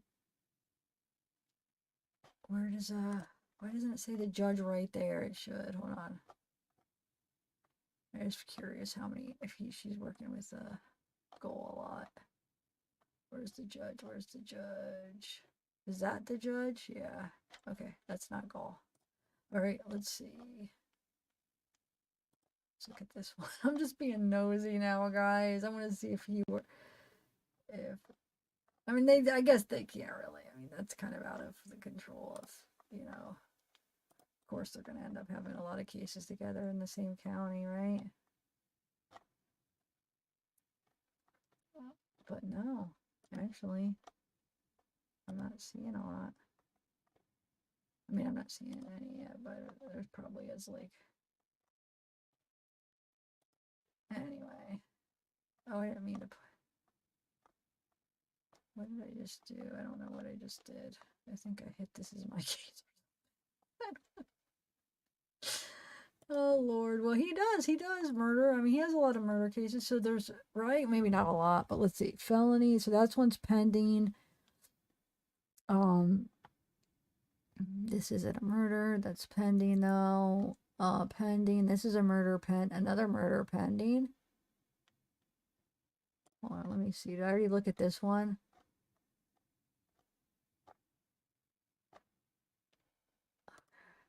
Just wanted to see the judge. Okay, so this one's pending. Wow, he's working on a lot. Decided. Felony, narcotic drug possession. Let's see if there's a plea deal in this. Because this is Lebrato.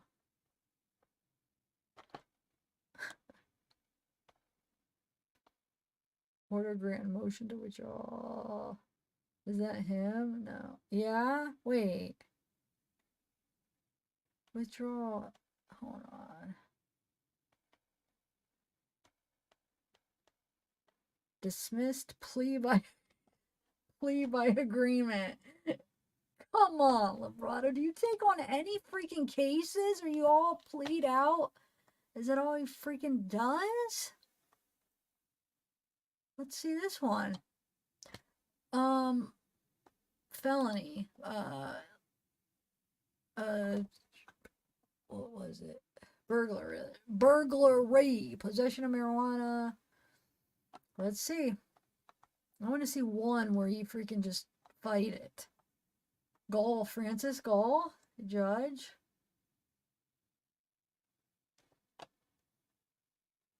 What? Warrant? Or writ? Wait a minute. Why is it changing? The judge changed to Kearns. It was Gull, but it changed. Okay. And now, what is these warrant? I don't know. I don't know like a ton about legal stuff, but where is he still? I want to see if Lebrato's still on here. He might not be. A bunch of stuff happened and people withdrew, it looks like. I don't think he's on the case anymore. Yeah, I don't think he is anymore, so I don't see his name anymore. He must have either withdrew or something happened, so he's not even on that case anymore. Something happened in the middle of it. The judge changed and the attorney. Lebrato, or Gull is not on it, changed somehow, and then current, and then what's his name? Lebrato and Gull both left somehow. I know I could figure it out, but I can't. I don't want to do it right now. I'm too tired. I just want to. Okay, let's see. Felony decided. Okay, let me guess. Plea. I don't know. Let's see. Possession of a firearm. We got Kearns judge.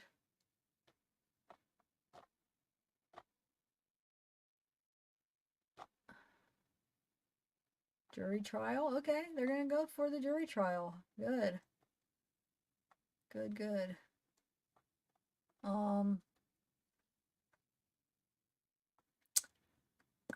Lebrato's still on. Okay, that's good.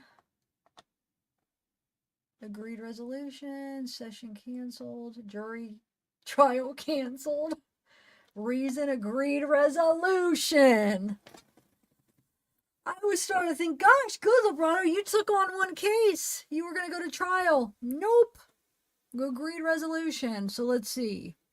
Dismissed plea. They took a plea. So they dismissed, when you do a deal, they'll dismiss some charges. You have to usually at least agree to some, you know what I'm saying? You take a deal, so you get to drop some stuff or whatever the deal is.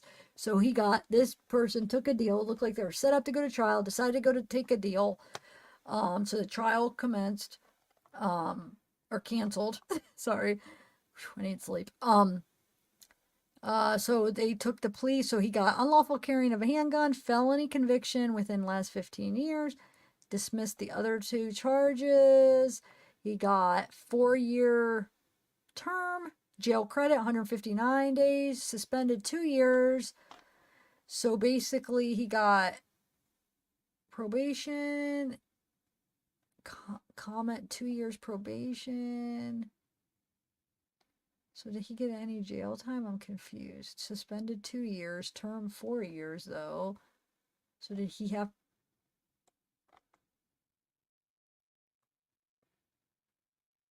jail credit suspended? I don't know if he had to go to any. I'm too tired to look into it anymore. But okay, so oh no, not okay. No, yeah, they took the deal on that. Here's the Richard Allen.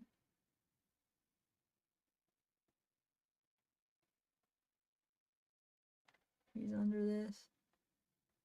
Ooh, look! Look who else is still listed under Baldwin and Rozzi. And then you got Scremin. So Scremin, Lebrato, but we still got Baldwin and Rozzi listed as attorneys. Good to see, good to see. Okay.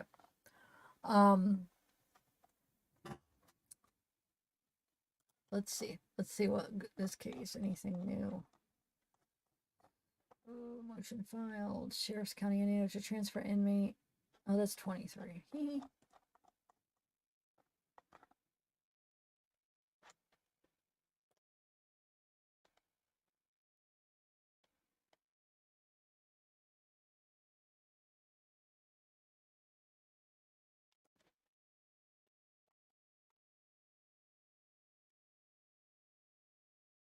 That's for the jury trial. Order granting. Withdrawal of counsel. Notice.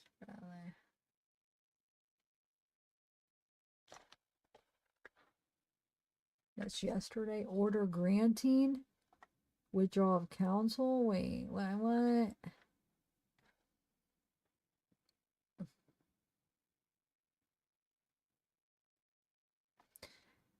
Order received from the Indiana Supreme Court. James David Latrell. Yeah, anyway. Withdrawal of limited appearance. 1031. Withdrawal of limited appearance. Verified. Yeah, anyway. So yeah. Decided. See, I'm almost thinking if we go through most of these, they're all gonna be gosh darn plea deals, and that's probably why he got the complaint, because he probably always talks his people into plea deals. The town's small, you know what I'm saying? It's people talk, they know each other. They probably like hear like, oh really, he forced me to take this deal. Oh yeah, really, he forced me to, and it probably gets around. So he has probably a reputation where he doesn't want to work for you, but it does look like Scremin doesn't have as bad of a track record. He goes to he does trials. He puts in the work, it looks like. Hate to say it, it does look like he tries. I mean, he's got 3 not guilties, 4 guilties for murder charge. I mean, so yeah, I feel like he doesn't seem like he's that bad from what we looked up. I know there's way more cases to look up. It looks like though that he's willing, he's not just automatically trying to talk his people into taking deals, but I haven't looked at his reviews, so let me look at his reviews. But Lebrato, no, he's got a bad, I mean, people are not, no, he doesn't seem to want to, I don't know, I'm worried if this is who Richard Howell is, but it's, the thing is I'm not 100% convinced that, Richard's not the guy, like I said, but I'm worried because I feel like if they don't take Rozzi and, Rozzi. I keep doing the wrong name. He even said it's not Rozzi, it's Rosie. So if they don't take Rozzi and Baldwin, I think we're still gonna go through the trial and wonder if they have the right guy. We're not gonna know, and that's gonna suck because this was like a 7-year coming by the time the trial, almost 8 years by the time the trial is in 24. And I feel like we're gonna watch it, and if they do get rid of Rosie and Baldwin, yeah, and we have these guys, I feel like we're gonna end up wondering if Richard's the right guy, probably,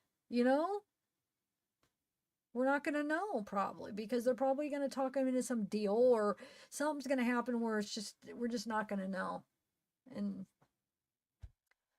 that's the thing. I feel like if we get Rosie and Baldwin, I feel like we'll get to see everything, and we'll be able to hopefully be able to make a pretty sound decision, and like hopefully, I mean, I don't know, we probably still will have questions, but at least we might know more and be able to see some of that stuff for ourselves and see if it's like, okay, is there something to it? But yeah, so might not know ever. No, it is a good record, but Alan, like I said, we only went over the murder ones. So he has over 600 cases. So, but yeah, for murder, he went to trial. I think we saw I think all of them, they went to trial, no deals. And I think I put the one in the wrong place. So I think it was 3 not guilty and 4 guilty. And the other one's pending. And then Richard Allen's pending. But I mean, he hasn't done any work on that yet. So, it's not. That's what I'm saying. Scremin's doesn't have a bad record, but I haven't looked. Let me look at his reviews here. Yeah, so, but I still think it would be unfair to not let Richard have who he wants. especially if he's they want to do pro bono. So that's, I still am not going to agree that they shouldn't let him keep his lawyers. That's bullcrap. It's his rights. That's like taking away his rights, I feel like.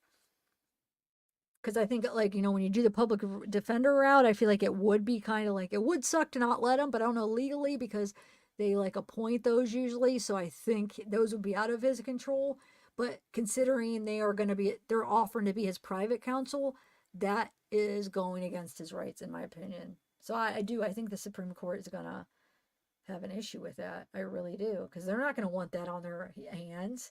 They're not going to want that because if, you know, he could appeal that, you know, he could mistrial, whatever. He could make this all a waste of time, go through a trial and then appeal it. And, you know, they're not going to want to do that. I really don't think that I could be wrong legally. Hey, those people, you guys that are watching, you said that lawyer, that unbiased lawyer, what's he saying? Does he think that the Supreme Court's going to stop it? Or does he think that they're going to just go and dismiss them and not let them do it? What does he think? Because I haven't watched any lawyers' opinions on it.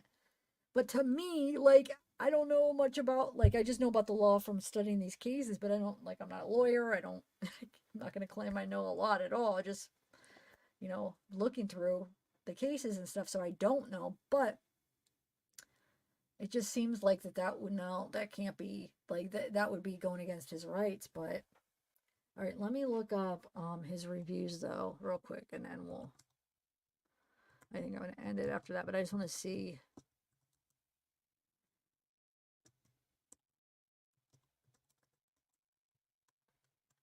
Let's just see if he has any. Of course, you know, everybody's going to have bad reviews. I mean, some bad reviews, you know, because usually those are the ones that write the reviews are the ones that you made mad. But let's just see if, you know, we could tell that.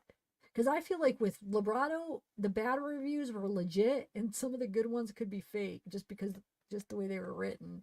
So he might not even have any good reviews, to be honest. I mean, I don't know for sure. The one was really generic, though. It really looked like it was like he had somebody throw in a good one because he was getting so many bad ones.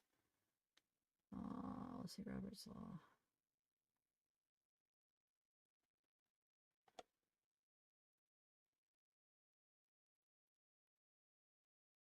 Oh, here he's got an Instagram.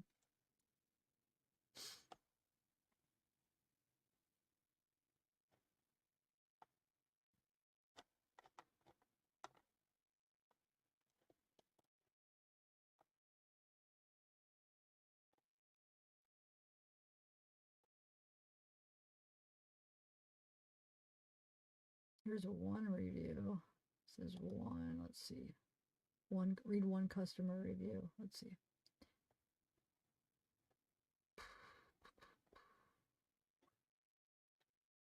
Aaron. It's not even about the guy. It's an Aaron Stahl. Well, what the heck? It's probably another guy that works in his office, right?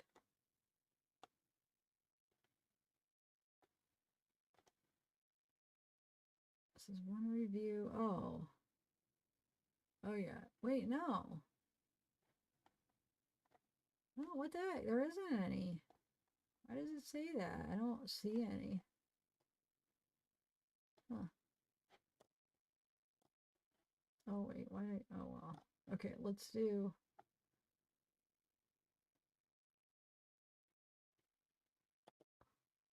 Look, this is Robert enters the chat.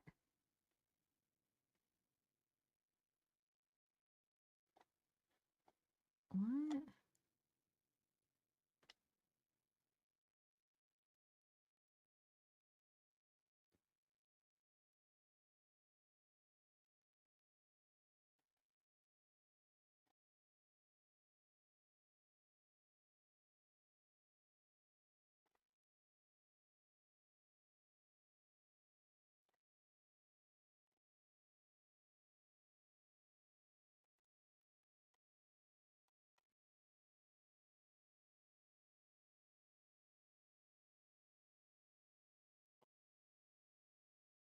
I don't even understand what that means. What?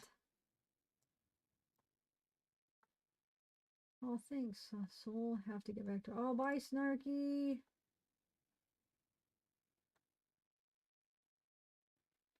Goldstein, Wolfpack, who else? Becca, what up? All right, let's go back. I want to find a couple reviews at least, and then I'll be happy.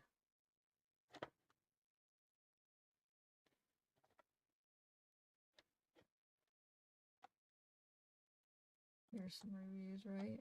It's gotta be. No? Okay.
What did it say?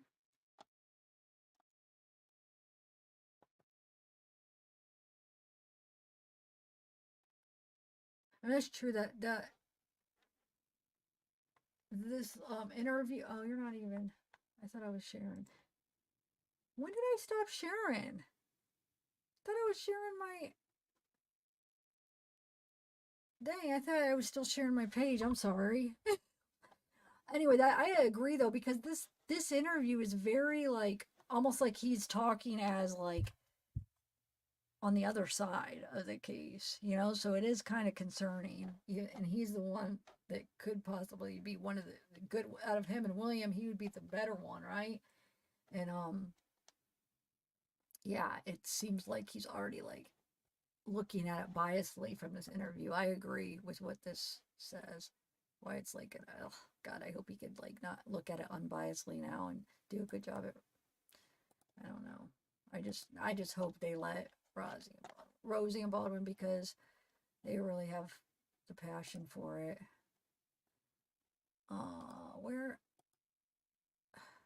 Where was I? Dang it! I just had a. I don't know. Oh, it's this. I have to go back. Okay.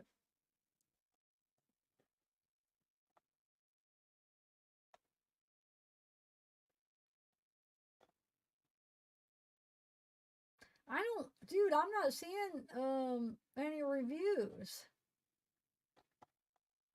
Is there reviews on his website though? I didn't see. Maybe I missed it. There should be, right? All the other ones, there's nothing. This is over 600 major felony cases. Reviews, no reviews. Dang, okay.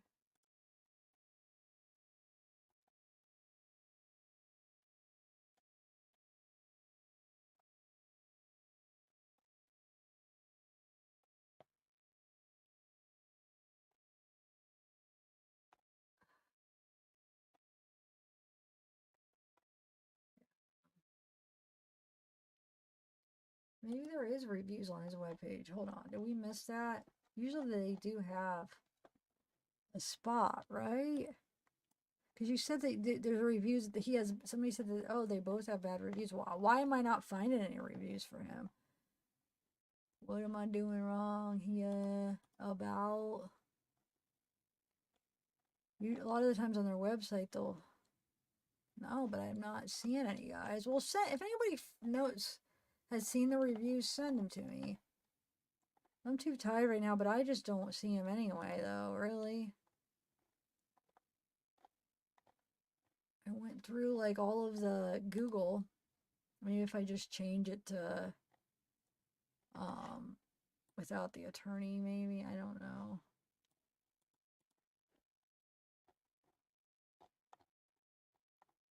Yeah. What am I doing wrong, guys? Oh, well. Has anybody else found any reviews on him?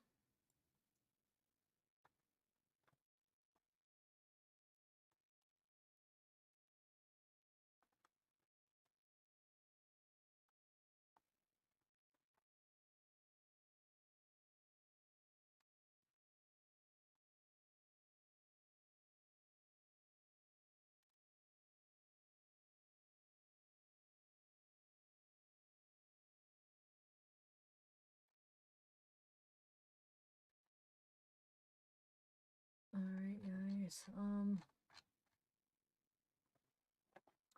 Well, that's about all I have, I think. I think I shared everything that I wanted to share today, 4 hours later. Oh, dang it.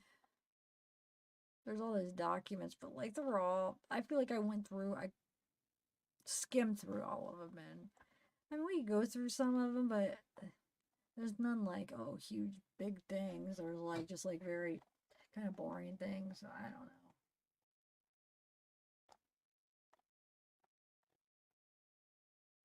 You know, I probably am gonna do some of this video. I'm gonna clip it out. I know I always say that, but I feel like I am going to for this because I feel like there was some important things. And like I said, a lot of people aren't gonna they're gonna see 4 hours and not click on it. So I'm gonna probably break it up into like a couple 10-minute clips. I think of like the important parts that I feel like I don't know. I think we went through some good stuff today, right? I think so, but dang it, I have a morning doctor's appointment tomorrow. I better go too. I forgot about that. Gosh darn it. I don't want to go.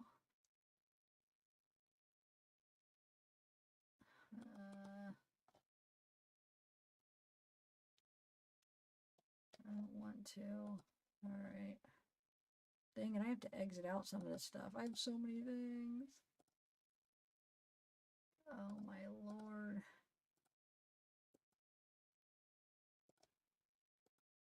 Holy crap. Oh, get rid of it. Get rid of it. Get rid of it. Okay. Anyway. Thanks, Soul. I don't know. I must not be doing too good. No, my views are like the only reason like these lives hit 1,000 is because they're so gosh darn long. So it goes more like it's weird how lives are. Like it doesn't mean 1,000 different people watched it. It's just somehow you get, I don't know why. And that's not why I do long lives at all. I mean, because, you know me, I've been doing long lives. I just have trouble getting off, I just keep going on and on. And usually, another reason is because I don't do it. Like a lot of people do lives every day and I don't. So it's like when I do them like a couple times a week, I like just do them like I'm like, okay, I haven't done one in a couple days, probably won't do one in a couple days. So I stay on like all night. But if I was doing them every day, I probably would be able to just do an hour. But I'm just not consistent like that. I just like doing them a couple times a week and then just do them really long. But yeah, if somehow I don't know how that works, like, and I think I've been more noticing it more lately since my views are so low on the other ones. I could kind of compare, and I'm like, wait a minute. So I think I get more on the long lives because somehow, like one person, because it's so long, it like almost counts as more than one view. I don't know how. Maybe if you click out and like click back on or something, it's weird. But no, I feel like, oh, thanks, Slow Flower Power. Like my pre-records are only getting a couple hundred, so yeah, I don't know. I thought today's live, I feel like we went through a lot though, so I don't know. That's why I'm going to try to like break it up into clips because like I said, oh well, I mean, there probably still many people watch, but maybe some people watch. And I think we went through a lot of important stuff. Like just random good stuff, you know, about the case. I know we still have to do the Saeed case. I do. Anyway, who's catfishing, Becca? Say catfishing? Who? Yeah, I think that's what happens, Alan. So that's the only reason that I could get like a still don't even hit 1,000 sometimes on my lives now, but it's definitely not 1,000 people watching anymore.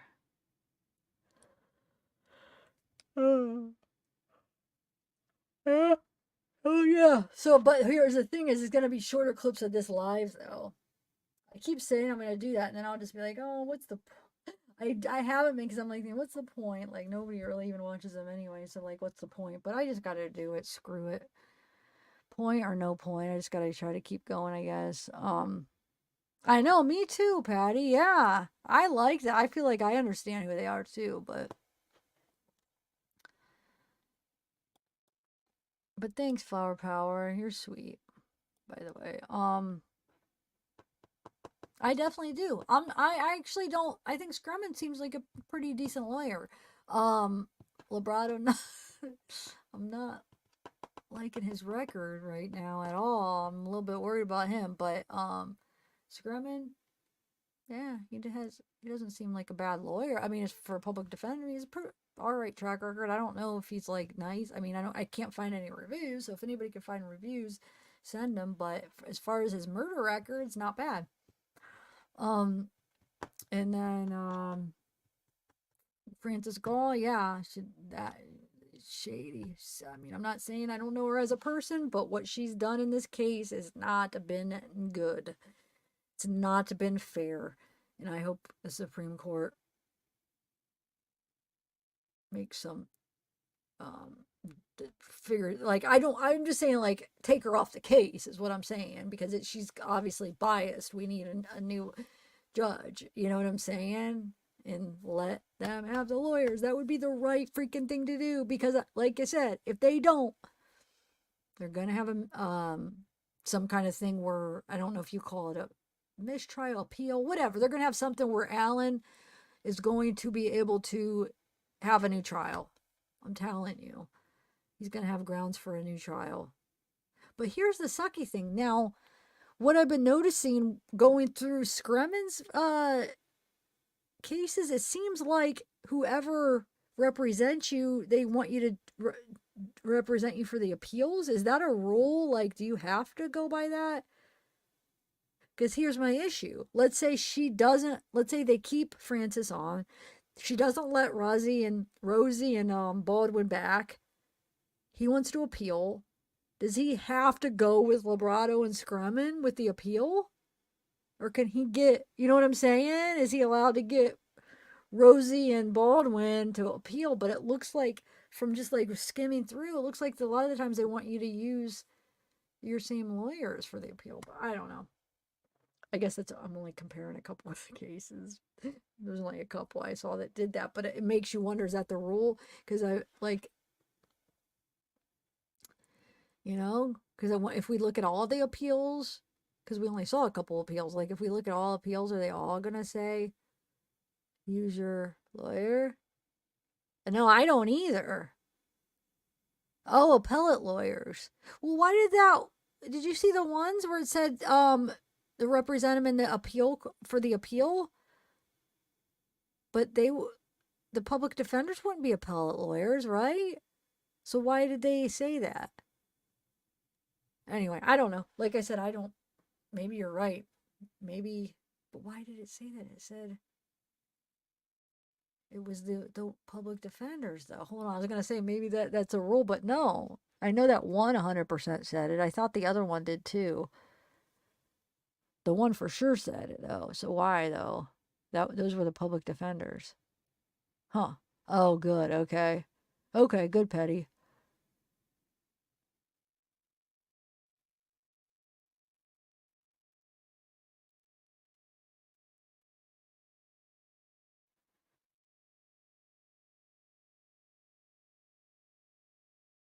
Wait, who though, Soul? Who's doing the stupid stuff? Because it would be the judge is doing the stupid stuff right now with this case. We don't know. These two new lawyers haven't even done anything with the case. They were just at the last hearing, so we don't know anything about them in the case. They're taking on the case, but you can't even have an opinion on how they're doing on the case because we don't know anything. They just started. They haven't even got the discovery yet. But the judge is doing shady stuff right now. So when you say attorneys, are you thinking, you're saying you think Baldwin and Rozzi are doing stuff for clout and they're doing shady stuff then? Or McClellan and the state? Because we only, what the new stuff that's been going on has been more about the defense and, okay, so the people playing the games is Francis Gull. I mean, basically, she's the only one so far. I don't know if we don't know because Lebrato and them were just assigned, haven't done anything with the case yet. So playing games for this case, all we know is Francis Gull, the judge. I mean, the prosecutor, you could say that, but no, he's just doing his job. And you know what I'm saying? Like, he's not the one that's doing anything that's like jeopardizing Richard's thing. He's just being like what prosecutors do. You know what I'm saying? The judge is she's doing things that's not. No, it's not fair to Richard at all. Oh, thanks, Flower Power. And dude, I think that was huge. Watching those interviews with freaking Baldwin and Rozzi saying that the prosecution said that they thought there was a second person. Hold on, we're doing a poll. Gosh, I wish I would have thought of that when we had 30 more people. At least we had 100 people, but we'll do a poll with 60 people. How many of the 60 people were here watching those interviews? Okay. Well, even if you weren't here we go. So in the interviews, this was like, I think those were the ones from 11 months ago. I really do, because it looks like those were the ones where they first joined the case, first heard about it. So it had to be the ones from 11 months ago, right? So, because one of the interviews was 11 and one was say, I don't know what the other one, I have to look, but it was a little bit sooner. Okay. So they came out, that first hearing, it was like the first hearing it sounded like it was like one of the first hearings. The prosecutor basically, of course, there's no videos, no audio. We didn't know what went on because there's that gag order. You know what I'm saying? So I think nobody could even say anything that went on, right? Until they interviewed the two defense attorneys for Alan when they came out. And both of them said about the prosecutor saying that they believe there's somebody else besides Alan. There's two people that are involved in these murders, right? That's coming from the prosecutor. This is before the whole memorandum came out. This is before before the defense got the discovery. This is when they just got assigned. They learned about the case. They read the probable cause affidavit. They don't know much yet. They go in and the freaking prosecutor's saying, oh, we believe there's somebody else. There's two people, right? How many knew about that? Like 11 months ago. Or around, I don't know. Like months ago, I'll just say, because I don't know the exact time. But how many knew about that? That's what my poll. I want to do a poll real quick, okay? Because I want to see if I'm the only one or one of the only ones that didn't even realize that interview took place. Because I'm kind of like mind blown by that. Not really. I mean, I'm not mind blown there was two people because I figured, and the way that like I said, that the freaking what is it called? The press conference went, you could tell they were freaking alluding to that. I mean, you could tell if you just kind of like read in between the lines what they were saying. It's like, wait, they think there's somebody else. They're still looking for somebody else, but they didn't say that directly. Well, in this hearing, they did say that. So let's do a poll. I just want to know if you guys knew about that. That's all. That's what this poll. So I don't know if I'll word it right, but that's basically what I'm asking. Because I'm so tired. How can I word it? Hold on. Did you guys? Dang it. Polls are hard because I'm not good at like writing. So when I have to sit down and write a poll, it's like I really got to concentrate and think. It's like, Why is that one coming out?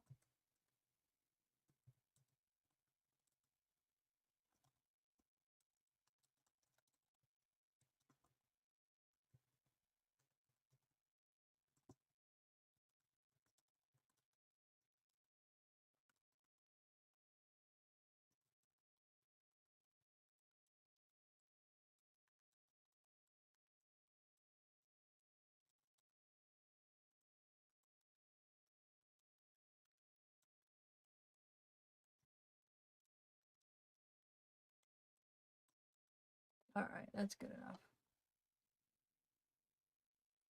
Oh, dang it, I'm 31 things too long. 31 characters too long. Dang it, I was so proud because I'm like, oh, I wrote that good. I think that it's understandable.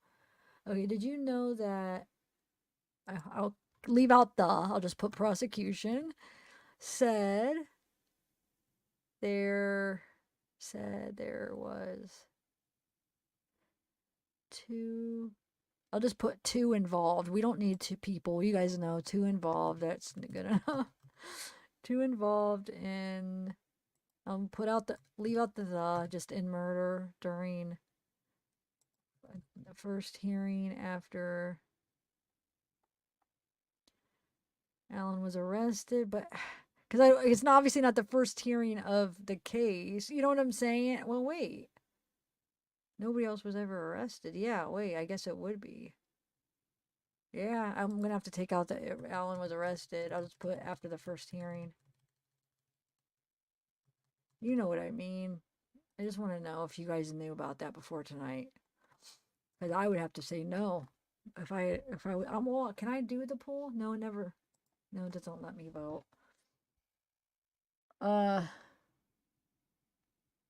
No, Patty, but not in the press conference because we talked about that. I'm not talking about that.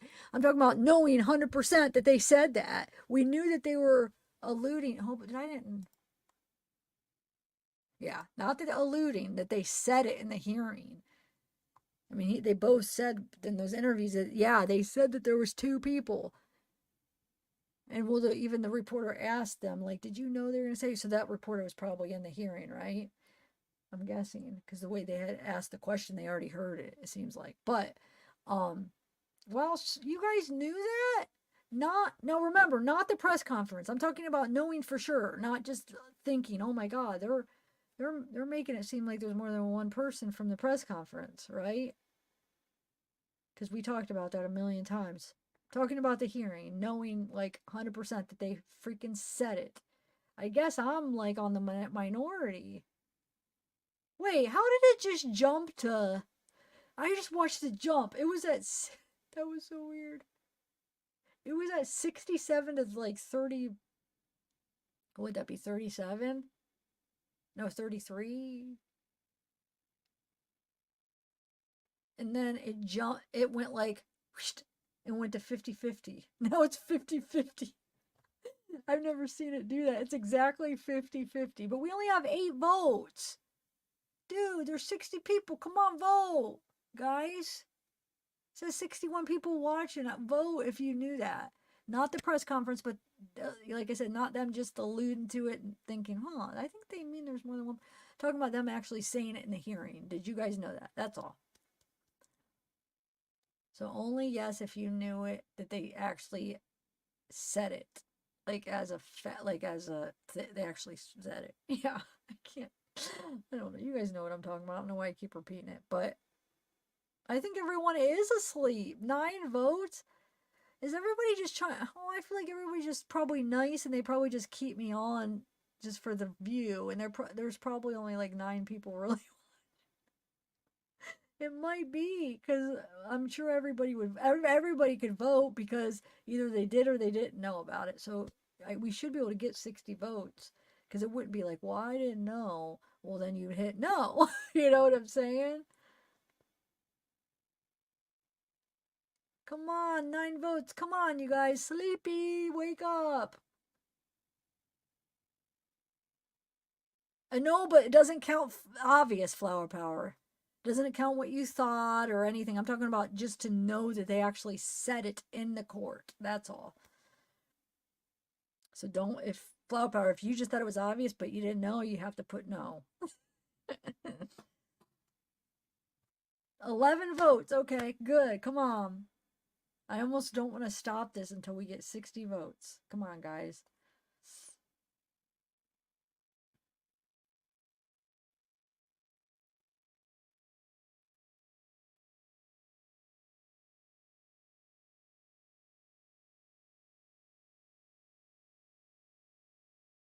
It's not on a document. They just said it in the hearing.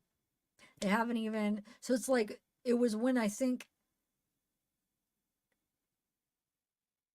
it's not in the probable cause because that's what they're talking about. We don't know why did they put it in the probable cause, but the probable cause affidavit was to arrest Richard. So it doesn't have to be on that one because that's for Richard's probable cause. So it doesn't necessarily have to be in the probable cause. But you would think it would be in one of those documents out of all those documents that we just got. I don't know. I skimmed through, so I didn't read like all of them. But I feel like it won't be. But I mean, that's what's weird. They say it under a hearing that I think that he wasn't. It's still under. Was it still in the gag order? Well, I guess it still is, right? But was it still like, remember when there was like nothing being, yeah, I think it was like, they're really hush hush, but I guess they still really are. But they're starting to release more things. But it was like, definitely, no media, no video in there. Nobody was even really saying what happened except, well, the interviews. So it's like, maybe that's another reason they're being so secretive. But I think that should be a reason they shouldn't be secretive because they need our help. They need to give us more information because how are we going to find this other guy if you're so secretive and we don't even know that there's another guy. Like nobody even came out and told the public. So according to you have the guy. So, we're going to stop looking, even though I know in the press conference you said still send in tips. But in reality, if we think, oh, well, you got the guy, there's no documents anywhere saying there's a second person or there's DNA that they're still looking for a person. So, maybe a lot of people are like, yeah, but they have the guy, like some people were satisfied, especially before the memorandum, people were satisfied thinking he's the guy. So how they expect to freaking catch the next, you know what I'm saying? I mean, I guess they don't always need our help, but everybody was kind of satisfied in a way. I feel like, and without a word that there was a second person, without a word that, oh, hey, we have DNA and it doesn't match Richard. Not saying that I don't know. I'm just guessing on that, but it comes from a pretty educated guess, I feel like, because they took Patrick's DNA just a couple months ago. Why would they need DNA in a case where they have the guy arrested? Because his DNA must not have matched, right? So they must have some DNA, it sounds like. That's what I'm guessing. So, I mean, wouldn't it help to tell the public, hey, we think there's two guys involved. This is the scenario we think, and this is why. Can you help us? I don't know. I mean, I guess it could jeopardize the case, but not telling us, how does that help? I mean, are we really any closer by not saying anything? Is that really helping? I don't know. Who freaking knows? But I'm just rambling, guys. But I just the way that they went about this, I just don't think. I think it's hurt the chances of catching everybody that did it. I think it's, they thought that keeping everything so secretive was the way to go, and I think it backfired. I think it hurt. I think that's the reason why it took so long. And now they might not even have the right guy, and if they do, they don't have the full. There's probably still somebody else that helped.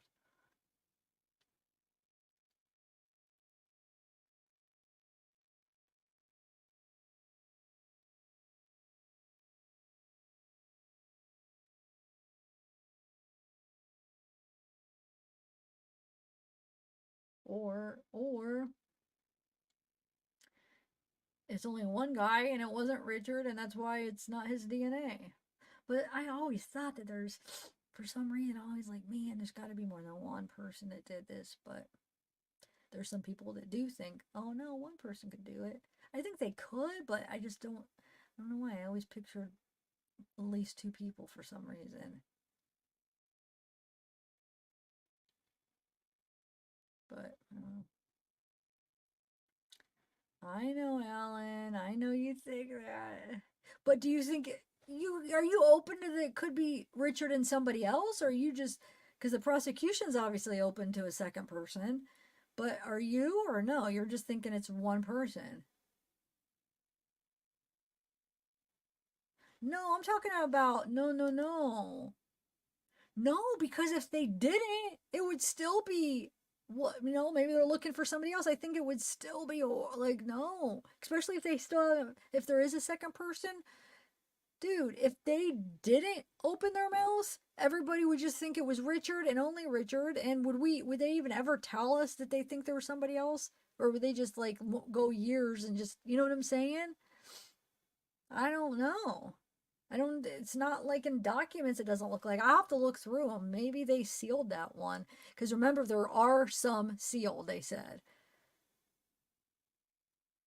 There is, I think if I read that right, there are a few sealed documents. So I wonder, they unsealed a lot of them, but I think they kept some sealed. So I wonder if the ones talking about the other person and the DNA they had, maybe that's still sealed and that's why we haven't seen it. But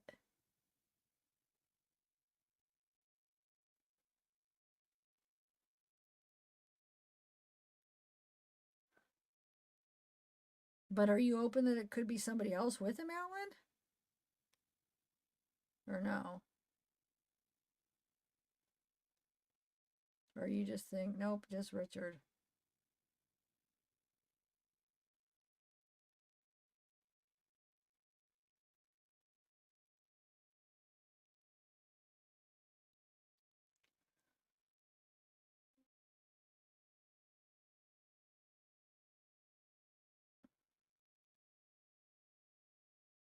What people are you talking about, Alan? Whose people's lives have been turned around?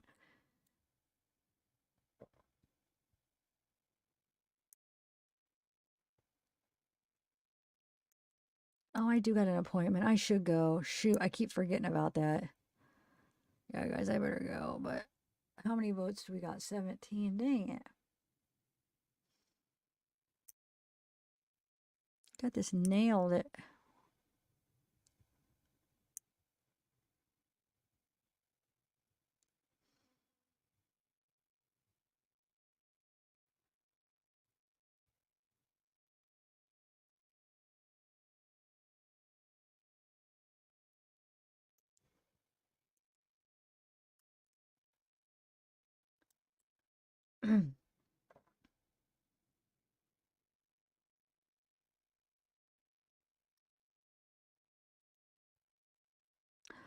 Oh, shoot. That's another thing I wanted to read.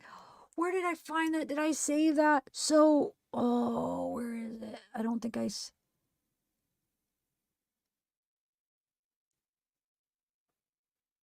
on, I'm trying to think. Dang it, I don't think I saved it. So there was I think it was on Reddit. Hold on. Now there's no way I'm gonna be able to find it because I'm not good at Reddit. I'm still trying to learn how to use it. It's like I can't get back to the same spot. I don't know how to get to, I don't know. I'm just like clueless when it comes to that. I mean, I use it, but I just like get lucky and I'll get to a spot and I just don't, I'm not under, I don't use it enough to understand how it works. So, but there was something on Reddit and I meant to screenshot it. I don't think I did. So they say that it says that Patrick's ex-wife or ex-girlfriend or somebody that used to date him or something said that she saw his interviews and he is a liar. And that there was some kind of abuse. What was it? It was almost like really extreme. Oh, I forget how they described it. Did anybody else see that? And basically like he's dangerous, and they did this description where it just like seemed like ooh, like a scary whatever.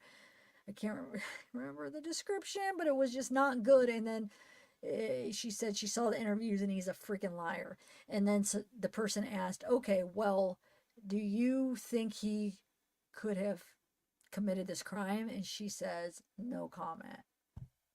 So I don't know. I wanted to share it, and like I said, I don't think I saved it. Hold on, let me see if I did screenshot. I don't think. I remember it was like I was in the middle of trying to do stuff, and I don't think I did. Dang it. I'm never going to be able to find it again either. Shoot. No.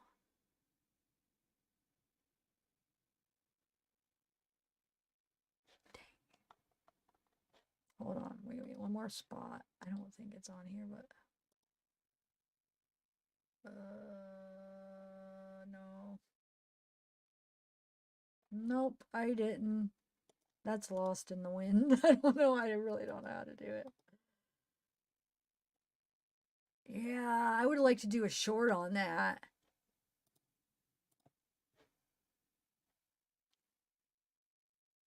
Because this Alan, this wasn't about the memorandum. It was about his interviews. Somebody says, no, he was lying on the interviews. I don't know if they got into the specifics. And then they said that he was like really abusive in their relationship. And they used a descriptive word that was bad, I remember. And I can't remember exactly what it was. And then, like I said, they asked, did you think he did that? And she just said no comment. But, Reddit, let me see, hold on. I do have a Reddit now. I remember I looked up, yeah, I don't understand. I'm still confused on how it is all put together, Reddit. Dang it. Out of all things, I mean, I wish it was something else, something that I knew how to like go through it, but Reddit out of all things. And in my head, I'm like, okay, I need to make a copy of this, and I didn't. Hold on, I'm looking through my stuff just to make sure I didn't.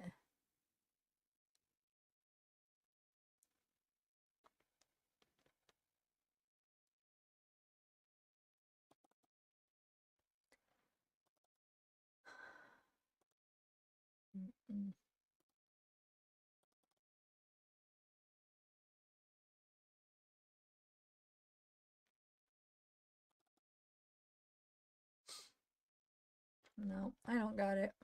I'll try to find it again. I don't know how to retrace on that at all. It was just random. Like, I wasn't even looking him up. I was looking up, I don't even know, but I never was, in Reddit, I never even typed his name in. But I was looking up stuff about the case, and it popped up. It was so random. I'm like, what the heck is this? Anyway, all right, guys, I'm going to go. Oh, thanks, Anthony.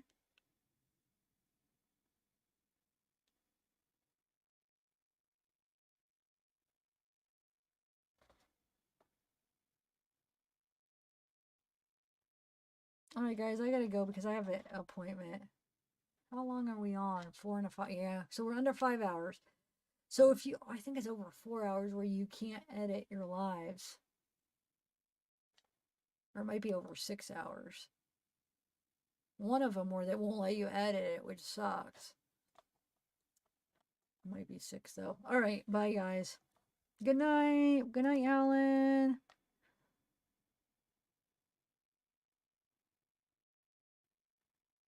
Wait, what? The guys?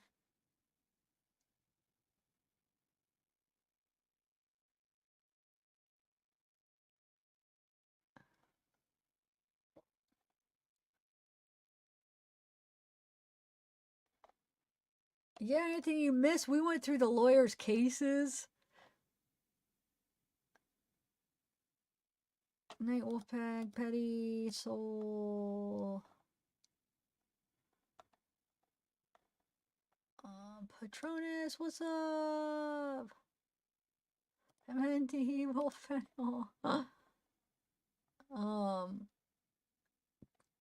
Where did all Sane go? He went to bed, huh? All right, bye, guys.